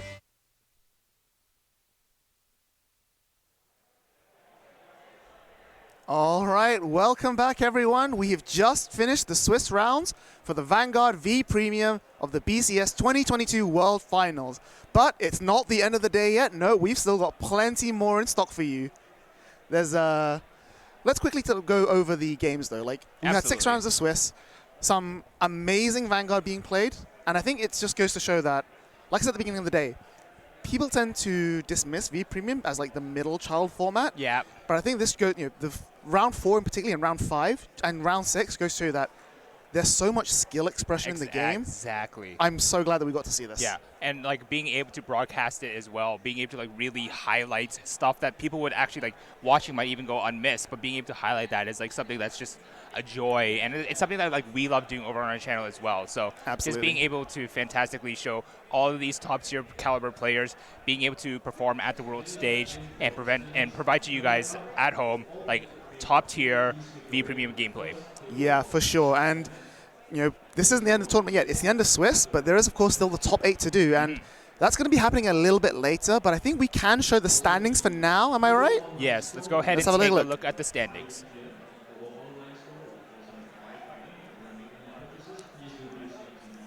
Okay, so starting with the bottom 10. So we saw Cormac just now on stream. Unfortunately, wasn't able to make it.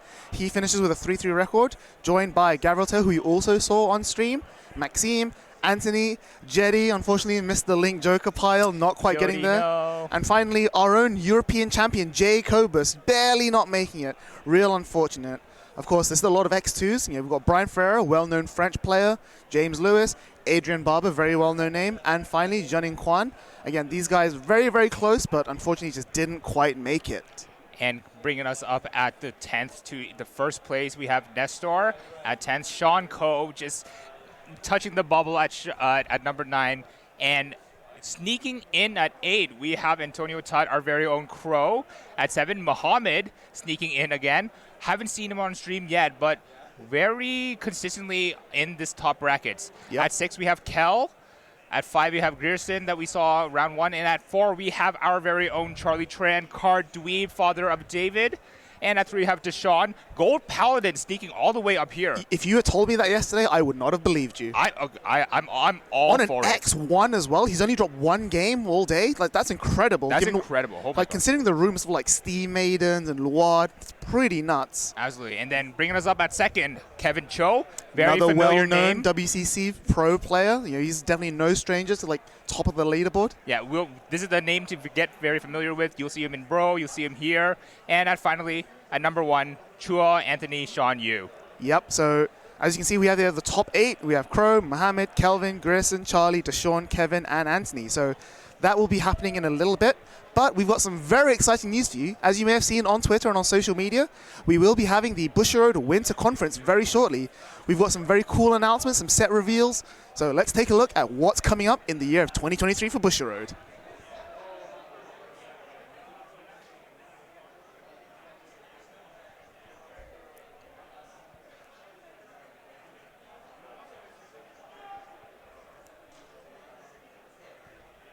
Should we wait? Or... Yep, okay.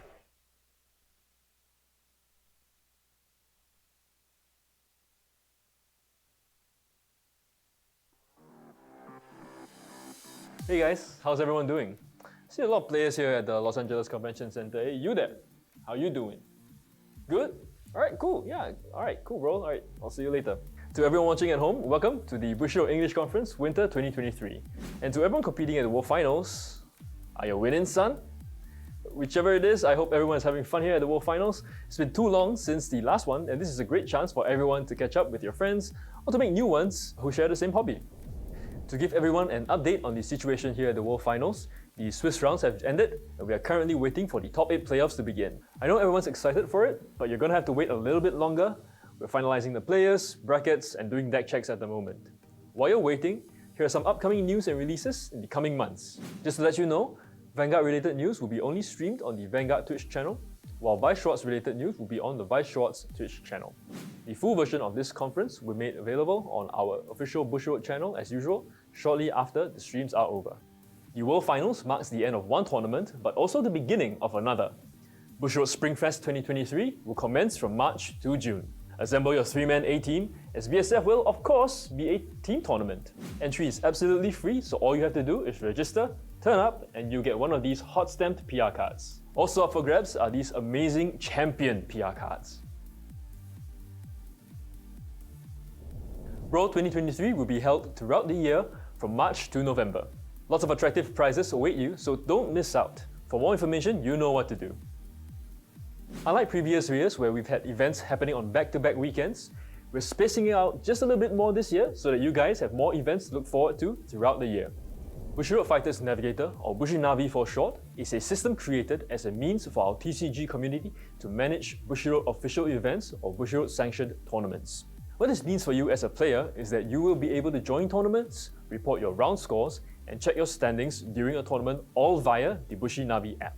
Bushinavi is also linked with Decklog, so soon you will be able to create and store deck recipes and browse public deck recipes.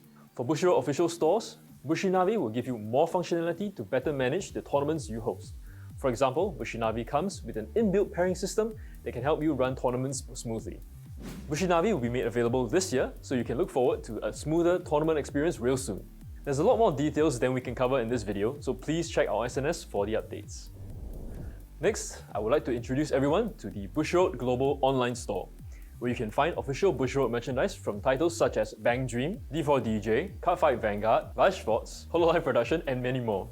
Whether you're looking for card sleeves, concert goods, or you just want some new drip, the Bushiroad Global Online Store has it all. There is a new series of Weiß Schwarz and Vanguard merchandise coming to the store, so if you play either of these games, do check them out. Stay tuned to the end of this section for a code that you can use during checkout to get a promotional discount off your orders. Bushiroad on the road toured various anime conventions in the United States last year. There were exclusive merchandise produced just for the Bushiroad on the road. Now these exclusive merchandise are made available on our website. The exclusive merchandise items included huppies, t-shirts, acrylic stands, skateboards, license frames, and more. Since these items were previously sold at various conventions during the tour, only a limited stock are available, so if you've been meaning to get your hands on these items, now's your chance. If you haven't heard already, we now have Meister uniforms. It's a new series of Weiß Schwarz shirts for you to show your love for the game. Here's a look at some of the designs. You can only get these via the online store, so if you want to rock in them, please head on to the Bushiroad Global Online Store website and make your orders now. And now for Vanguard. The latest merchandise to arrive is the Fighters Apparels. They come in the form of shirts and hats, and with 6 different nations. What better way to show your love and support for your favorite nation than by equipping yourself with our latest Fighters Apparel? You can check out all the designs on the website. If you're watching this stream when it's first airing, you're in luck. For a limited time, we are running a promotion for viewers who use the code Bushi_Matthew during checkout to get 15% off your order. That's a 4 for the A and a 3 for the E. Yeah, cool like that. So grab what you want from the Bushiroad Global Online Store and check out before it's too late. This promotion lasts from now to February 4th. There's no restriction on the promotion code, and that means you can use this code for any item you find on the store. This is the first time we're giving such a huge discount, so add that item you've been eyeing to the cart now. So while you're shopping, let's move on to Vanguard Zero news. Spring is coming soon, and so will the spring circuit. The 4 rank fight seasons will start from February 1st onwards. Registrations for Open Qualifier Round 1 will start from April 5th onwards, and the circuit finals will be held on May 20th and 21st. If you're taking part in the circuit, may the card draw be ever in your favour. For more details, please head on to the events section on our official Bushiroad website. In February, the game will enter the GZ arc, the final sequel to the G series. If you've watched the anime series on our YouTube channel, you will know just how exciting this arc is, but hey, no spoilers. If you have not watched it yet, well, you're in for a ride.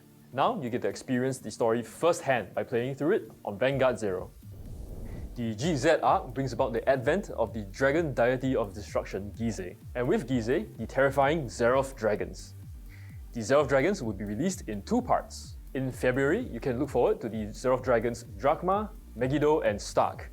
And in March, you can look forward to the release of Zeroth dragons Ultima, Dust, and Zoa.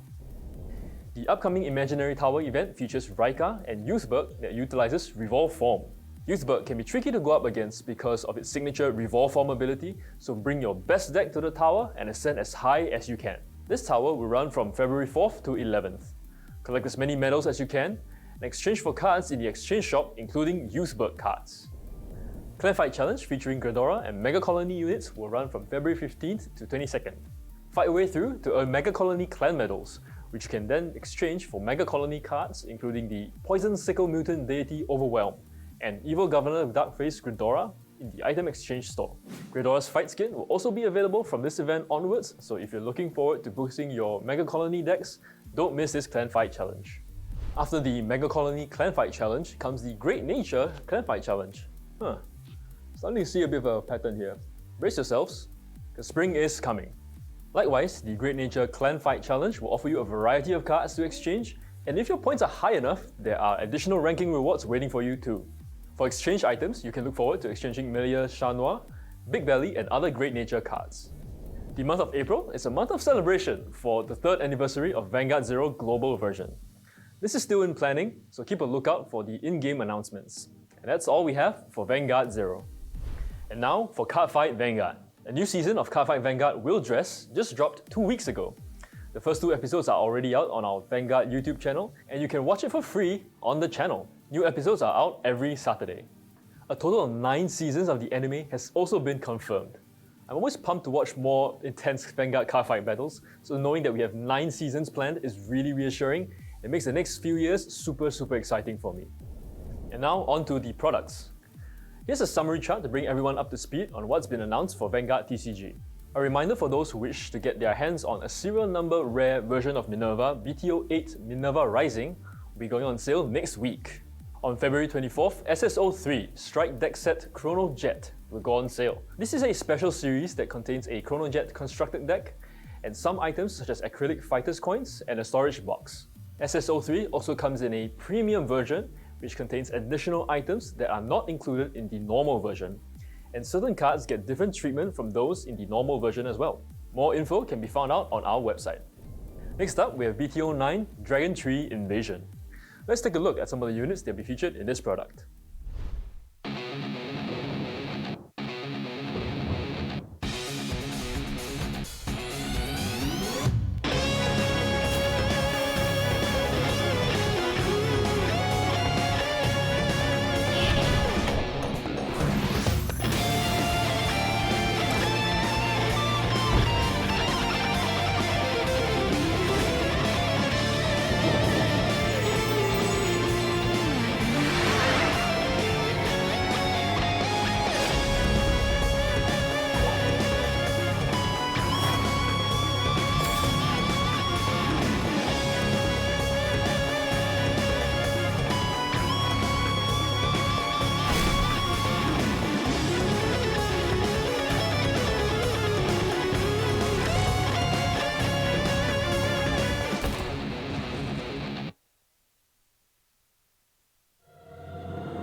Dragon Tree Invasion features cards and units that appear in the first half of the latest anime season. The booster pack contains cards from all 5 nations, including Bruce's latest form. This product will also reissue some highly sought after cards such as Detonation Monster Bobomine and Painkiller Angel. We hope that this will make it easier for players to get a playset or an extra piece for their collection. This product goes on sale March 31st. SS04 Strike Deck Set Messiah is similar to SSO3 with some minor differences. The constructed deck in the product features Messiah. Definitely do not miss this special series out if you're a Messiah fan. SSO4 Strike Deck Set Messiah will be out on June 9th. BT10 Dragon Masquerade will feature cards and units appearing in the second half of the anime season.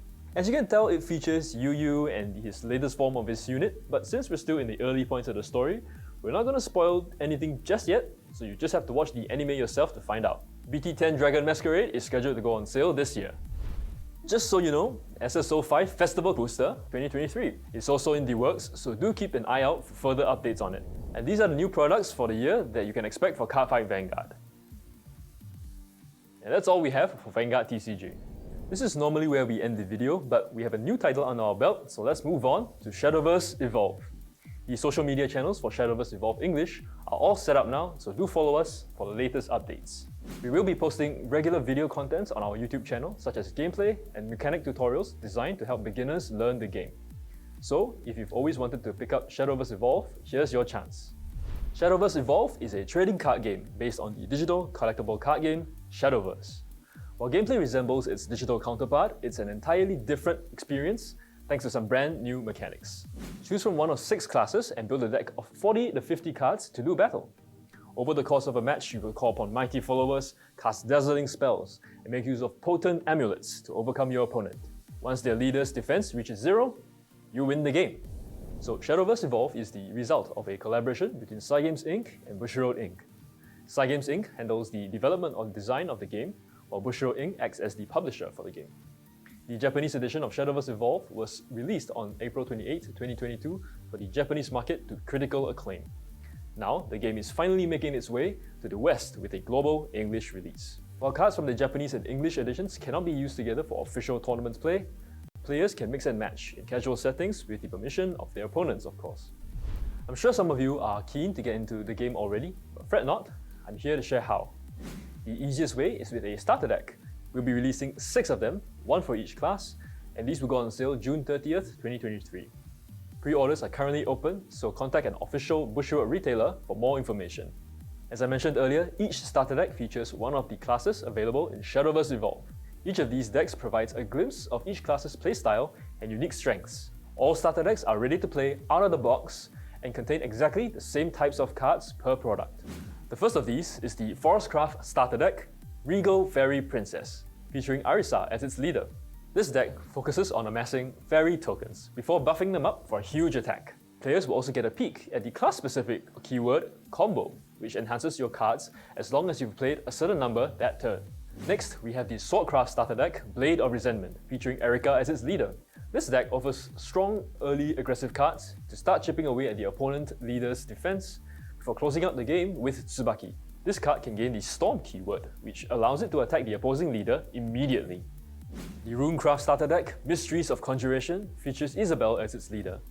Unlike the previous two decks, this deck aims to remove the opponent's followers in the early game with spells before summoning its own followers that threaten to end the game in one fell swoop. The keyword Spellchain appears in this starter deck, powering up your cards if you have a certain number of spell cards in your cemetery. Take to the skies with the Dragoncraft starter deck, Wrath of the Great Worm. This deck features Rowan as its leader. Fans of dragons rejoice, because this deck is packed to the brim with awesome fire breathers. Some cards in the deck have the Overflow keyword, which denotes abilities which activate when your maximum play points is 7 or more. This may seem like a lot considering you start off at 1 play point, but the deck does have ways to ramp up to 7 fairly quickly. Traverse the Darkness with the Abysscraft starter deck, Waltz of the Undying Night, featuring Luna as its leader. Based on the Bloodcraft and Shadowcraft classes from Shadowverse, call upon the Denizens of the Night to do your bidding. Summon Forest Bats and Ghost tokens to dimmer away at your opponents, all while building up the cards in your cemetery for Necro Charge. This keyword buffs your cards once you have a certain number of cards in your cemetery. Walk the Path of Light with the Havencraft starter deck, Immaculate Ablution, featuring Ares as its leader. This deck plays a defensive early game and aims to close it out with potent amulet cards that summon fearsome token followers. It also has some good support cards for amulets, serving as a strong base for a future amulet-based deck. Speaking of deck options, Shadowverse Evolve Booster Set 1 Advent of Genesis will be launching on the same day, June 30th, 2023. Pre-orders are currently open for this as well, so please contact an official Bushiroad retailer for more information. First edition prints of this product will contain an exclusive box topper promo pack, which contains one of 6 promo cards. These are 1 per box, and the card inside is guaranteed to be foil. The set contains cards for all 6 classes, plus neutral class cards, which are usable in decks of any class. Booster sets contain cards that can be used to upgrade your starter decks or to build entirely new decks. There are 180 new cards in this set, with 22 legendary, 38 gold, 56 silver, and 64 bronze rarity cards. There are also a total of 29 special foils in this set, with 22 of them being super legendary rarity and 7 of them being ultimate rarity. 12 new leader cards will also be available in this set. As we've mentioned, the products will launch on June 30th, 2023. Until then, we will be revealing more information about available products, as well as showcasing the cards from each product. Support for monthly shop tournaments will also begin in July, so you can look forward to challenging your friends to a Shadowverse Evolve showdown at a local game store near you. The release will also mark the start of a worldwide demo caravan, where Bushiroad staff members will travel to card shops around the world to teach and promote Shadowverse Evolve, in addition to other Bushiroad trading card games. We are aiming to visit more than 400 stores around the world to spread the love of trading card games. There will also be a handy game assistance app that will be made available after launch. This app will help players to keep track of their play point totals as well as their leader's defense. Better yet, this app can also be used to scan leader cards to unlock exclusive voice lines and artwork. And that brings us to the end of the Shadowverse Evolve segment. As we ramp up to the release of the game, more information will be made available through our official social media channels. Give those channels a like, follow, or subscribe to keep up to date with the latest news pertaining to the English edition of Shadowverse Evolve. And that's all we have for everyone today. Thank you guys for tuning in. The conference ends, but please stay tuned as we will resume the live stream for the World Finals really soon. The tournaments should be resuming very shortly, and I'll see you guys again later. Oh, and also in the next conference.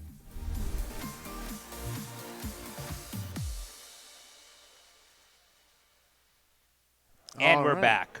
Well, that's thank you, Matt. Always good to see his face.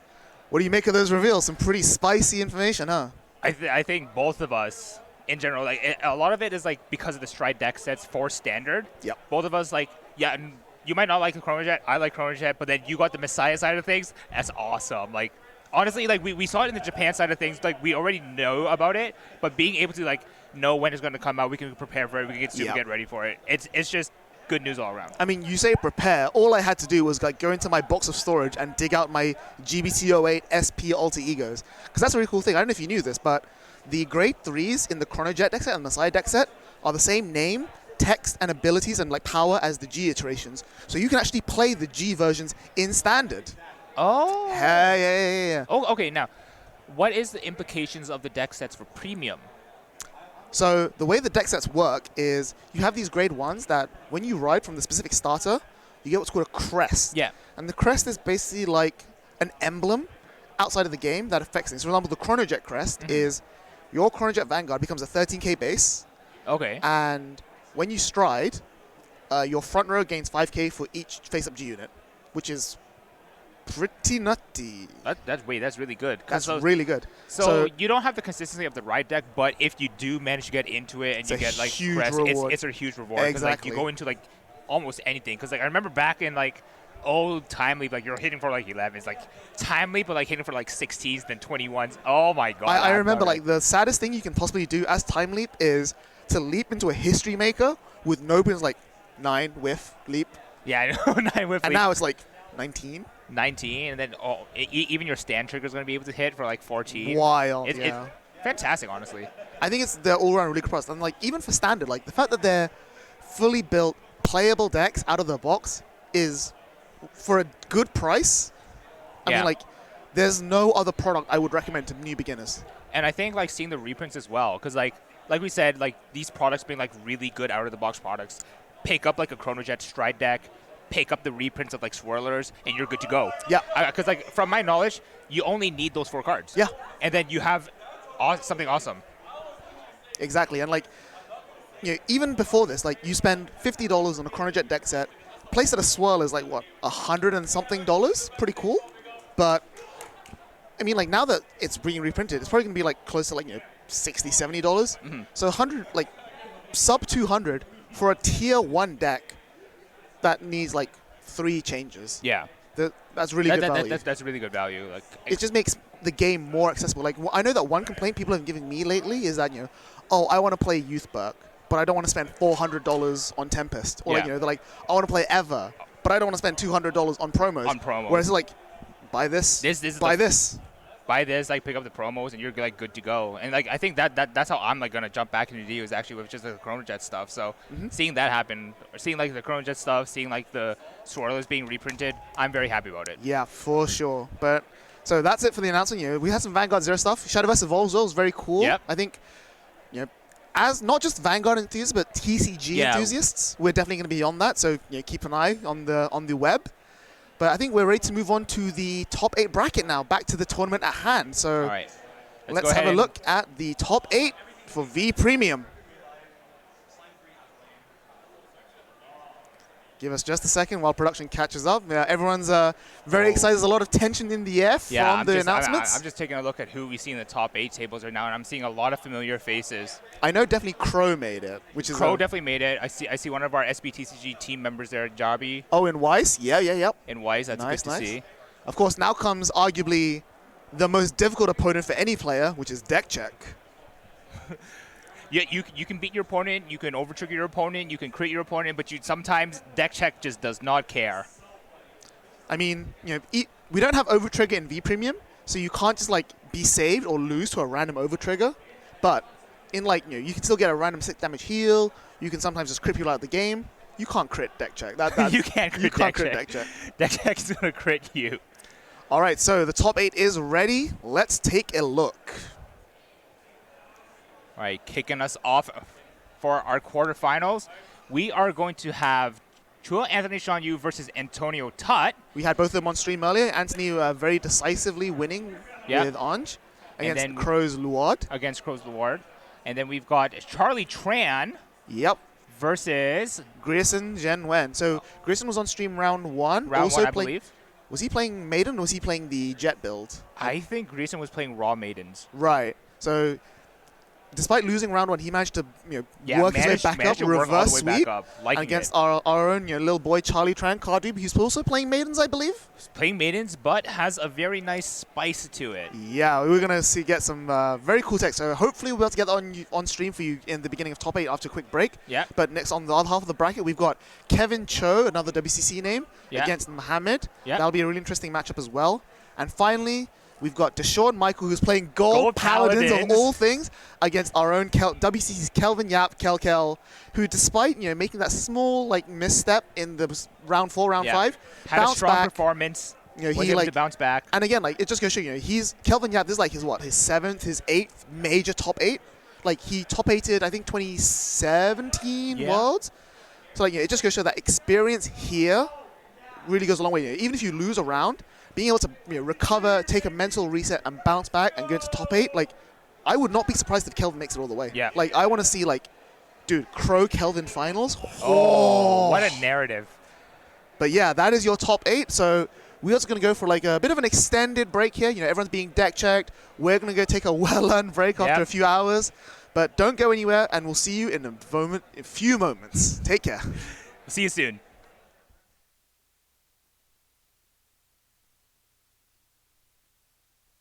Cardfight Vanguard. The Glitters have obtained great strength in response to each of their feelings. These heroes are back too. Booster Pack, Minerva Rising, Bushiroad.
Cardfight Vanguard.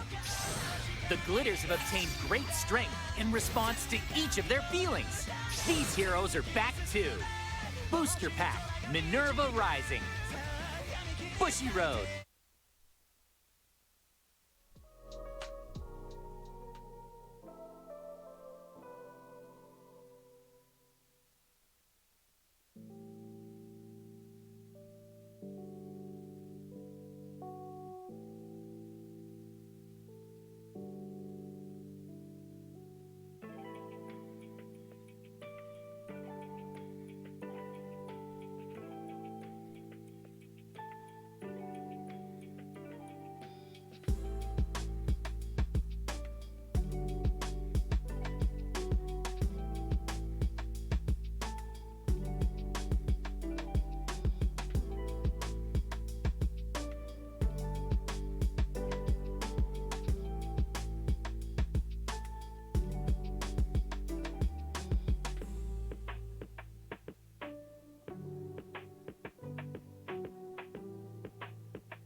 Cardfight Vanguard.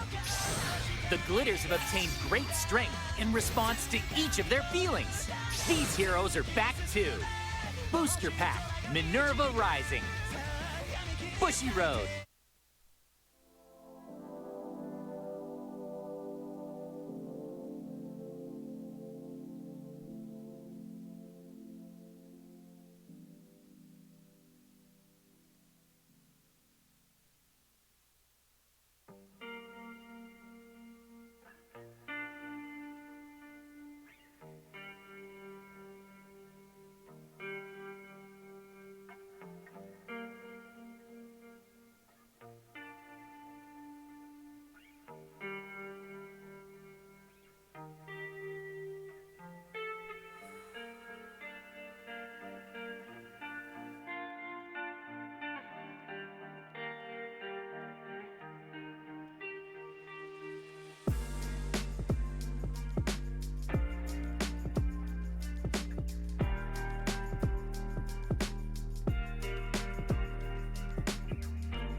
Welcome back, everybody, to the V Premium Tournament for Bushiroad World Championship 2022.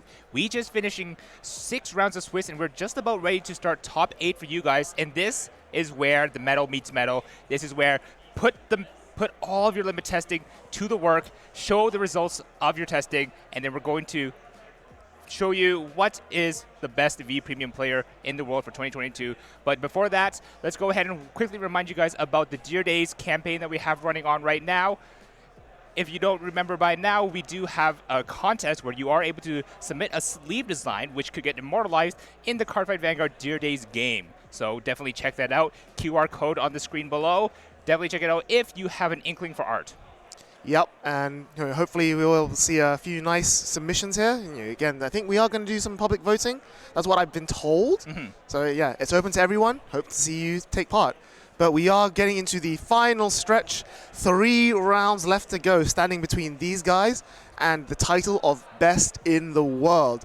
But let's remind everyone who we have on the Thunderdome. 8 people enter, 1 people leave. So first up, we have Anthony versus Antonio. Again, both players really well known. Both have been on stream. That's going to be a cool match. Again, the one Luard in a sea of maidens. Next up, we've got Charlie Tran versus Grierson. That's going to be the one that we're watching here. So I think it's going to be a maiden mirror with a slight twist. We'll come back to that. We'll get to the end. But next up is Kevin Cho versus Mohammed, which I believe is another maiden mirror. Should be another maiden mirror. And finally, we have Deshaun versus Kelvin, which we do know that Deshaun is on the Gurgit. So that'll be interesting. We have the Luard and the Gurgit players, and I do believe there's an Orange player as well. So three players that are not Steam Maidens trying to win it. What's this, David? You're excited to see the next match? It's your dad, Charlie? Charlie! So hopefully Charlie won't brick like David here. Pensive. Very pensive brick. But yeah, we're going to jump to the game here. Charlie has been, this has been his year, right? This has been his year. He's popped off on BRO a lot. He's definitely done a lot, because I've been testing with Charlie a lot over the internet. And like Steam Maiden is definitely something that we've been grinding together a lot. So for what it's worth, I think Charlie is very well tested in Steam Maidens now. Yeah, so I think they're getting ready to set up, so let's jump into the game, and we can talk about these pensive bricks in Charlie's list. So it is Maiden, but he's running 1 Chronofang, 1 Rebellion, and 1 Steam Tamer Nanny. Yeah, so what's interesting is that in the very first round of today's tournament, we did see Chronojet MFD with Steam Maidens, whereas Charlie is taking that idea a bit differently, where we're going to go Steam Maidens into a maybe Chronofang Rebellion. So there are some flex slots in the deck, and it looks like Charlie decided to put them towards Rebellion and Chrono Tigers. Yeah, so as we found, the Steam Maiden combo engine is really good for setting up your bind zone and for giving power onto the board, which was traditionally one of Jet MFD's big weaknesses. And we saw that the player in round 1, they were using the Steam Maiden engine to fuel their bind. Yep. Whereas in this case, Steam Maiden is already fueling its bind by playing Steam Maidens. Yeah. And so Charlie's playing the Chrono Tiger pieces to capitalize on that as like a final late game push. Yes. Which is going to be really interesting to see. So far, I think for the first 3 or 4 turns, we're going to see like normal Steam Maiden plays. Yeah. And then like maybe like turn 5, turn 6, after they've grinded out for a little bit more, bang, Rebellion, end the game. Yeah, Colossus might not be in the game anymore, but Rebellion being able to dump all of your opponent's shields by a minus 10k, that will come up pretty huge. And Charlie got that very nice defensive draw trigger. Do we have the card to capitalize off of that counterblast? Gonna call the Gear Cat, finding the Ururu. So no Intrana. What I'm finding really interesting is that... Just kidding. Oh, he does have it, yep. So what I find really interesting is that when you speak to people, they're always like, oh yeah, you just damage Nine Luard, you damage Nine Steam Maidens, you don't let them get the counterblast 1+. But I think in every game we've seen on stream so far, people have just been like, turn 2, close your eyes, red mist, rush like hell. And sometimes it works out, sometimes it doesn't. Do you think that any of the games you've seen today could have been differently if people had played a bit more conservatively on turn 2? I think it definitely could have, because like we know about like how much a Steam Maiden deck can take a counterblast, but there's also how much a Steam Maiden deck can take without a counterblast. So we'll even see it on Charlie's side of things here that despite getting the counterblast and the Entriana, what are you going to do with it? We may as well just attack with it. Gonna give, oh my gosh, getting another Entriana. Not getting the counterblast, but like we said before, because Elo is able to reanimate the Entriana, that's counterblast disadvantage. Yep. 1 damage.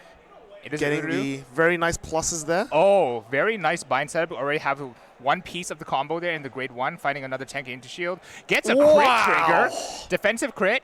Double defensive crit. Going to be 30, but I don't think it's enough because of that extra, forcing an extra card out. Soul Blasting to find another 2 cards. Draw trigger. Grade 1 into bind. Oh my lord, finding a PG. Like, honestly, even if he had gotten like 3 defensives there, I would have been happy and trying to swing into the cat. Like, absolutely. Taking cat off the board is still huge.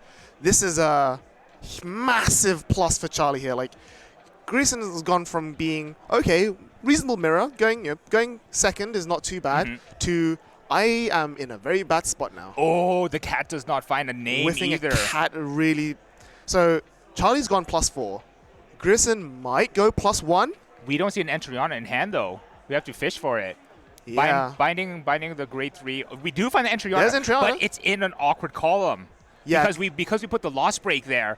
It has to be called over something else. It has to be called over something else. So maybe he should have put the cat back and put the Lost Break in front of the cat instead. Exactly. I think for the option of being able to actually just call entry on and get maximum value out of it, I think maybe it's just that little bit of foresight. We can't really see Greason's bind zone. Do you think maybe we can ask like the judges to move it a little like bit more visible?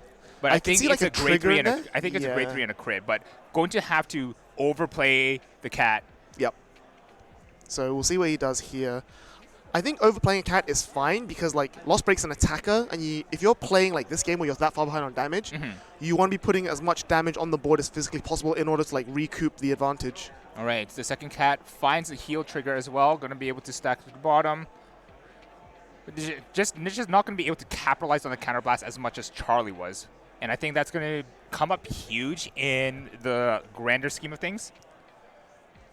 But here's the thing though, since you only have 1 Entrana, do you actually rush Vanguard, or do you just start attacking Charlie's Entranas? I think you have to start attacking Charlie's Entranas, but all this will really do is slow down Charlie rather than stop him. Because based on the fact that Elo is able to put the Entrana back onto the board and you're still able to get advantages, this is a lot of cards saved in hand for Charlie's side of things. Yeah, for sure. So I think at this point, maybe you have to cut your losses and still go into Vanguard.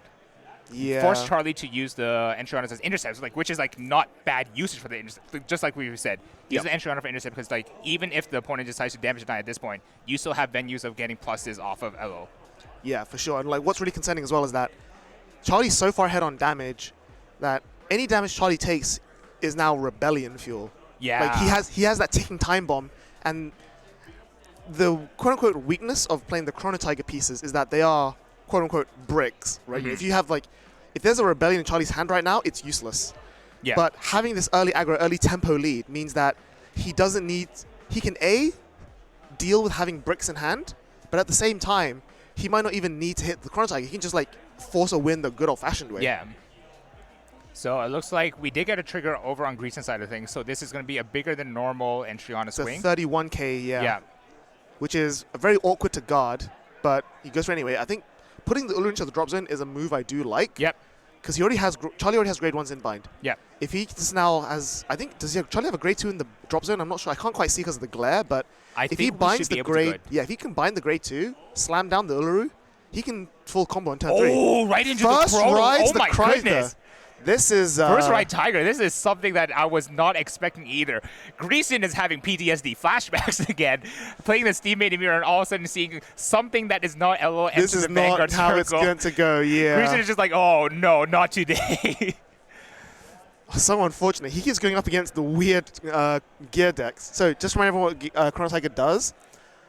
When you has the regular like stride effect of most gear cards, and when you stride, quote unquote, stride Chrono Tiger Rebellion, you can ditch one to give your Vanguard crit and drive, which we see him do right now. So Chrono Tiger Rebellion is give me a second while I put that on the screen. Chrono Rebellion is just a pain to deal with.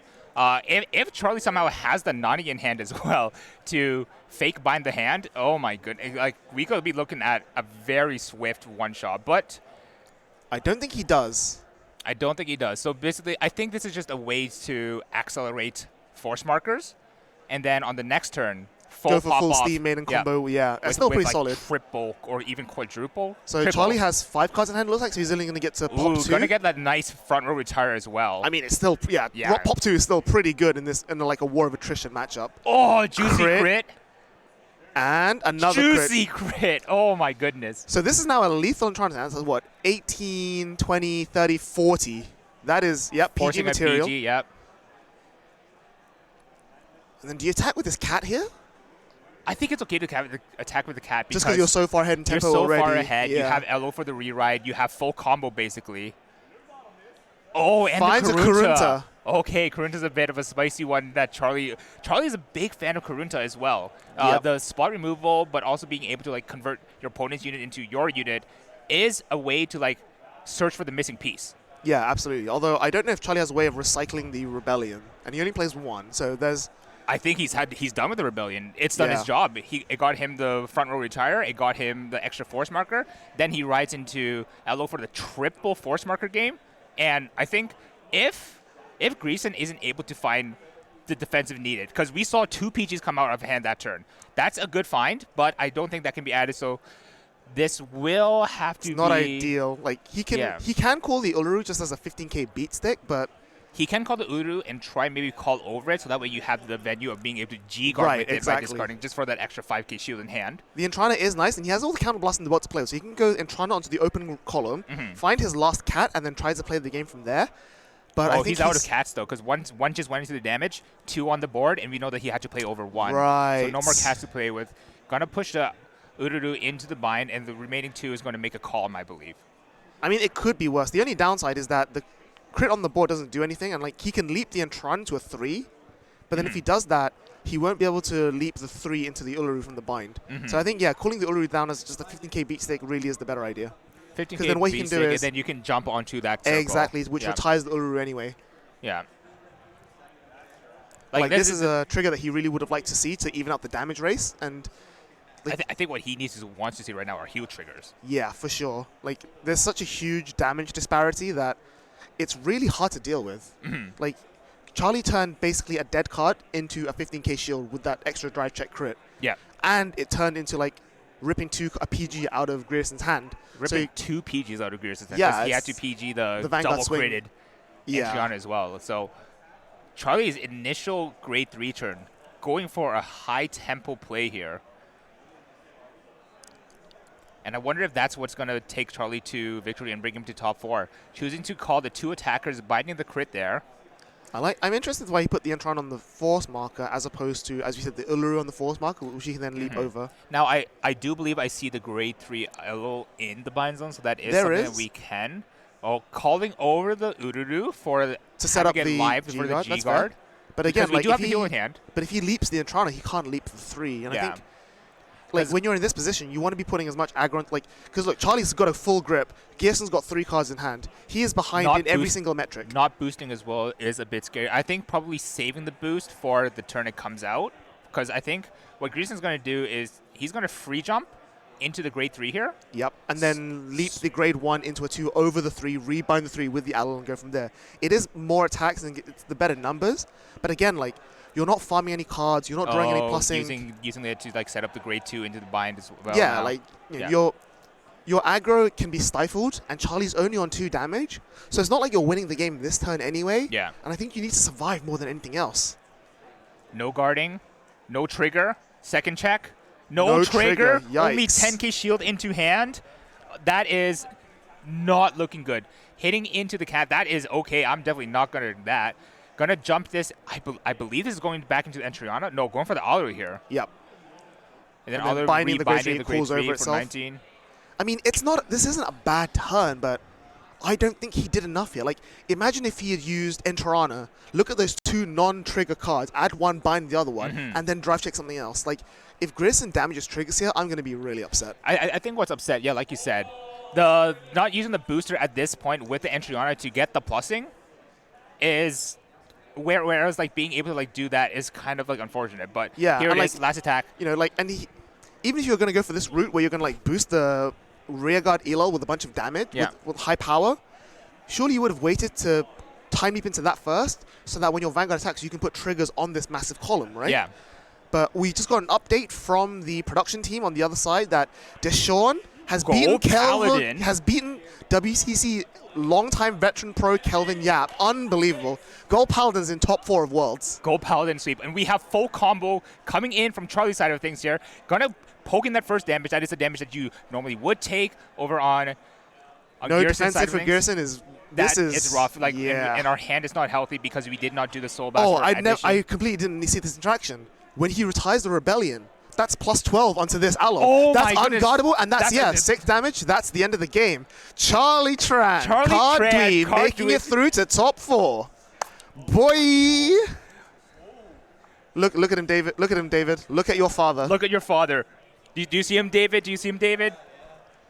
But there we go. He made it. Wow. Charlie telling us what bricks really are. He's pensive, he's breaking, he's Chrono Tiger, he's rebelling. Again, I do feel a little bit for Grayson. Like, he's come up against, there's like, I think 3 or 4 quote-unquote non-regular maiden decks in the tournament today, and he's gone up against all of them. So he's definitely been like, what's going on? Like, what is this life I'm living? Yeah, like, Grayson is probably like, every time he's up against a Steam maiden, now he's going to be like PTSD, oh my god, please be Elo, please be Elo, please be Elo. Yeah. And then they're going to like ride like the time break dragon, just like, oh. Wow. But like, it just goes to show you that, you know, even though Charlie's running like these quote-unquote bricks of Nani and Rebellion and whatnot, provided that they don't enter your hand when you don't need them, it does provide a huge tempo swing. And like, that's the thing about Steam Maiden we keep saying, right? It's all about these death by 1,000 carts, grind it out, like, you know, snowball incremental advantage. But Rebellion is just like, you know, here's one giant rocket-powered punch to the face. Yeah. And like we keep saying, like, you know, with Astral Poets, with Jewel Knights, if you can disorient and like destabilize a maiden in the early game, like, you know, turn 3, turn 4, while they're setting up their bind zone, and just get like that random damage lead out of nowhere, that's what you need to win the game. Yeah, no, like, honestly, like, I love the idea. Like, it might be a bit inconsistent, but I love the idea of having the Chrono Fang being able to accelerate your force markers. Because triple force marker, that is breaking point at that point. Yeah. And then also having that initial grade 3 Chrono Tiger ride into Rebellion for that also breaking point. You've managed to rush your opponent to 3 from your raw advantage engines. Yeah. Entrana, hit 3. Chrono Tiger Rebellion is already really scary because you're already at that base 2 crit. Your opponent's at 3. You flip a crit, game over. Yeah, or like I said, you know, at the beginning, like, you have it as an option for the late game. Like, provided you don't go through them in your deck first, you know, everyone's like, okay, 10k shield here, 10k shield there, like, you know, multi-attack combos. Yeah. You eventually will burn your PGs on the big LL swing, and now here's a 2-crit Rebellion on top. Just because how many times have we seen ourselves between us that maiden players are on 4 damage, waiting for that, being like, okay, crit for game, crit for game, crit for game. And it's like, now I don't need to crit. I already have the crit. Yeah, so like, huge. I think it's really cool because like, so round 1 we saw Patty with like using the Entriana engine to go into MFD. Yep. And like, that is one way to take the really good stuff of Greer Chronicle and put it into a really rude endgame. Yep. And then we're seeing Charlie take one of the more interesting force marker acceleration. So basically, skipping a turn almost in the same sense that you're able to get an extra force marker, but on a very aggressive turn. And you're doing it in a way that patches up the quote-unquote weakness of Steam Maiden as well. Exactly, yeah. Because, like, I really respect it now that I've seen it in action. Just, like, being able to, like, because, like we said in our videos, Steam Maiden never has a dead zone. Right. So the Steam Maiden cards are more dead in hand deck yeah, exactly. than they are on field and drop. So the risk there is like drawing your tiger pieces is dangerous. Yeah. But the payoff is just so worth it. Yeah, because like using just like the grade 2 that does nothing in hand because you'd rather call it out and bind. Discard, have it ready and bind. Have it ready and drop so that you can bind it out. Go into Rebellion, extra crit. I actually think it's genius. Yeah, absolutely. And like again, you know, like I mentioned that last final turn interaction, like going Allo, bind the Rebellion, plus 12. Now it's hitting for like 42. Mm-hmm. Like against Axel and Protect decks, that's magic numbers. Yeah. Like that's insane. And then like, so now that we've known that like, so one of the pure maidens are knocked out. We know that Kelvin also got knocked out by the Gold Paladin. Yep. I'm actually curious to see how the Anj is doing. Yeah, I think it's Anj versus Luard, right? Oh, on the other side. So not going to be able to clean out all the maidens for top 4. Not quite yet, but I think definitely on top 4, I want to watch that Gold Paladin player one more time. I want to see the Gold Paladin. Like, I want to see the Sean ride Gurgit and be like plus 15. Please give me 3 cards to guard. All right, let's go ahead and take a look at our updated top 8 now that the first round of round of the top 8 has concluded.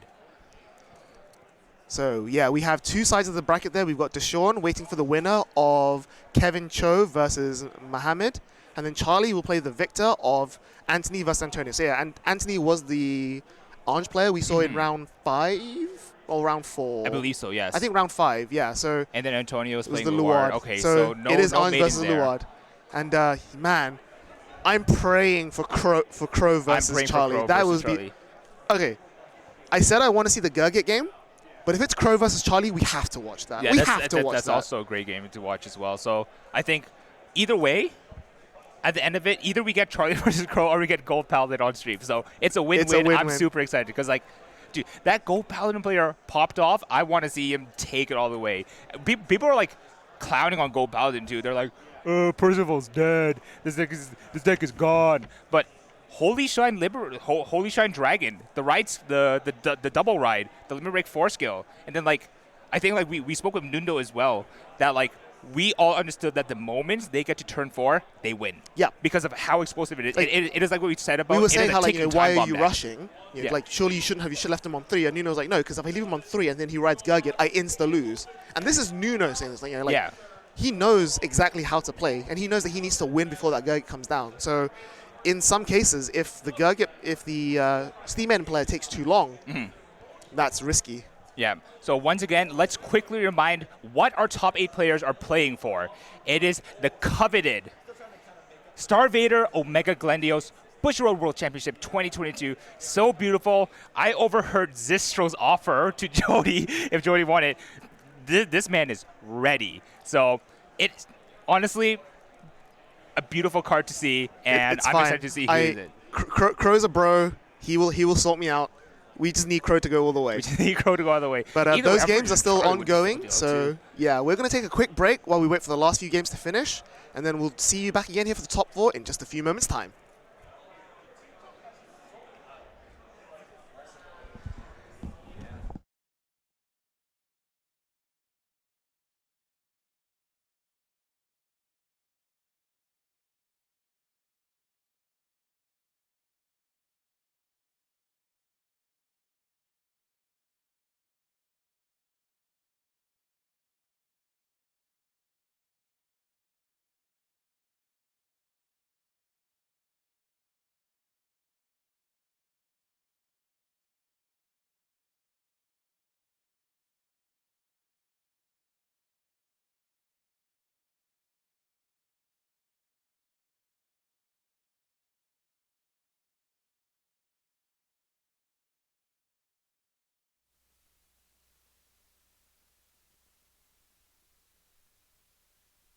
Cardfight Vanguard.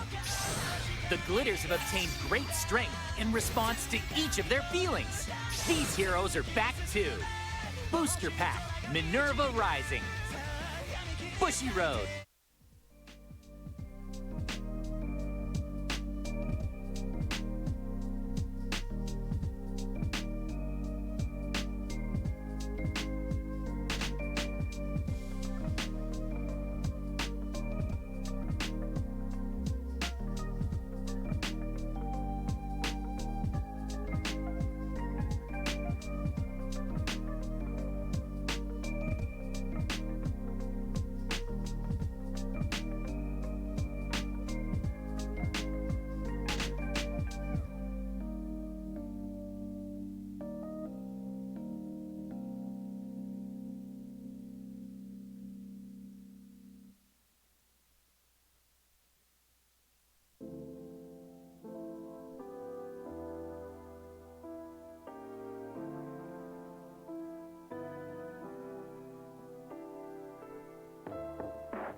Cardfight Vanguard. The Glitters have obtained great strength in response to each of their feelings. These heroes are back too. Booster Pack, Minerva Rising. Bushiroad.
And here we go. Top 8 is finished, and we are just about ready to go into top 4.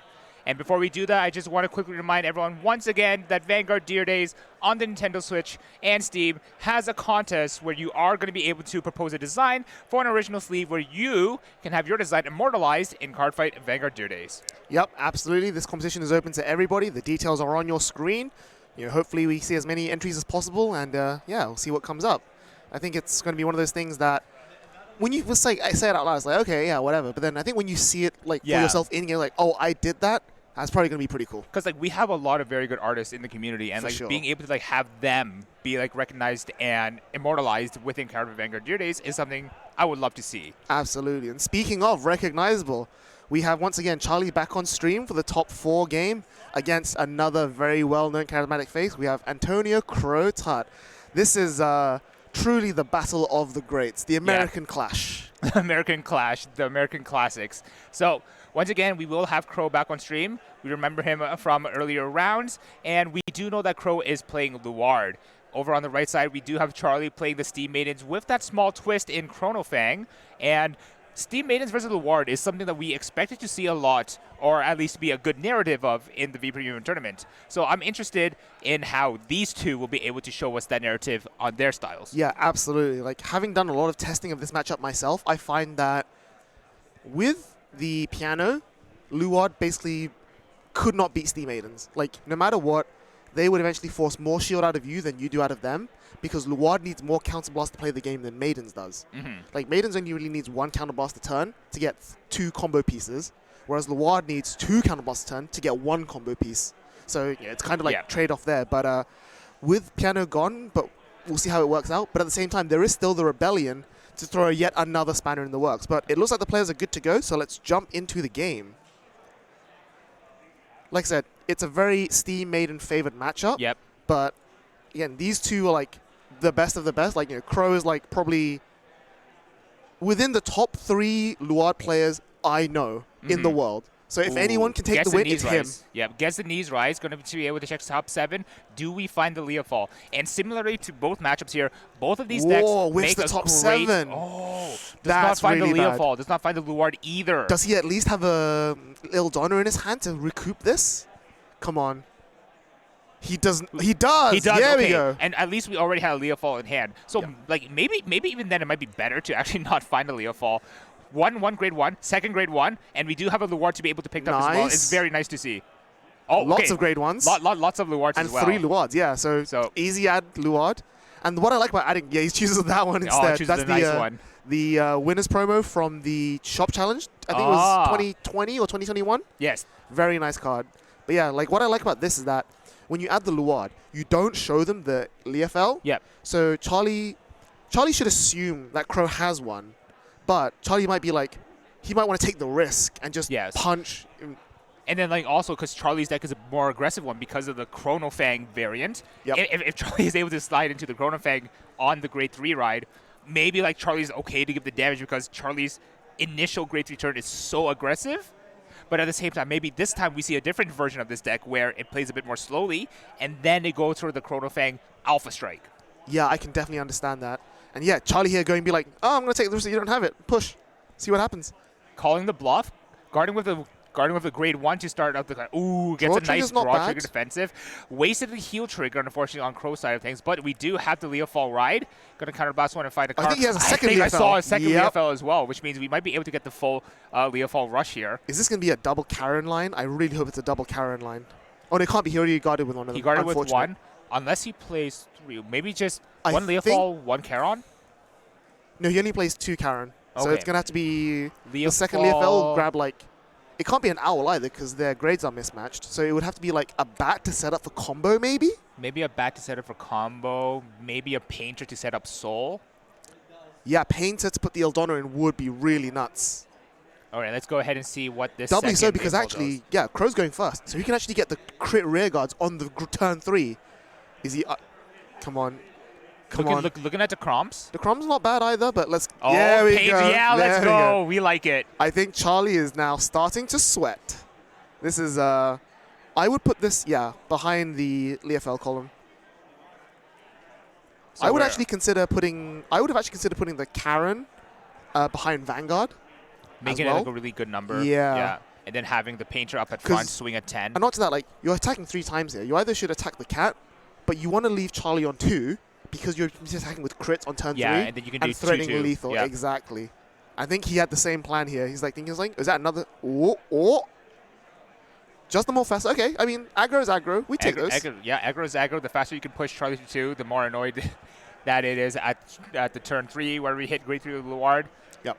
So Morfessa cannot work this turn. Oh, good defensive. 18 is going to be a 1-2 pass. Once a pass, and he hits it. Pass. Okay, we take it. No defensive, so this Morfessa still hitting. It's only 5k shield, but 5k shield is a quick shield. It's one less card Charlie has to play with. Let's see what we can do next. Position over. We do have 2 counter blasts. Oh my! Why does Charlie's hand look so mad? Oh my goodness! I think he hit 2 draws, right? One on the defensive, one on the defensive. One on the defensive. Oh, sniping the Kurunta, turning it into a grade 3, I believe. Counts as a grade 1 on board. So he able to turn it into a grade 2. Oh, did Charlie know that when he chose it? I would hope so. He can get an Enterana, right? He can get another cat. That's pretty nuts. Oh, I think they're just getting confirmation as to but I'm pretty sure it counts. I'm pretty sure it counts as a 1 while on board. It counts as a 1 while on board. It counts as a 1 while on deck. So either way, it's a more reason to why we'd be able to only call it grade 2 with Kurunta here. Yep. But regardless, going to be able to go right into Entriana if that is the choice of play here. Yep. Oh, they ruled it as a grade 2. That doesn't seem correct. Maybe Kurunta's original grade? I don't think so. Let's have a look at the wording of Kurunta. Equal to the card put into their deck's grade +1. Is Morfessa only on your turn? I don't think so either. I think it's continuous all times. Oh no, so you need to have a Luard Vanguard. Okay, right, yeah, we're stupid. Okay. Yeah, we are stupid. Please ignore us. It's been a long day. Cut us some slack.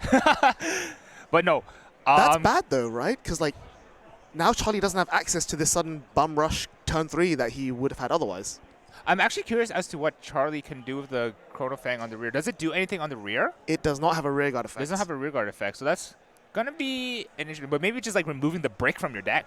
It's also not bad, yeah, but he still has 2 other bricks in his deck in the form of Nanny and Rebellion. So that's kind of, And again, like we said before, Rebellion's particularly good when the game goes grindy and long, Yeah. when both players start to lose hand, and then the Rebellion's like 3 or less, 1 or less effect comes live. Yeah. That could be the masterstroke you need, because especially like, the one thing about Luad is that even though it will lose hand, it'll still maintain defensive pressure on the board thanks to Decrom and the Grade 1 Interceptors, and Rebellion gets through that, which is huge. Now, what do you think about this play? It looks like Charlie did choose to aggress Crow and give Crow that extra counterblast, because we do know that Crow went for the double Leofel play and blanked himself. Yes, and it's worth noting here as well that he put back both his Karens, so he can do whatever he wants now. Ooh, Charon and an Eldona. I do like the Ildona because it's plussing, and you do want the early plussing. The downside is that Ildona isn't a grade 1 on the board, so it won't get the crit. Correct. So it looks like the idea here is to get the counter charge and basically probably make another rear guard behind. Oh, I like this. Yeah, being able to convert that useless drag driver in hand into a different card. Card. Get it back in the drop so you can cycle it back with the drag heart. And he swings with the Vanguard first. That even if he hits a crit, he can put it on the Ildona and threaten lethal anyway. This is pretty scary now. It's not a huge drag driver, but at this point, it's still already annoying to go through. Leofel and Charon, okay. Charon is not a good drive yet. You want that in the deck to recycle. And like the problem is, by putting down that driver on the back row, he's going to have to recycle it next turn because there's one on the Vanguard circle, one on the rear guard, and one left in the deck. And he might draw it. No, he hasn't drawn it, but it could come out into damage or whatever. So all right, pushing Charlie to 3. 3 is that number that Steam Maidens does not particularly enjoy. But going to go force 1. So a bit more of a normal way. I saw a grade 4 in hand on Charlie's side, I think, but I do believe that was Uru and not the Rebellion.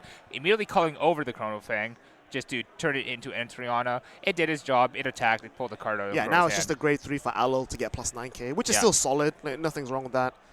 And here, like, again, we keep saying this all the time, but Luad's turn 3 is really weak. And even though Crow had the plus crit on the Karen from having Ildona in Soul, he wasn't able to truly capitalize, right? Like, he didn't drive her for a double Karen and then follow with a Morfessa because he, quote-unquote, committed the Morfessa a little bit too early and it got Corrunted. Yeah.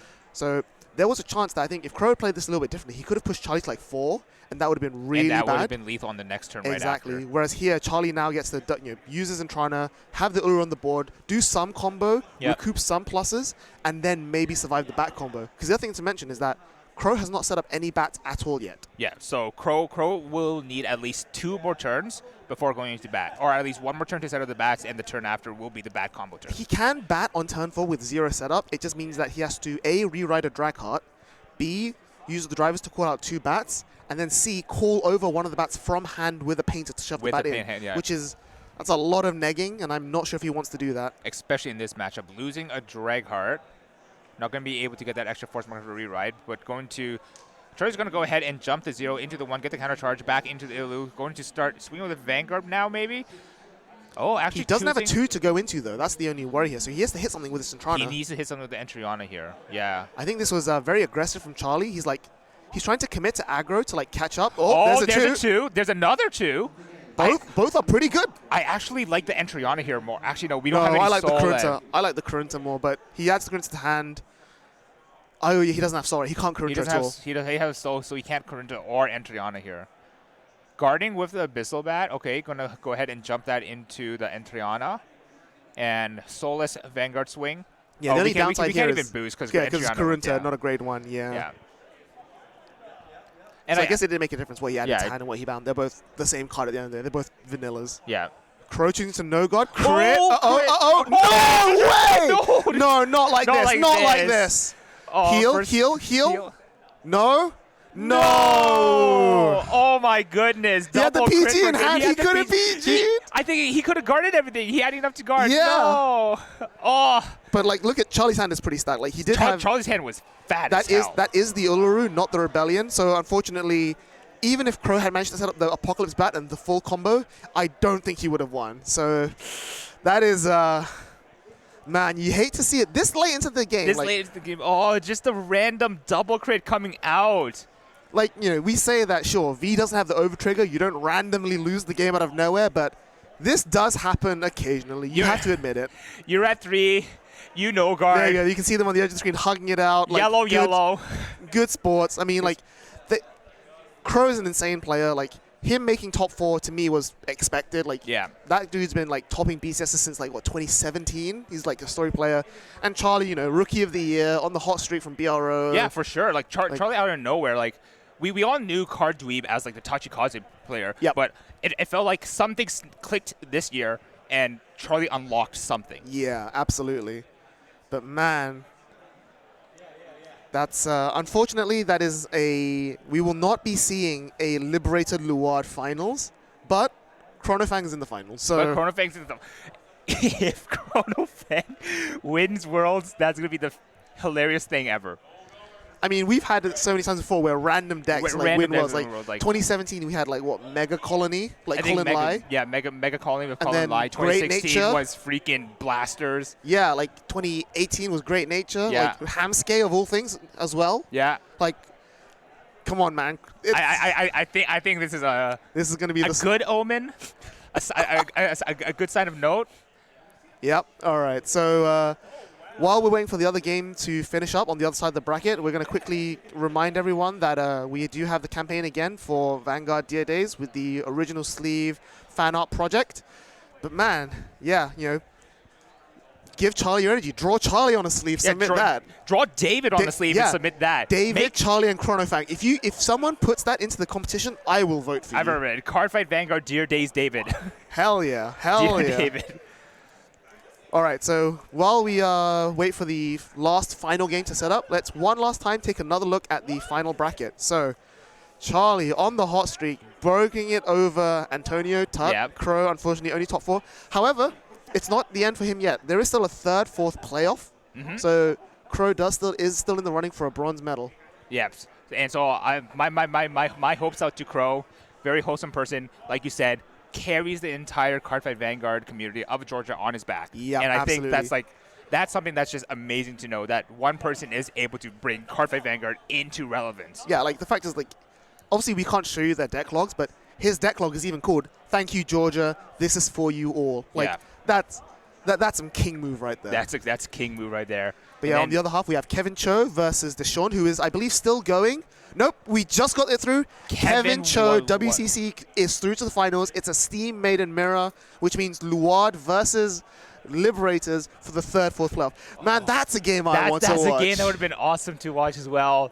But at the same time, I'm very happy that we're going to be able to set Charlie all 3 games. Will this be the Charlie sweep? I hope so. Kevin Cho and Charlie Tran. Kevin Cho, the veteran. Charlie, the upcoming. What a narrative to go through. That's pretty good. That's pretty good. All right, come on, guys. People in the Twitch chat, I want to see hashtag Charlie Sweep or hashtag Kevin Defend. There you go. Defending his title. Hashtag Cho's our bro. Cho's our bros. Or hashtag Charlie's our... Come on. Charlie, no, trans our man. Yeah. All right. All right. Okay, Trans hashtag our Cho's man. our bro. Hashtag trans our man. There we go. There we go. Okay, I like it. So Kevin, I believe, is playing like the more pure variant of Maidens, Yep. and then Charlie's playing like his variant of Maiden. So I'm very excited to see. What I want to see. I want to see Charlie finally make use of that. Like, if Charlie is able to, in finals, late game, plop down the Road Tiger, go Rebellion, call the Nani, oh my, and then at the same time also combo. What I'm with worried the though Steam is Maidens. that at this point now, surely Kevin has to know what's going on, right? So maybe this time we'll finally see the Damage Knight turn 2, because like if Kevin does what we've been seeing all day, which is just rush, like 2 to 3 damage on going into grade 3, Yeah. Charlie can just go Ride, Kurunta, Nani, Rebellion. Bruh. Yep. That's so yeah. This is, I think, is Kevin Cho Canadian or is he American? I think Kevin Cho is American. I think Chicago. Yeah. Okay. So we've got Kevin is from the US against Charlie from Canada. And it's a very, what's the word I'm looking for? Revolutionary run for Charlie here. He's taken out 3 Americans on his way to the finals. And maybe this is going to be the 4th? Maybe this is going to be the 4th. Charlie sweep. Hashtag trans our man. Hashtag Cho's our bro. It's going to be another Gear Chronicle. Started the day with a Gear Chronicle mirror. Ending the day with a Gear Chronicle mirror. It is what you expect from V Premium nowadays, but I still think that, like, even though they are like, okay, Gear, like, Gear Chronicle Mirrors, Yeah. they were still interesting games. Like, you know, the dichotomy of like, do you damage an eye? Do you rush? How do you respond to rush? Do you have the Entrana? Can you set up your bind? Like, it is still favored going first, but it's not like it's unwinnable going second, as we've seen. And like, I think we saw a lot of like wins going second as well. So, and a lot of it is because like you give your opponent the initial counterblast, and they use a counterblast to feel your counterblast, in which case you have the better initial, and you have the more Entrionas. Yeah, exactly. Which is like really what it comes down to. Entriona will be the card that makes or breaks it, but on this game, I want to see Chronofang Tiger be the one to make or break it. Yeah, absolutely. Like, I think in the mirror match like this, as we saw in the top 8, an early Rebellion can really put you far ahead. Like I said, you know, destabilizing your opponent, like getting them like behind on damage early. But at the same time, against someone like Kevin Cho, where you know he's got a good mental game, like, you know, he's like, Kevin Cho has probably as many top 8s as Kelvin. Yeah. Like, you know, he's not someone you can spook with a random crit drive. No. Right? Like, talking with Kelvin, playing with Kelvin, he's talking with Kevin, playing with Kevin, he's very relaxed. Every time he's playing, he's relaxed. It's just another day of playing Vanguard to him now. Yeah, exactly. So, Blizzard deciding going first. Oh, solid double 6. Kevin just doesn't even bother on the dice. Like, you got it, bro. Don't worry about it. Now that was like, what, a double crit almost?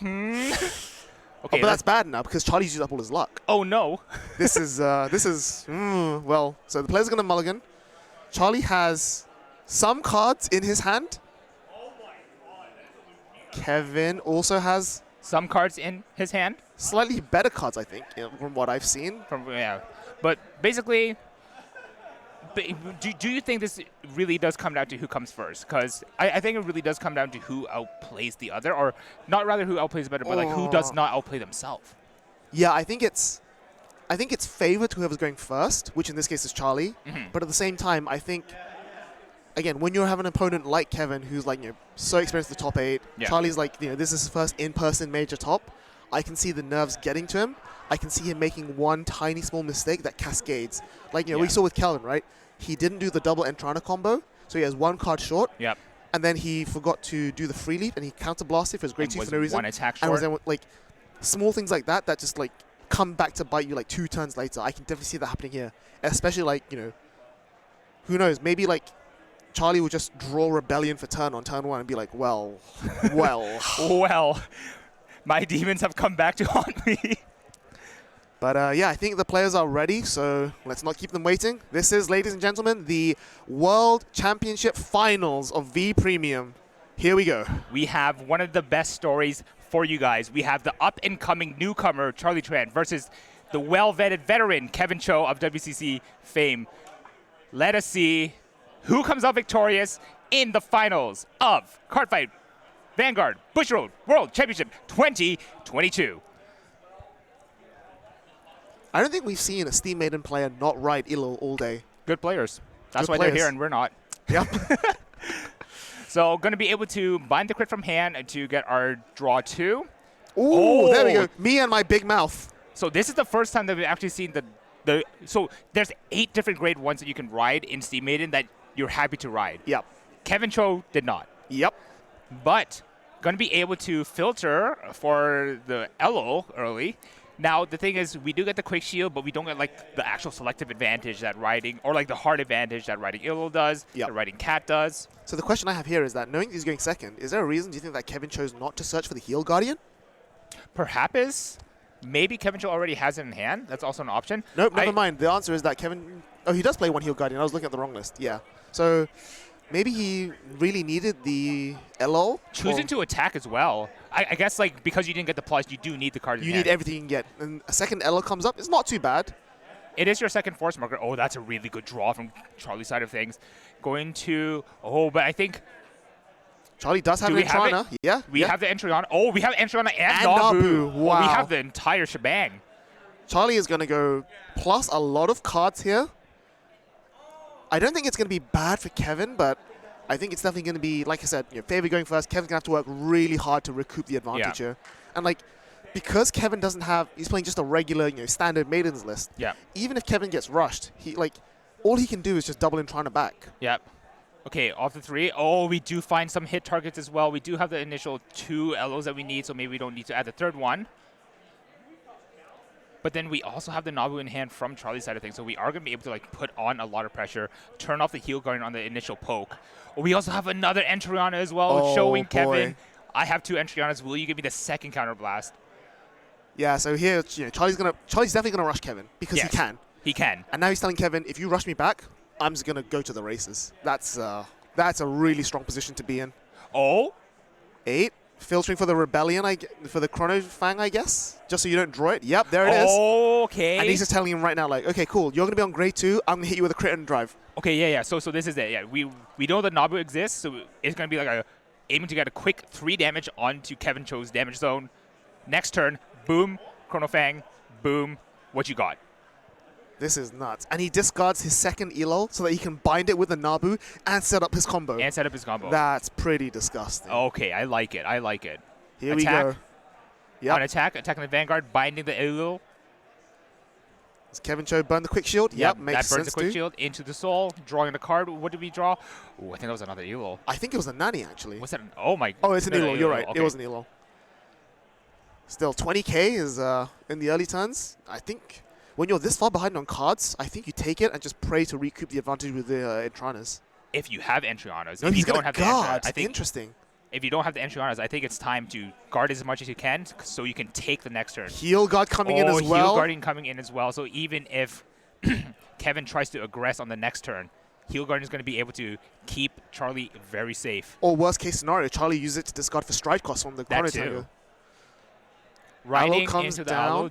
So all this guarding, he There's does have it, but he guarded so heavily. Like, did he maybe want to like be on low damage so he can afford to no guard the Rebellion? Maybe. That's the thing. Like because the moment you saw the Rebellion, the moment you saw the Chrono Fan get searched out. Yep. At that point, you're like, okay, I need to our alarm is blazing. I need to take the damage at a later stage. And There's I think no that point shows, for me taking the damage right now. Exactly, and that just shows, like, again, when you're as experienced as Kevin is, you know exactly, like, okay, you're starting to plan like 3 or 4 turns in advance. Yep. Here we go. What have we got? Oh, nice hit. Nice missed. hit. That is a good hit, finding the grade 1 of the chain combo. Can he do anything else? I don't think he can. I think he just has to Entrana and pray here. Unless Kevin has his own Nabu. Oh. He does. All right. All right. This really is a mirror match here. Literally the same boards coming from both sides. The only difference is that Charlie does have the 8 that was used to boost. And Charlie's a little bit more bind as well because he managed to ride the Illil. We'll see what he can do here, but I think Kevin also doesn't have very good targets in his drop zone to set up with Nabu either, which is a little bit sad. He's only got the Uluru G-Guard or the crit, which he binds. Yeah. But it's not really like part of the combo piece. Yeah, and then Charlie just immediately intercepts there, forcing the attack to go straight into Vanguard. Yep. No guard. Taking it. Ooh, finds the crit. 1 damage. Defensive draw trigger. That's huge. Crit is good for Charlie, right? Crit is good for Charlie. This doesn't hit. It's 1k short. Yeah. Yeah. Oh, wow. Okay. The bind makes a difference. The bind makes a difference. That cat being 1k short because only having 1 card in bind could have been completely different if He PGs anyway, so it was 10k because of the trigger. An extra 10k. But choosing to PG is very interesting at this point. He's discarding. Oh, he discarded the Uluru for the heat. I think he was just setting up the bind zone very quickly. Yeah. That's interesting because like you didn't really need to like overguard that heavily. It was better to like save it Well, for he another called turn. the Uluru without using its effect, so it's 0k shield just to get it out of hand into the bind zone, ready for a 1, 2, 3, 4 combo. Okay. Well, here comes the Rebellion. Yep. Force marker onto the empty column. Can we find the Nanny though? He needs to keep one of the LLs in hand to re-ride. Did we have a Karunta? Karunta is Nani. Karunta is Nani. I didn't see a Karunta. I think we have a Karunta. We have a Karunta. Oh my lord! And there's a cat to turn into a Nani. And there's a cat on the opponent's board to turn into a Nani. Good grief! Good grief! This could be terrifying. Is he gonna commit? He has exactly enough resources to do it as well. Yeah. Okay. So going to go ahead and show you guys what Nani does. It is a new promo for the Gear Chronicle clan. Very favored for the Chrono Fang deck. Gonna go Karunta, spin the cat, turn it into a Nani, bind the hand. Oh my goodness, we're just going all in for it. This is, and on top of that, it's not even just bind your hand to turn on Rebellion. It also gives all of your opponent's Guardians minus 5k. So all of these cards in Kevin's hand, like, if he doesn't PG the Rebellion, he basically can't guard it. Yeah, like, and luckily Kevin managed to guard so early. Otherwise, this would be like death already. So here comes the Chronofang Rebellion swing. He's just explaining, it does this, it does that, it has this, it has that, it bakes me a pie. It pays off my student debt. And then also triple drive, and then the fake 3-hand as well. Yep. No guard? I think this is a no guard here. I think it's just a no guard, and then you just pray that you don't like double crit and die. Yeah. Because this is 2 damage right now, because it got the stride bonus from the stride bonus crit. Yep. And then I think it also has its own crit as well, right? So it's yes, base 3 so crit? It's base 3 damage, yeah. Base 3 damage, a double crit ends it. Yeah. Oh my goodness. Kevin just double checking that, yes, his guard shield values really have gone through the floor. This is, I mean, wait, because it's minus 5k from Nani and also another minus 5k from Rebellion too, isn't it? Yeah.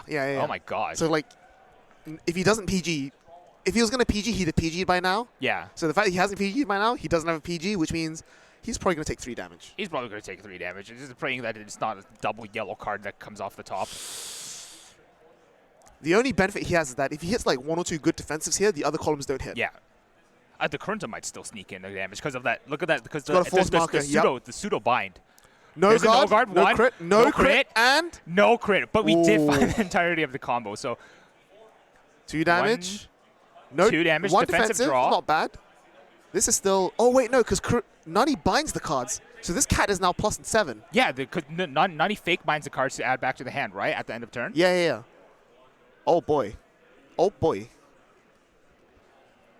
Wait, I think is Nani until the end of turn, or is it permanent bind? It is until the end of turn. At the end of that turn, put all the man cards back into your hand. But yeah, so, oh man.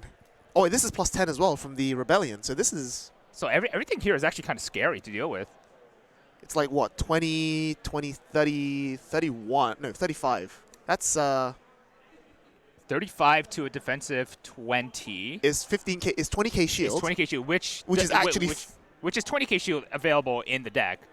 But then you also minus 10k. Yeah. Oh, so you need 2 20k shields. Goes to 4, goes to 5. Surely you PG this one, if you have it. If you have it at this point, I think you just guard. Because it's what, like, it's. But at the same time, maybe. It's 3 crit triggers to guard this. 3 crit triggers to guard it because it's 5/5. Oh, it's goes just to taking 5. it. Yep. Heal does come the through. heal is good. The heal is good. Gives a lot of buffer room for the next turn. Then enter turn, retire, re-ride, get the force onto the circle. Get all the cards back. Get all the cards back. Pretty solid. Only 6 cards in hand on Charlie's side of things, and still at 3 damage. I think Charlie was hoping to find a heal trigger as well. For sure. Yeah. Despite having the Kurunta to... But again, I don't think Kevin's threatening lethal because he's only got 1 force marker on the board. His bind zone's pretty badly set up. I don't think there's even a great... Like, the only great 2 in his drop zone is the... Nabu, it looks like. No, and the also Antariana as well. But, like, he's not doing 0, 1, 2, 3, 4. Yeah. Like, that's definitely not happening. Like, he might do 1, 2, 1, 2. Maybe but there's no 3 in rotation. So I don't know how he's... Like, okay, there is a re-innovate. That could get him somewhere. But that gets... Okay, so there's 1, 2. And we know that Kevin does have a heal in hand. Oh, those were not the triggers you wanted to find at this point. You definitely wanted those crits on the drive check. Yeah. To try and, like, swing tempo back into your side, or at least... I guess he can use Gear Dog 8 to discard the Ill to bind it. From hand. Yeah. And it's also a deck thinning, but again, like, that's 2 more crits out of the deck. Charlie can afford to take some damage here. Like, I think Charlie has at least 1 PG. No, he doesn't. But he does have a heal guard. But it has a heal guard. So that's 30k shield. Because he's got 2 5ks as well. Yeah. It's not too bad. But it's not too good either. It's actually kind of like low on the spectrum. It is. But at the same time, like, unless Kevin chooses to use Ilul to bind the Entriner and call it back again, there's no cats on Kevin's board. And I don't think he has a cat in hand. But we know that there's a cat in deck. There are cats in deck, but is there an Entriner in hand? Oh, yes. Okay. There's the bike. So there's 1 cat coming down. But again, like, Kevin's power thresholds just don't match Charlie's. Yeah.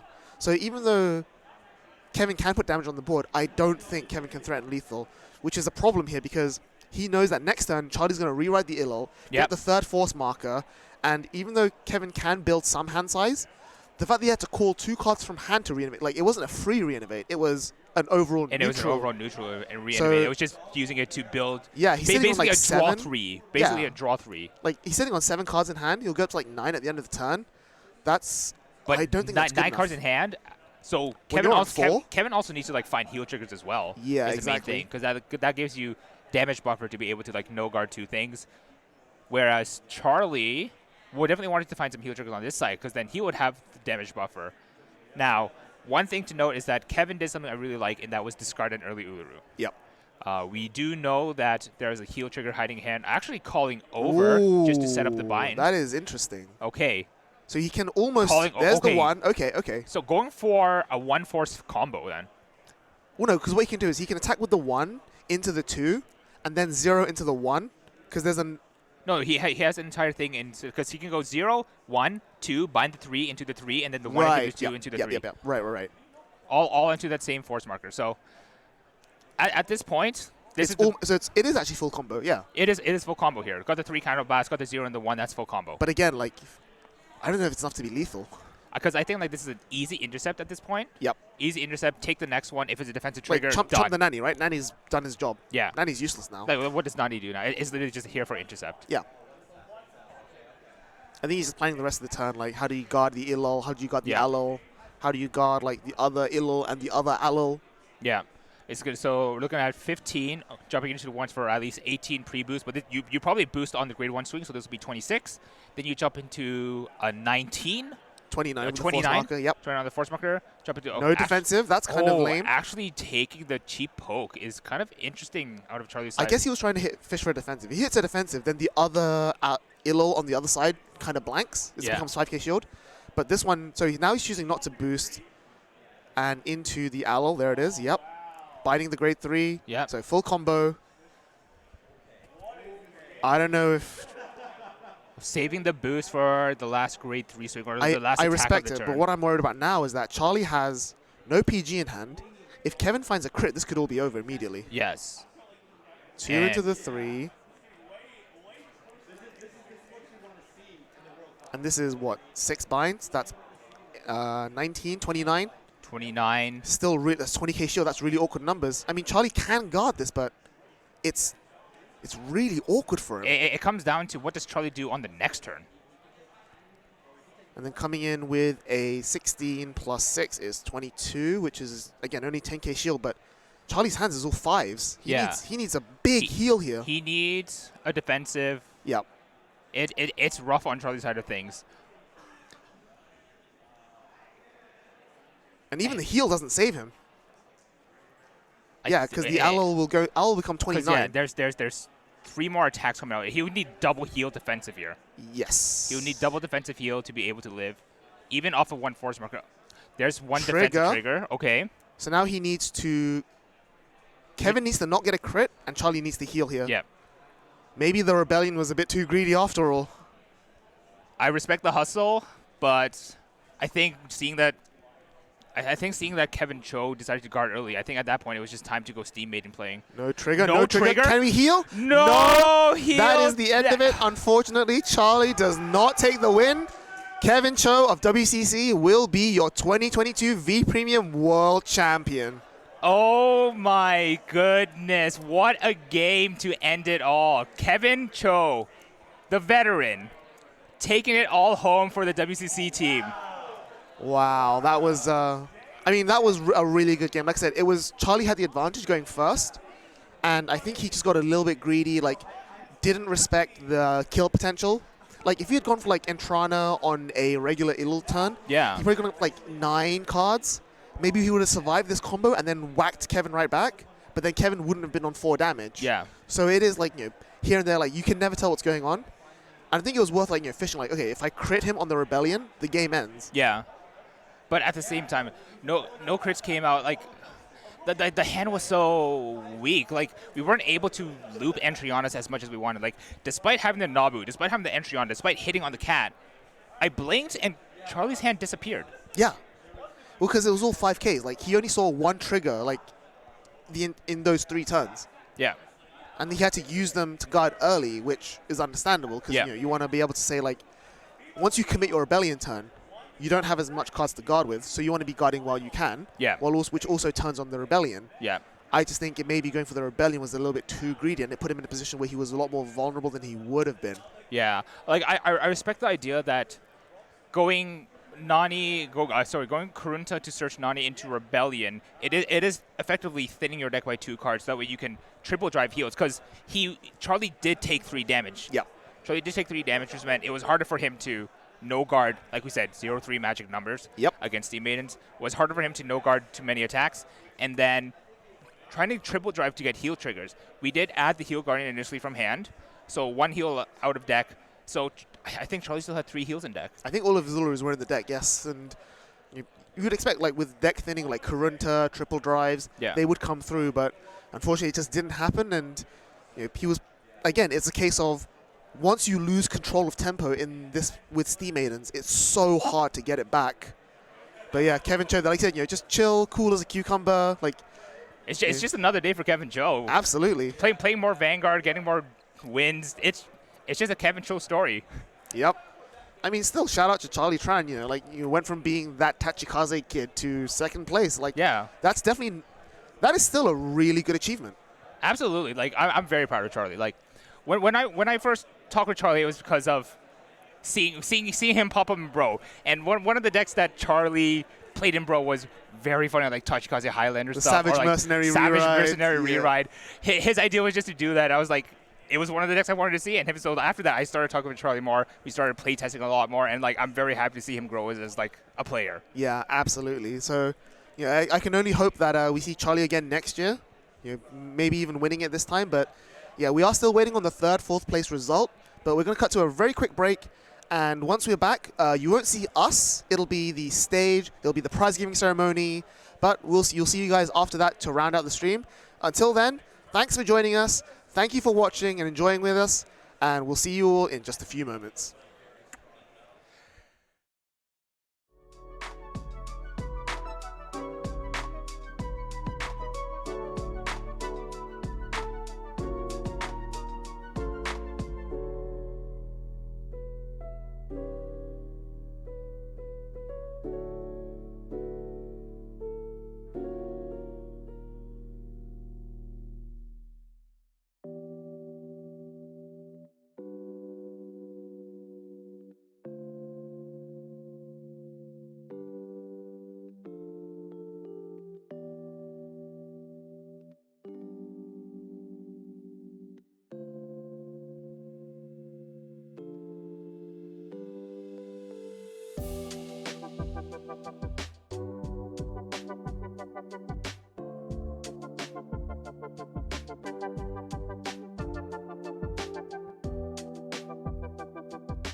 Cardfight Vanguard. The Glitters have obtained great strength in response to each of their feelings. These heroes are back too. Booster Pack, Minerva Rising. Bushiroad.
The Glitters have obtained great strength in response to each of their feelings.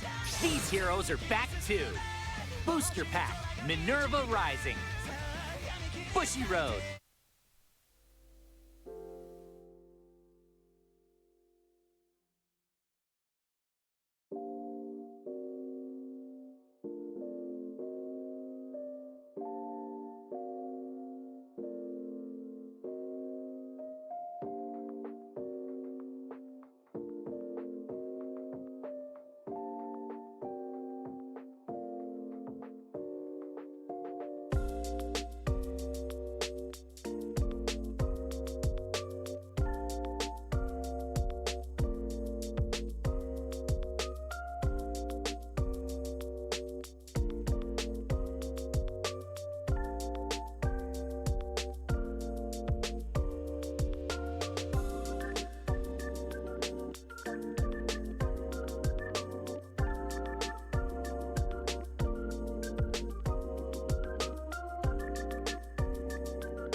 Cardfight Vanguard.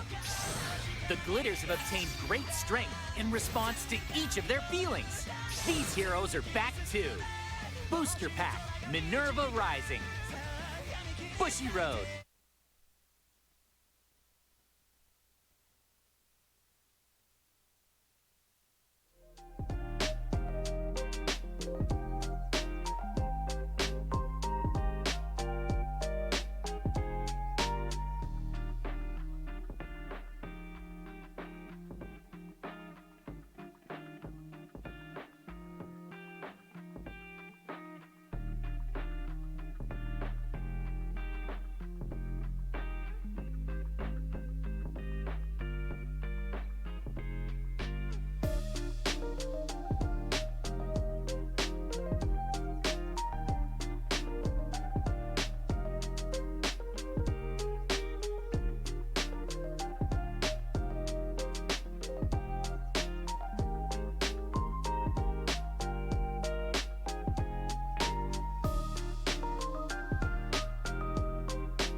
Cardfight Vanguard.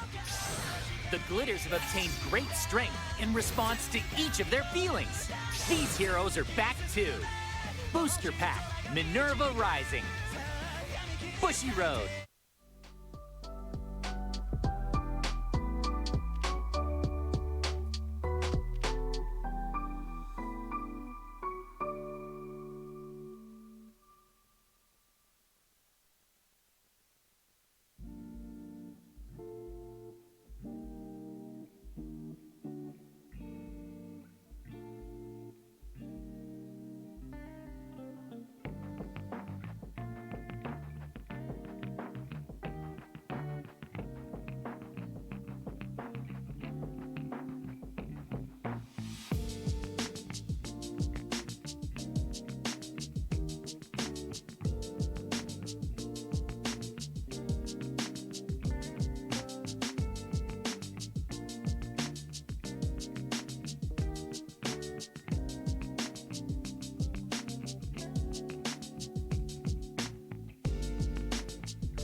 Cardfight Vanguard.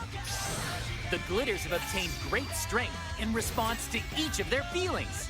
These heroes are back too. Booster Pack, Minerva Rising. Bushiroad.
And introducing your top players for Cardfight Vanguard standard format.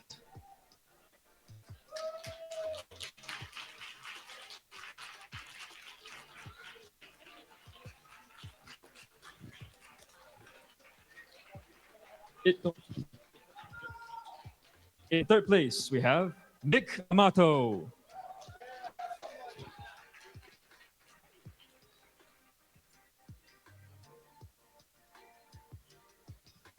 In second place, we have Romain Wang.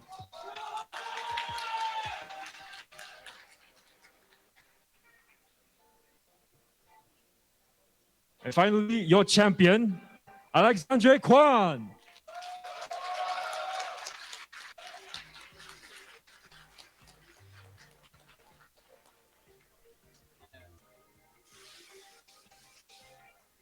Congratulations, all the players. Yes, cheers, guys.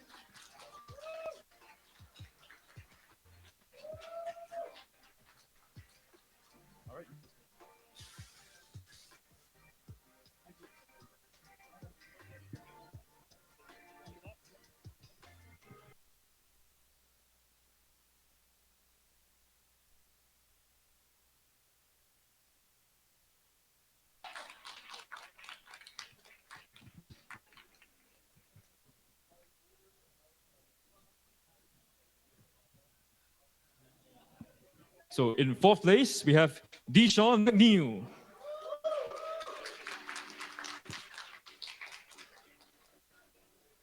In third place, we have Antonio Tat.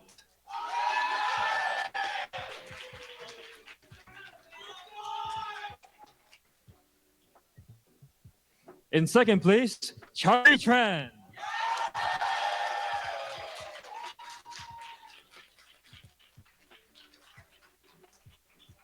And your champion for Cardfight Vanguard V Premium format, Kevin Cho.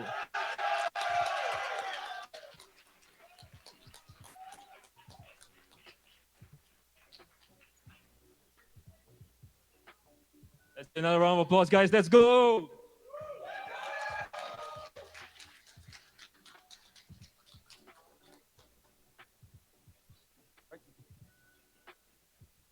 Next up, we have the top players for the Cardfight Vanguard Premium format.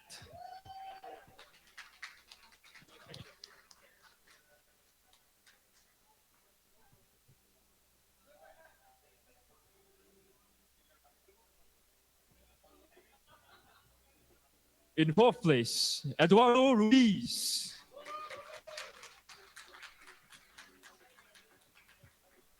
In third place, Maxime Solon.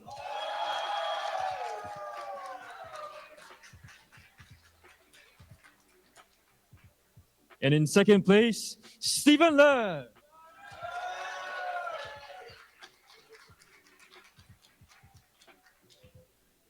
And your champion for the premium format, Dave Vecht.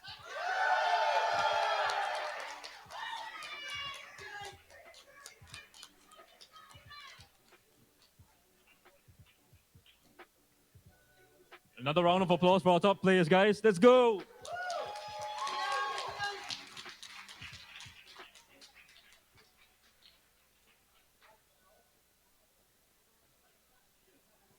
Next up, we have your top players for the Weiß Schwarz.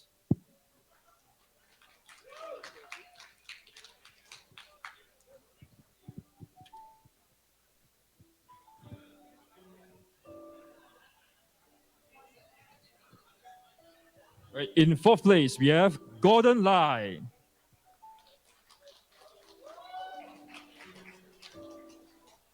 In third place, we have Matthew Mead.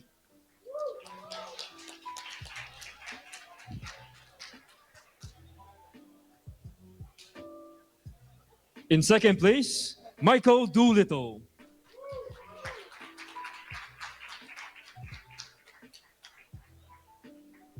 And your champion for Weiß Schwarz, William Tang.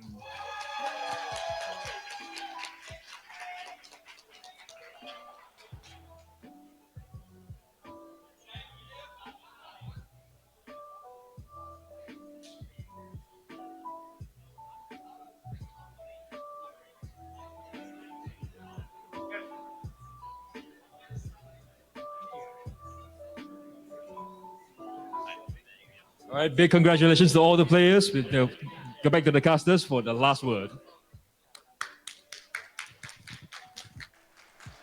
And that about wraps it up. Thank you, everyone, for joining us for today's tournament at Bushiroad World Championship 2022. What a day it was. Oh my goodness. What was the highlight for you? I think round 4, Antonio, Crow, Vanguard versus Ange. That was, I think, like I said, one of the most incredible games of Vanguard I've ever watched. Like, player skill, deck creation, everything there was just such an amazing game. Absolutely agree. It was, like I said, I always say I like VE Premium the most because it's got the exact sort of skill test that I'm looking for in a game of Vanguard. Yeah. And seeing all of these games today has just reinforced that. Yeah. But, you know, to everyone on the stage, you just saw, you know, Vanguard, Weiß, Standard Premium.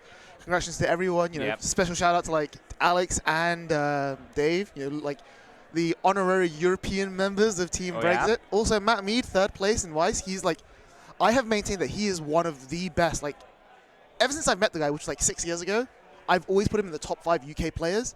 And I'm just so glad that he's finally got like a proper like trophy finish to his name. He's earned it for so long. So really happy to him. You know, shout out to him. But yeah, you know, everyone here has been played really well. I'm sure those of you going watching the standard stream or the premium stream have all seen some really great games. And I think there's not a lot for us to say other than thank you to Bushiroad for running all this. Thank you to the Elephant, the production crew for everything the hard work they put in. Thank you for all of you guys at home watching. You know, Vanguard is a game that we all love, that we all enjoy. We all play it together. And one of the magical things about events like this is having everyone come together, see each other, talk to each other.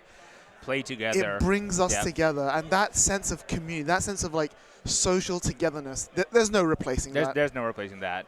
Being able to finally meet people face-to-face after such a long time, being able to finally meet Zistro face-to-face after such a long time of just collaborating over online, making content together. These kind of events is very special to everyone who participated in the world. Big shout out to everyone who participated on stream for us, showing us their top tier caliber play.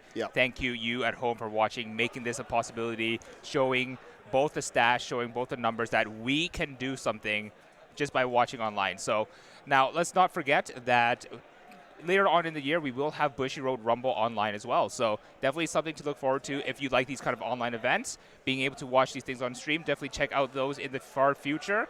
But there's also Bushiroad Springfest coming up in a few months' time. You know, check on the website, see if there's an event near you, or if you're like us, maybe travel to a few ones outside your nest. In any case, I think that's going to be about it from us. I do have to say, thank you for being here with me. Thank you for being here with me as well, Ben. We have been Zistral and Toku of Yellow Card Vanguard. Once again, good morning, good afternoon, good evening, wherever you are in the world, and have a lovely rest of your day. Toku out.